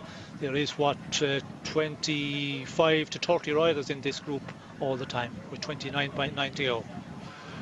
Wow. So gather yourselves. We're going to try. Andrew Grifko's here, by the way, for Astana as well. In fact, I think they've got 3 personnel within this group. Let's well, when the camera settles, we'll have a look. 30 kilometers remaining. So once we deal with the Tyenberg, we then now that that's been dealt with, I should say, through the Kruiseberg, as we've already mentioned, well, then we have the Clermont and the Paterberg still to be dealt with. The first time of asking for the Eau de Clermont was kind of here's what you're going to have to deal with on 3 occasions. They've got to get through it once more, Sean, but then they've got the Paterberg, which is going to be a real punishment. I can't see this group coming in en masse at all. They're going to start attacking each other, and there's teammates here who can be used, and they will be. Perfect example, Sean, of how you lean on your teammates at moments such as this and just hope that they can provide you with something. We're on the Kruiseberg, the Hotond, 9% maximum, but a short one. Yes, well, it's a difficult one at this point. You know, the cobblestones are not in the best of shape, and we can see, you know, the Portuguese rider Nelson Oliveira, you know, going for it here, taking his chance, and you know, it's what they've got to do. But to get out of this one, another rider we can see here with a chain problem, Lukemans, of course, he's been very active in the last number of kilometres. Yeah, terrible time for this to happen, because he's got to get up here, and really he's kind of, well, not only off the pace, but just has to recadence himself essentially for the attack. There is Oliveira, and those.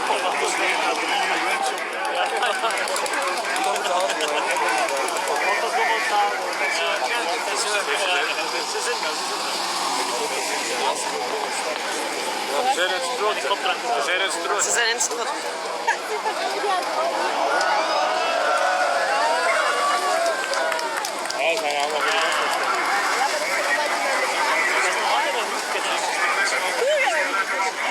Ja, maar niet hier, hè? Ja, hallo! Heel verkocht. Wie nu verkocht?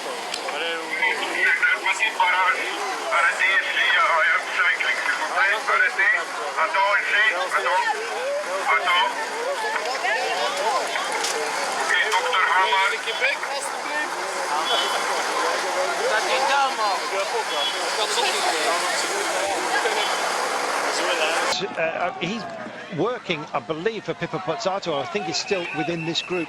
28.7. Fighting, and Andre Greipel just backing out. There's Marco Mercato getting back in here, and Greipel looks like he really is suffering, but he's not the only one. And they're starting to bob on the climb. Who looks freshest? Well, nobody looks fresh. Everyone's got some kind of deficit. It's about how much of your reserves you've already used, I guess. And frankly, I think that Andre Greipel has just about used all of his, and he's got still, don't forget, the Eau de Clermont and the Paterberg still to come, and that's going to hurt. We know that. Big checks over shoulders, and you know, if you're starting to pose an attack at a moment such as this.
Andre Greipel has faded on this climb. He may well be able to regather himself, but it's a tough ask.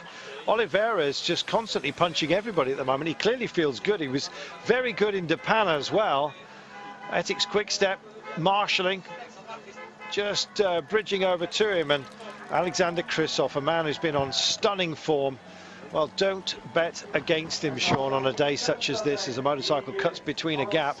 And it's a constant battle. Not only that, but even I don't think they can even they haven't even got time to take a bottle at a moment such as that. The pace they've got right now, even coming off these cobbled sections, the next one is announced so quickly, and there's so much shaking down. I think that's Sepp van Mark has been distanced here on that last climb. That's not good, Sean. There's a lot of climbing still to come here. Yes, yes.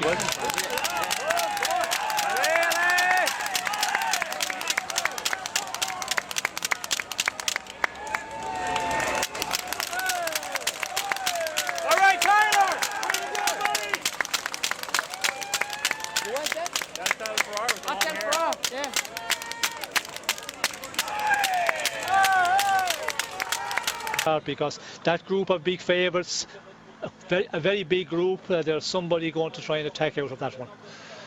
Most definitely. You've got others as well. I'm just looking back here. I'm hoping that Sepp van Mark hasn't pinged off the front. Our camera angle was rather confusing. We'll have a look at that in a moment. We certainly didn't see him on the climb. I believe he is suffering, but we may be proven wrong here. 27.4. There he is. He's backed out of it, Sean. He was suffering. Thank heaven for that. Sorry if I thought I'd misguided you.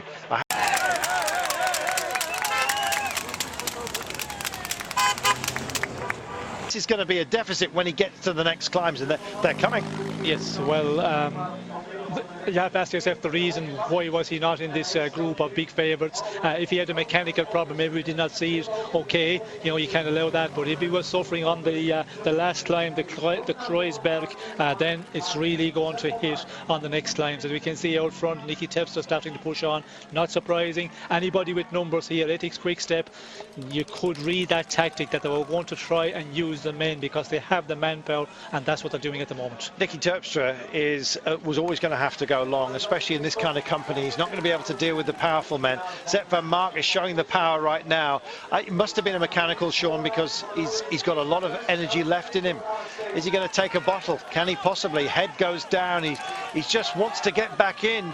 26.8 kilometers remaining, and well, there's still climbing to be done. Don't forget, we've got the Ode Clermont and the Paterberg. He's got to be back in before that, Sean. Yes, and he's not looking good here. Almost made it on just that little drag, but again, you know, upped it up front, and we can see there he's really suffering. Doesn't look like he's going to make it back into that big group of favourites. No, it doesn't. It was a big breath.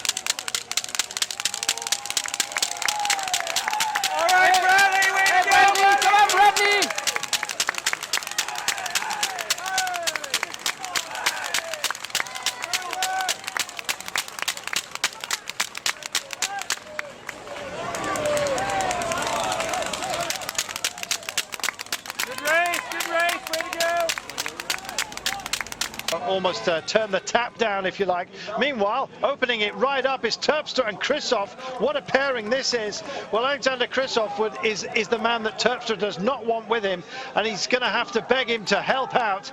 Kristoff, I don't know. He looks like he's on the absolute limit right now. Terpstra just has to keep this spinning and hope that he can fatigue Kristoff at a moment such as this. 26.1 to go. What's the response behind? Well, we can see again, Luke Rowe has got to take it up and try and secure, you know, the pace setting for Geraint Thomas. And when we get to the next,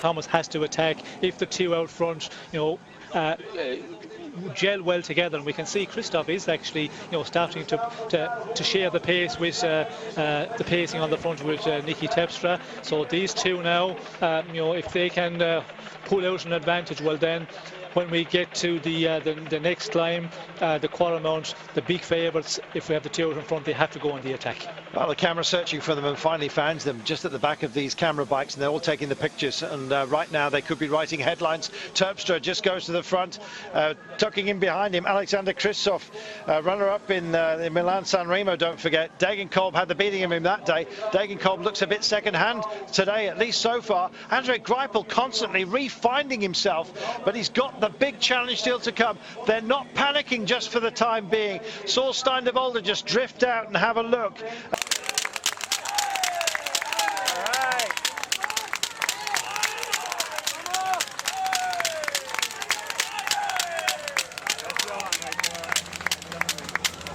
Could win it, but it's going to take a supreme effort, and that's what he's showing right now, Sean. Yes, well, he knows Terpstra, he has to get out of this group of big favourites. Unfortunately, he's with somebody who was much faster than himself in the sprint, so he's going to have to try and get rid of him, possibly on the final climb on the Patersberg, the final time upward. But again, we can see Greipel is securing the pace there. He has some teammates in that group. He had a super race of Japan, Alexander Kristoff, as you well saw. He was just unbeatable, save for the time trial. Meanwhile, these guys are trying to tap out a tempo to get back to him. Alexander Kristoff is in a great place. Nicky Terpstra would prefer to have somebody else alongside him, I guess, but at least he's getting some help from Kristoff. Kristoff is not going to want to invest too much into the last push. Likewise, though, Ethics Quickstep are not having to...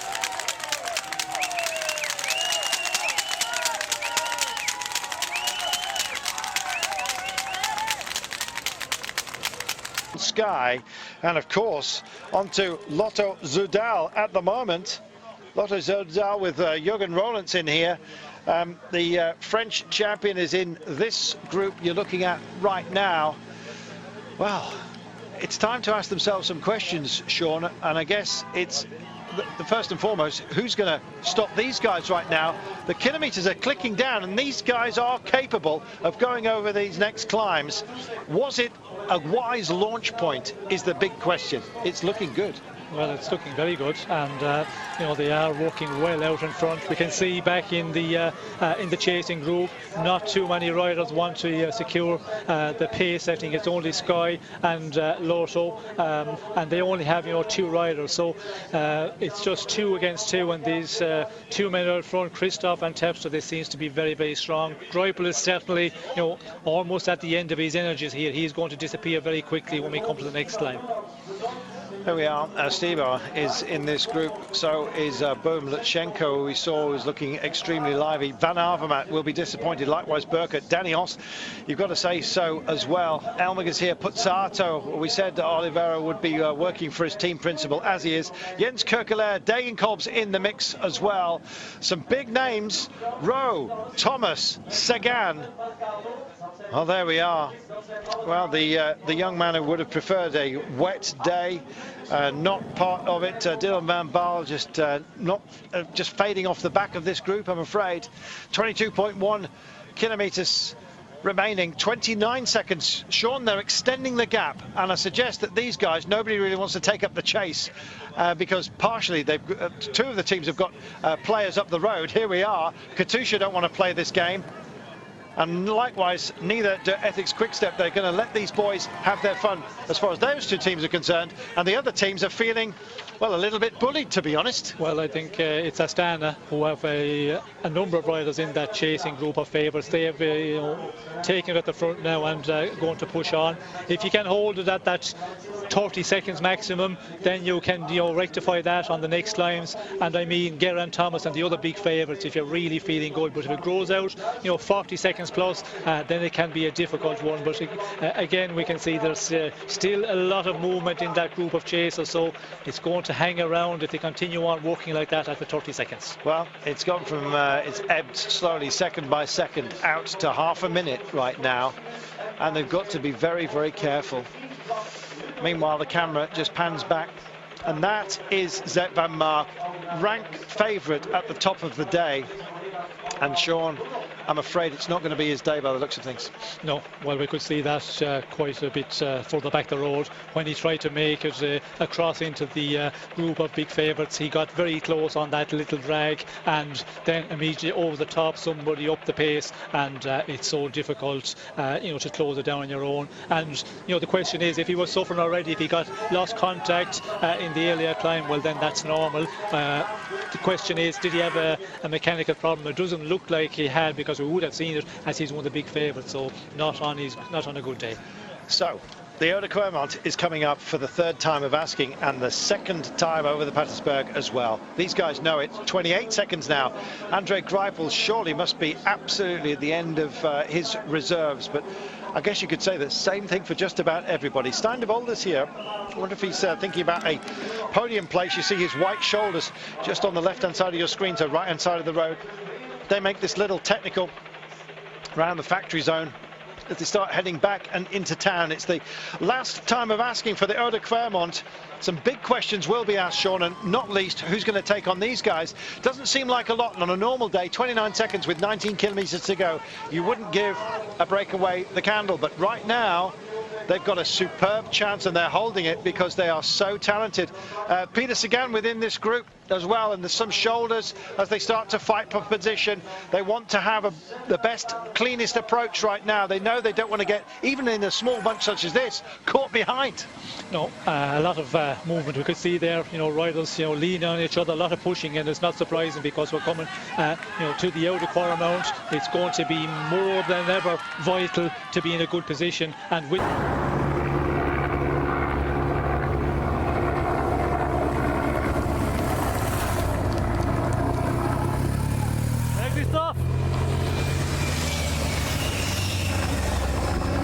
two out front, much the same as last year. We had a situation where there was two riders out front, then Cancellara went to the attack, and that's what Geraint Thomas, the other riders, Degan Kolb, he's going to follow, of course, and he's going to try and stay with the big strong men. Jürgen Roelands, we can see there, Greipel is riding a lot for his team, so Roelands is certainly the one they're going to play.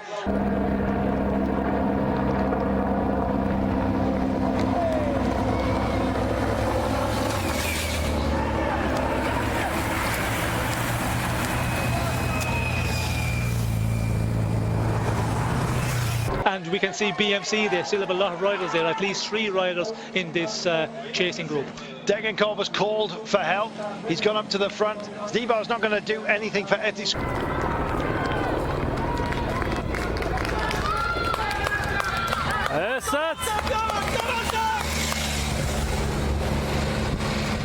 Quickstep, he's got Terpstra up the road. BMC, you saw their car speeding through the gap, trying to get up there. Meanwhile, these guys have got to get up what is approaching. Goodness me, Sean, they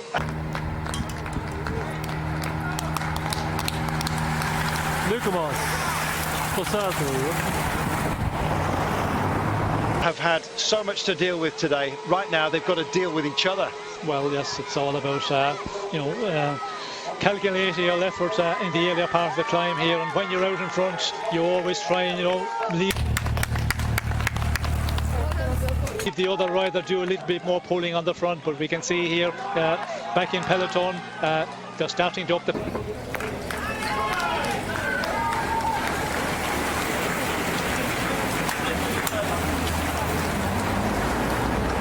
pace, and I think this advantage will come down quickly. Degan Kolb has run out of assistance. He's now relying on Sky. He's leaning on them. Sagan likewise in the chasers. Meanwhile up front it's Kristoff that's taken on this climb for the first time in the lead ahead of Nicky Terpstra. Nicky Terpstra starting to chug. Got to say that Kristoff looks amazingly fresh after a busy day, and there's Andre Greipel. I think finally that is job done for Andre Greipel. He's done such a good job on behalf of his teammates from Lotto Soudal. Here we are then, the Ode Quermont maxing at 11.6. No laughing matter, but wait till you come to the final climb of asking, the Patersberg. That is absolutely no joke. So they've got to deal with this, and then it's very, very short order. It's only 3.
watching this at home with broken vertebra must be screaming at the screen, but the man he's calling for, well, who is it?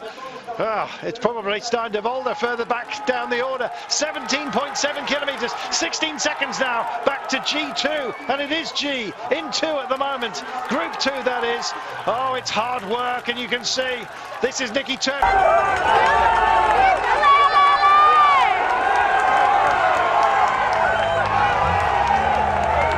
He realises what he's got to do. They'll be on the radio saying to him, just go for it, for goodness sake. Dig deep and impose it now. Yes, and that's what he's doing, and we can see Geraint Thomas is the one who was really, blowing the chip.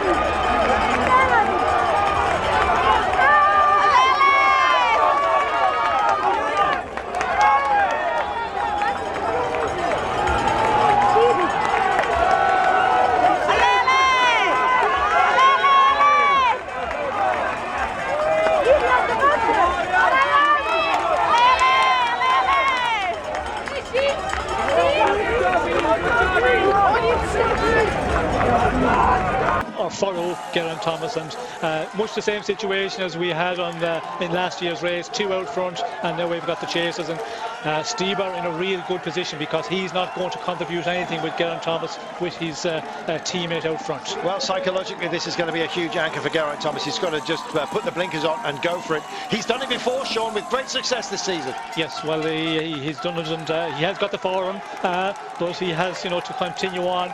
He cannot start looking around and because Stieber is guaranteed he's not going to work, and also we can see Daniel Loss with Van Avermaet, they're also chasing, and they're not that far off. So yeah, you haven't the time to start playing about. You just have to keep on riding, and that's what Geraint Thomas has got to do here. And when you come to the final climb of the day, it's going to be a difficult one for Geraint Thomas if you have to ride all the way with a ride.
He's not prepared to help out. Bohm thinking about imposing himself. Peter Sagan's also in the frame. Degenkolb's also up here. Some very, very quick men. Greg van Avermaet in the red, number 21, is also very much installed. And Stein de Volder with his white shoulders as Stibar looks over that way to see who's there. There is Stein de Volder, the great man who's won this race on 2 occasions. He doesn't want to invest too much energy right now. Peter Sagan, who's had one of the quietest days of all, as de Volder says, come on, to Degenkolb, who really looks absolutely at the end of his resources. Everybody is surely, and a big dig goes off now, and it's like a little bomblet as they all respond.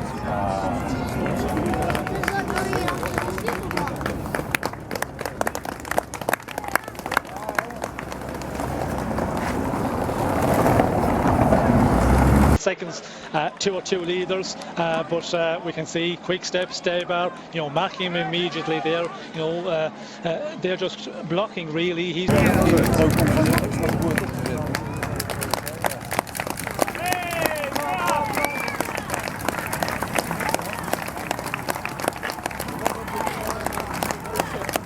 not going to contribute anything, but up front, the advantage 25 seconds as we go closer to the Patersberg. Terpstra versus Quick Step versus Kristoff, I beg your pardon. Hugely exciting stuff here, and this, not the least of it, the last big test. Can Terpstra impose himself on a man who's on supreme form, Alexander Kristoff, in a city?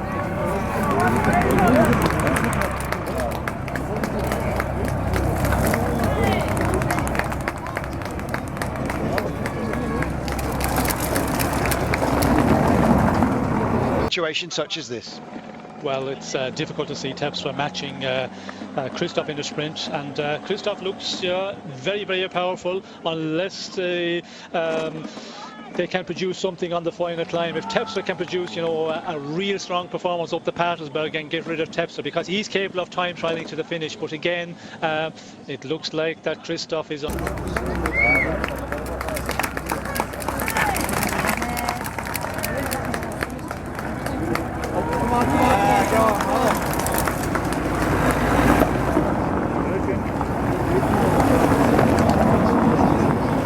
Amazing. Well, second in the Milan-San Remo, of course, to John Degenkolb, who's behind him. He won't want to be playing bridesmaid again. Camera bike comes through, at least gets clear that Still's camera should have been elsewhere.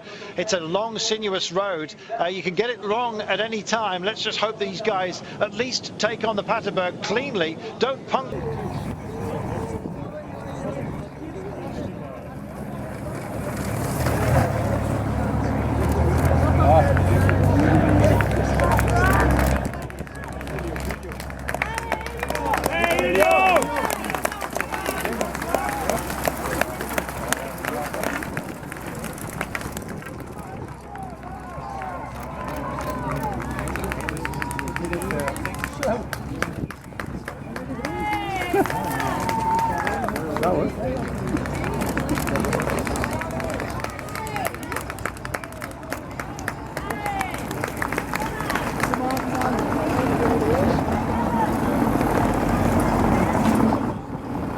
Well, yes, this final one is, of major importance. The Patersberg, just to get up it, and we could have riders, getting into difficulty, not being able to make it. So again, you have to try and, not be on the front, but as you get to the right-hand turn, where our two leaders are coming to the moment, to be in the top 3 or 4, that would be the perfect position in the chasing group. So they sail in, and they're on the cobbles for the very, very, very last time. It's a clean run after this. Now Terpstra's got no choice. I don't think he can take this on. I think it's going to have to be runners-up spot for him today, but we're going to find out. 20.3. It's his launch pad, it's his last chance for glory, because the form that Alexander Kristoff is on right now, and yet again the confetti comes on these guys. Somebody, unfortunately, is going to be a bridesmaid today, and I fear it may well be Nicky Terpstra, the way things are panning out. 29 seconds, it's a closing gap because they're motivated behind, and finally BMC offer up some kind of support, if that's what it is. Stein de Volder looks like he's starting to suffer, the veteran, at the back of this grouping. 13.5 to go. It's a hard man's game, this. Yes, it is. it's all about the real hard men to survive here. We can see Terpstra, he's fighting to stay in the wheel of Kristoff, and also back in that chasing group we can see Daniel Loss from BMC really pushing on the pace, and I'll not be surprised if we can see Van Avermaet trying to come across here, because this is the the final opportunity. Stebar's in there.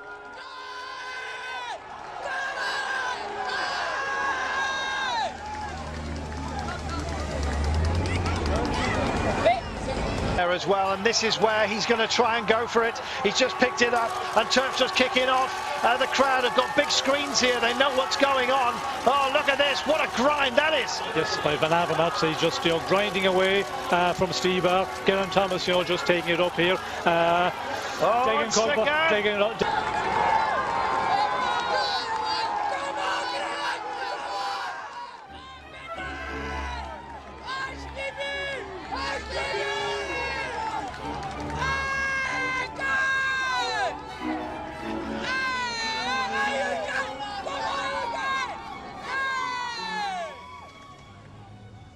And even the great Stein de Volder there is also suffering. What a fantastic push this is. 20 seconds is what Terpstra and Kristoff have got, and they're away. But Sagan has made it over, and not only that, he's in great company. He's got Greg Van Avermaet. They've got to work together here, Sean. Yes, well, he's got to work with Van Avermaet and try and make it across. The interesting one now is with the two out front, with still 20 seconds on an advantage. Nicky Terpstra.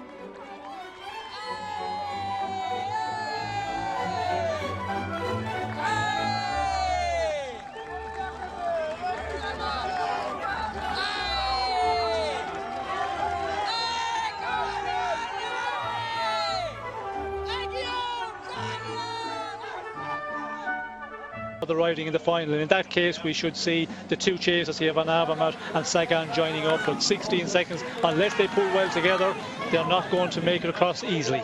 12.6 to go, that's all.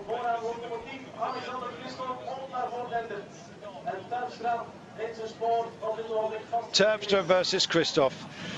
I fear for Nicky Terpstra, and not least there should be alarm bells going, because there's a real talented duo behind. They've got to work together. They're now starting to exchange turns, which is a good thing. They've got to believe that they can bridge that gap, and they do. They're narrowing it, Sean, and 15 seconds is what it is right now. I think this is an alliance formed, which of course will be torn up later on, but they've got to work together now if they're going to keep their...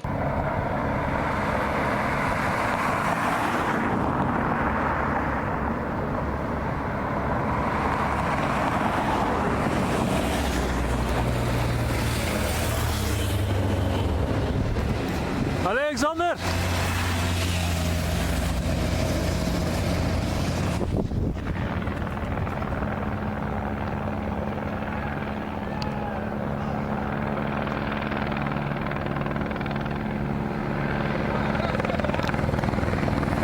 We zitten niet ver voor, hè?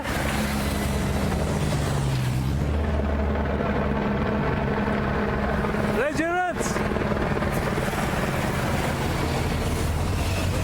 Tries and can't, and he comes back in to the group trying to rebuild himself. Stein de Volder is still here within this grouping.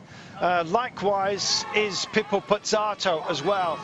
Well, any of those guys would have taken this scenario, I guess.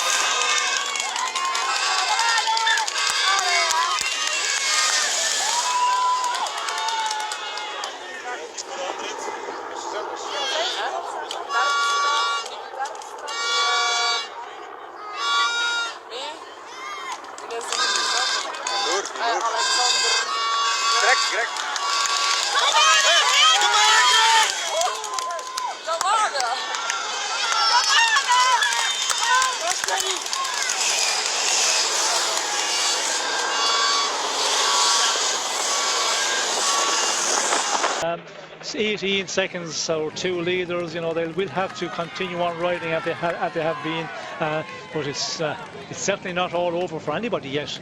It's certainly not. It's not over even for Nicky Terpstra within this duo. These are the threat. 18 seconds, and isn't an expanding gap. It's a holding one for now, but the kilometres are clicking down and everyone is absolutely exhausted. There's also teams here who've got members up the road that aren't going to help out. So despite the fact this looks like a big chasing group, there are some that don't have to engage, Sean, and it's...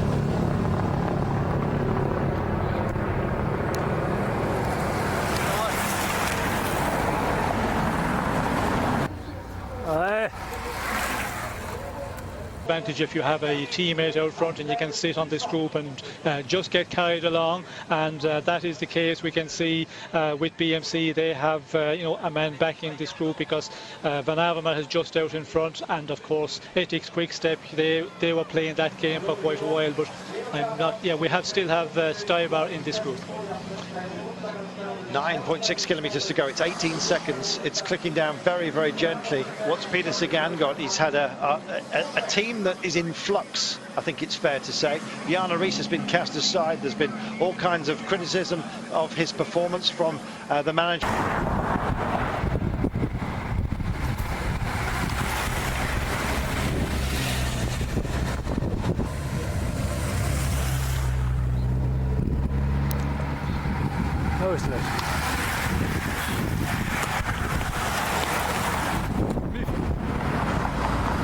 But I think Alexander Kristoff at the moment is red hot favourite with a 16-second gap with 9.1 to go. Sean, we've dealt with the pavé. It's now about the run into town, and there's going to be a clear view of the hounds are going to see the hares before you know it. Yes, well, they can all see each other, although for the chasing group, the bigger group there, our two leaders are a bit further out, but certainly Sagan and Van Avermaet, they're just hanging out in front of that chasing group of 8-9 riders. It's an expanding gap by the looks of things back to the... Ian.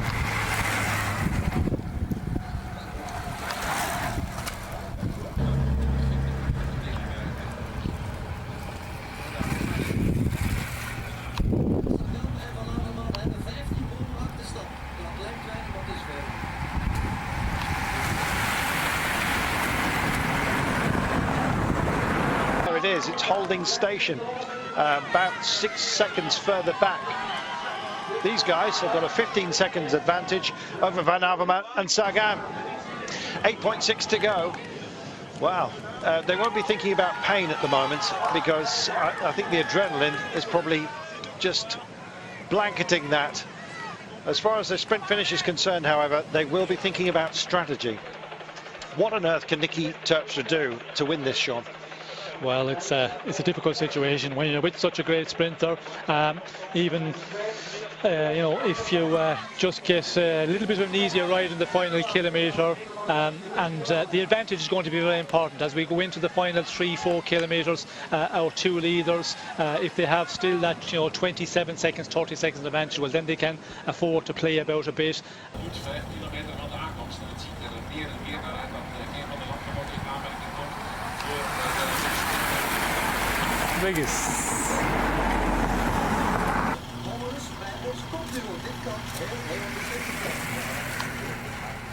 Bluff it a bit and not want to ride in the final 2 kilometres and make Kristoff do all the riding. That way he might have some chance of challenging him in the sprint. There's lots of checking over shoulders to see where Degenkolb is, incidentally. These guys have got 10 seconds on the pack. It's Greg Van Avermaet, we remind you, crashed in the E3. Second here last year, would love to take the victory. I'm still not convinced that this gap can't be bridged, especially if Nicky Terpstra sits on too much on Kristoff, because I think Kristoff would probably have the confidence to win the sprint in a quartet. And so maybe it would be in his interests not to do too much work. I guess Terpstra knows that fact. 16 seconds. Normally, 16 or 17 seconds would not be enough for a breakaway to hold off at this sort of distance. But the fact of the matter is, Sean, everyone is exhausted after a day like this. They're all in the same boat. Yes, everybody is, at the end of their energies, and we're a small group chasing. Okay, when you have a bigger group chasing, and they're preparing maybe for a sprinter in the team, but the riders who have got.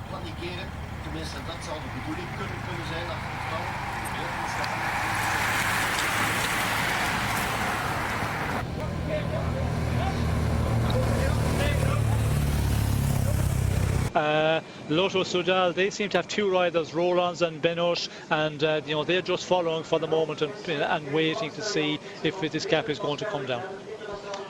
It's all to do. Nicky Terpstra knows what glory feels like in the Paris-Roubaix. Runner-up in the Ghent-Wevelgem. What can he do this time by? Alexander Kristoff, absolute supreme performer in...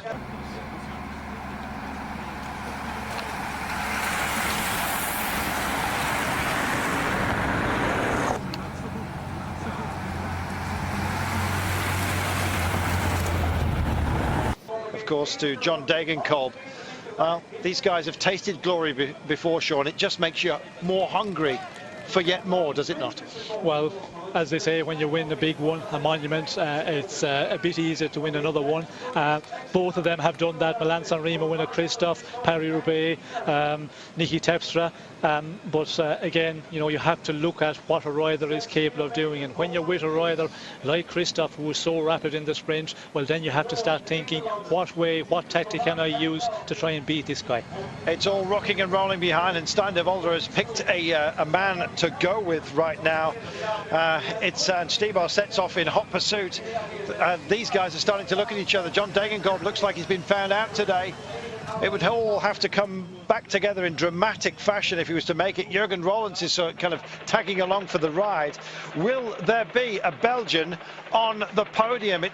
They've been waiting for a while. They don't like it, the Belgians. Greg van Avermaet is their best chance, but right now it's a Dutchman and a Norwegian that look like they're going to share the spoils, and they've got 26 seconds. In het wielrennen.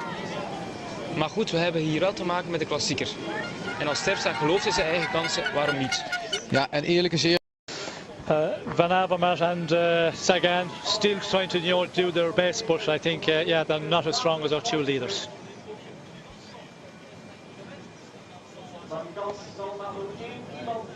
Five kilometers to go at that next air bridge, which thankfully is fully inflated. One of these guys' chest is going to be fit to burst at the end. He won't care about that because it looks like one of this pair are going to win this year's Tour of Flanders, the biggest race on Belgian soil. Belgians, well, they're the best placed of them, I'm afraid, is at 26 seconds back, and 12 seconds further behind is a very highly motivated chasing group, and it doesn't look like it's going to be them.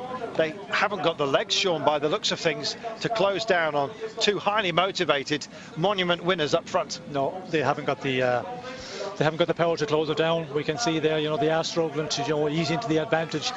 The only possibility is now that Niki Terpstra start to not contribute up front with Kristoff. I would see that, and we can see it's a little bit already. You know, he's not taking as much of a term on the front or a pull on the front, and we can see Kristoff is looking around, starting to get a bit nervous. And if they do that, well, then we could see our two chasers, Van Avermaet and Sagan, joining up here with these two. Niki Terpstra is looking beyond Kristoff right now. Niki Terpstra in the blue and black, the BMC of red and black here of Greg van Avermaet, just tagging on to Slovakian champion Peter Sagan, and Kristoff dismissively comes through as if to say, call that a turn, Sean? They're arguing already, maybe not, maybe in silence. Yes, you can see that you know, they're not working as well together as they were after the first kilometres after the Patersberg, and it's normal. I think Niki Terpstra, you know, if he gives it his 100%, if he gives, you know, share the pace setting and the pulling on the front as much as Kristoff, well, then he has no chance at all. So he's going to try and, you know, leave the best sprinter do all the work or do most of the work, and that way maybe he will have some chance to push him in the sprint. Just passing the 4 kilometres to go mark. Greg van Avermaet first, or third I should say, on the road in front of Peter Sagan. Meanwhile, Kristoff comes through. Looks like he's happy, at least not as angry about taking a turn, Sean. I think he's accepted the situation. Well, I'm not sure. I think Kristoff is the one who's doing the majority of the pulling on the front. We can see here, you know, he's going to be a long time on the front, and when it comes to the time of Terpstra, you know, Kristoff has to look around and he has to almost, you know, beg him to come to the front. And if that continues, as we can see, 20 seconds at the moment, we're getting close to the finish. So it's, you know, it's time. It's getting good looking for Kristoff if they continue on riding at this pace. As I said, though, I think Kristoff would be more confident in a quartet, facing up to Sagan and Greg van Avermaet, but we're simply guessing as to how he's feeling at the end of what has been an incredibly busy day for everybody. But that gap is coming down. It was 29 seconds not that long ago, and Terpstra perhaps realises He doesn't want to runners-up spot. Nobody does. Kristoff's experienced that in Milan-San Remo. Get Wevelgem, of course, for Terpstra. Likewise. So both of them determined to take another monument, but determination is one thing, and the ability to deliver is another. These guys, I feel sorry for Peters yet again. 17 seconds down, 2.7 to go. They have to suddenly accelerate, almost explosively, the guys who are in the chasing group. 16 seconds though, Sean. It's starting to close this gap. It might be reasonably narrow at the end here. Yes, well, we can see again Nicky Terpstra is just sitting on the wheel, not taking the front immediately when Kristoff pulls over a little bit. We can see the hand signal there from Kristoff, and that's what Terpstra is going to continue on doing, and this gap is going to continue falling. 16 seconds at the moment. We're getting inside the final 2 points. Nutters!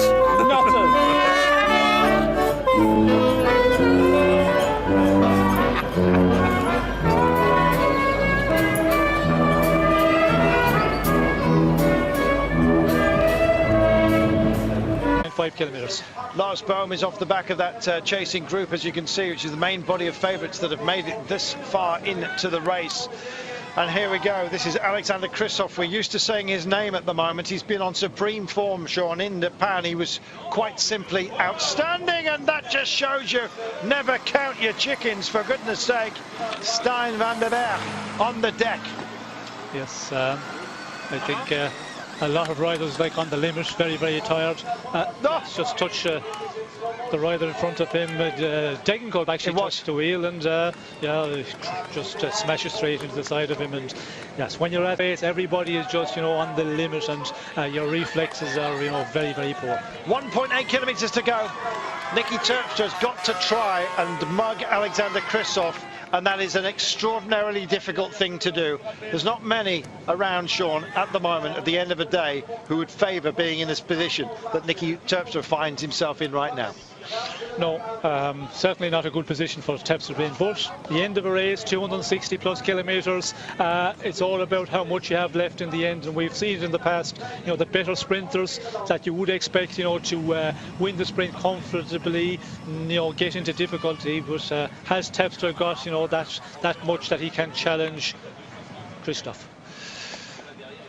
1,300 metres only, and this is the danger if they really do look at each other, even still right now, because if they start weaving across the road, none of them wanting to take it up with 600 metres to go. 15 seconds can be eaten up before you know it. It's already 14 seconds, and here we go. It's the Flamme Rouge. It's a straight road down to our commentary position. They come underneath it, and still no movement from them, and they're holding position. Kristoff fully aware of the danger. It's only a jump that can save Nicky Terpstra in P2 at the moment, and Kristoff's going to pick this up. I wonder if he's going to go early, Sean. No, I don't think Kristoff will go early. He will just, continue right in the front. Nicky Terpstra is not going to take it up from here in, but he will try and go in the attack. Terpstra or Kristoff just will keep on rolling, but we can see, and the long lenses there, it looks like this group is coming up, so Kristoff is going to have to continue pushing on. He is going to have to continue pushing on. Pick a point in the road as they head towards the 500-metre mark, and then do your own count back. They're all spreading around the road for minor positions right now. The flags are draped. They'll be on somebody's shoulders at the end of the day. They're going to have to be broad in a situation such as this, because Greg Van Avermaet is on their case. He's starting to close the gap here. Van Avermaet picks it.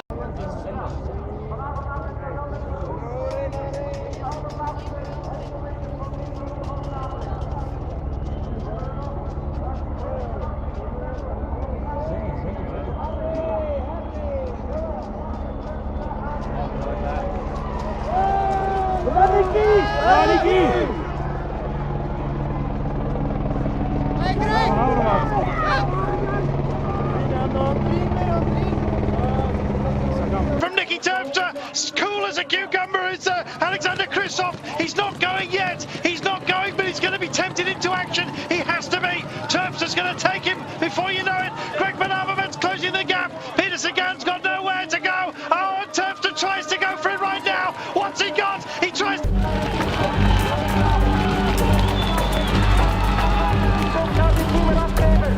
It's going to be glory for the Norwegian. Oh, what a win that was. What an absolute amazing display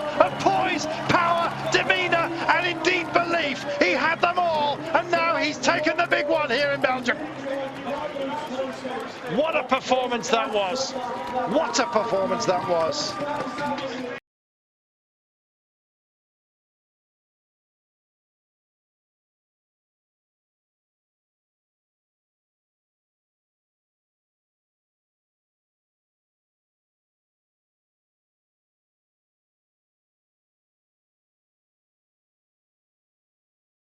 You'd be hard pushed to find a tough hard man, and this man is granite hard in a situation such as this. Alexander Kristoff delivers again.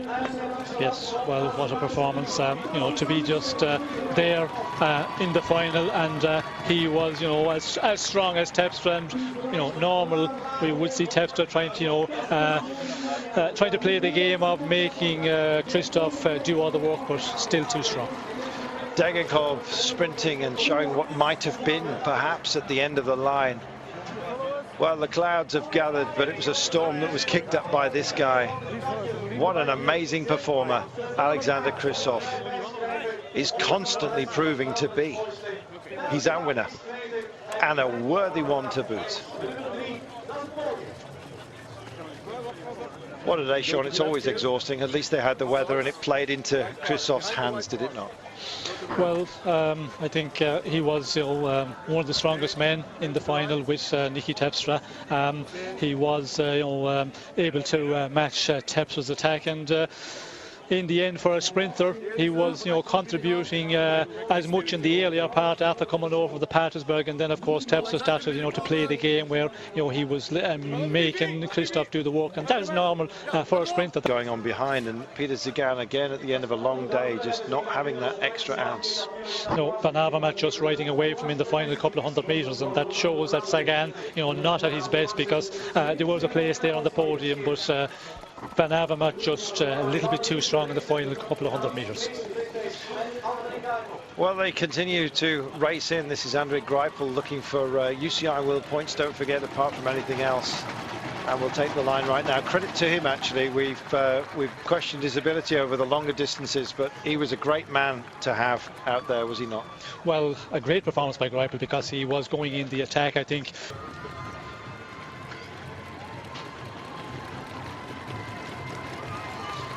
Well, the Franco-Belge Alexander Kristoff, many congratulations. I see the future of Norwegian cycling is assured. Yeah, the future is here also. So yeah, I'm really happy to win today. With also my family is here today, and yeah, it was the big dream and my big goal this season, and I managed to do it. So the whole team worked great, and at the end, I came with Nicky, and of course he was not really want to work at the end with me, but I understand that, and at the end I could still beat him, so I'm really happy to win, and yeah, it's a really great feeling. What made you attack that early? Because Kruisberg, that's 25 plus from the finish line. Yeah, so Nicky went, and I know he's one of the most dangerous guys from ethics, and yeah, I followed, and I was also with him last year, and we worked good together last year for the 5th place, and this year we was working for the 1st place, so it was even more fun this year. What's your son's name, and is he going to Paris-Roubaix where you want to win again? He's not going to Paris-Roubaix, and his name is Leo, huh? Yeah, he's going home tomorrow, so he was just there for this race, and yeah, Tuesday he's back in kindergarten. You think you're able to pull off the double? I hope, but now I'm really happy just to win this one, and I liked always better Flanders. I am suffering a little bit more in Roubaix normally, so I'm not expecting to win there, but I will try, of course. Congratulations, Norwegian cycling history. Thanks. Shine, but one man seems to be gifted above all others, and isn't it great that the Norwegians have found another Viking? Yes, well, they have found a really good one.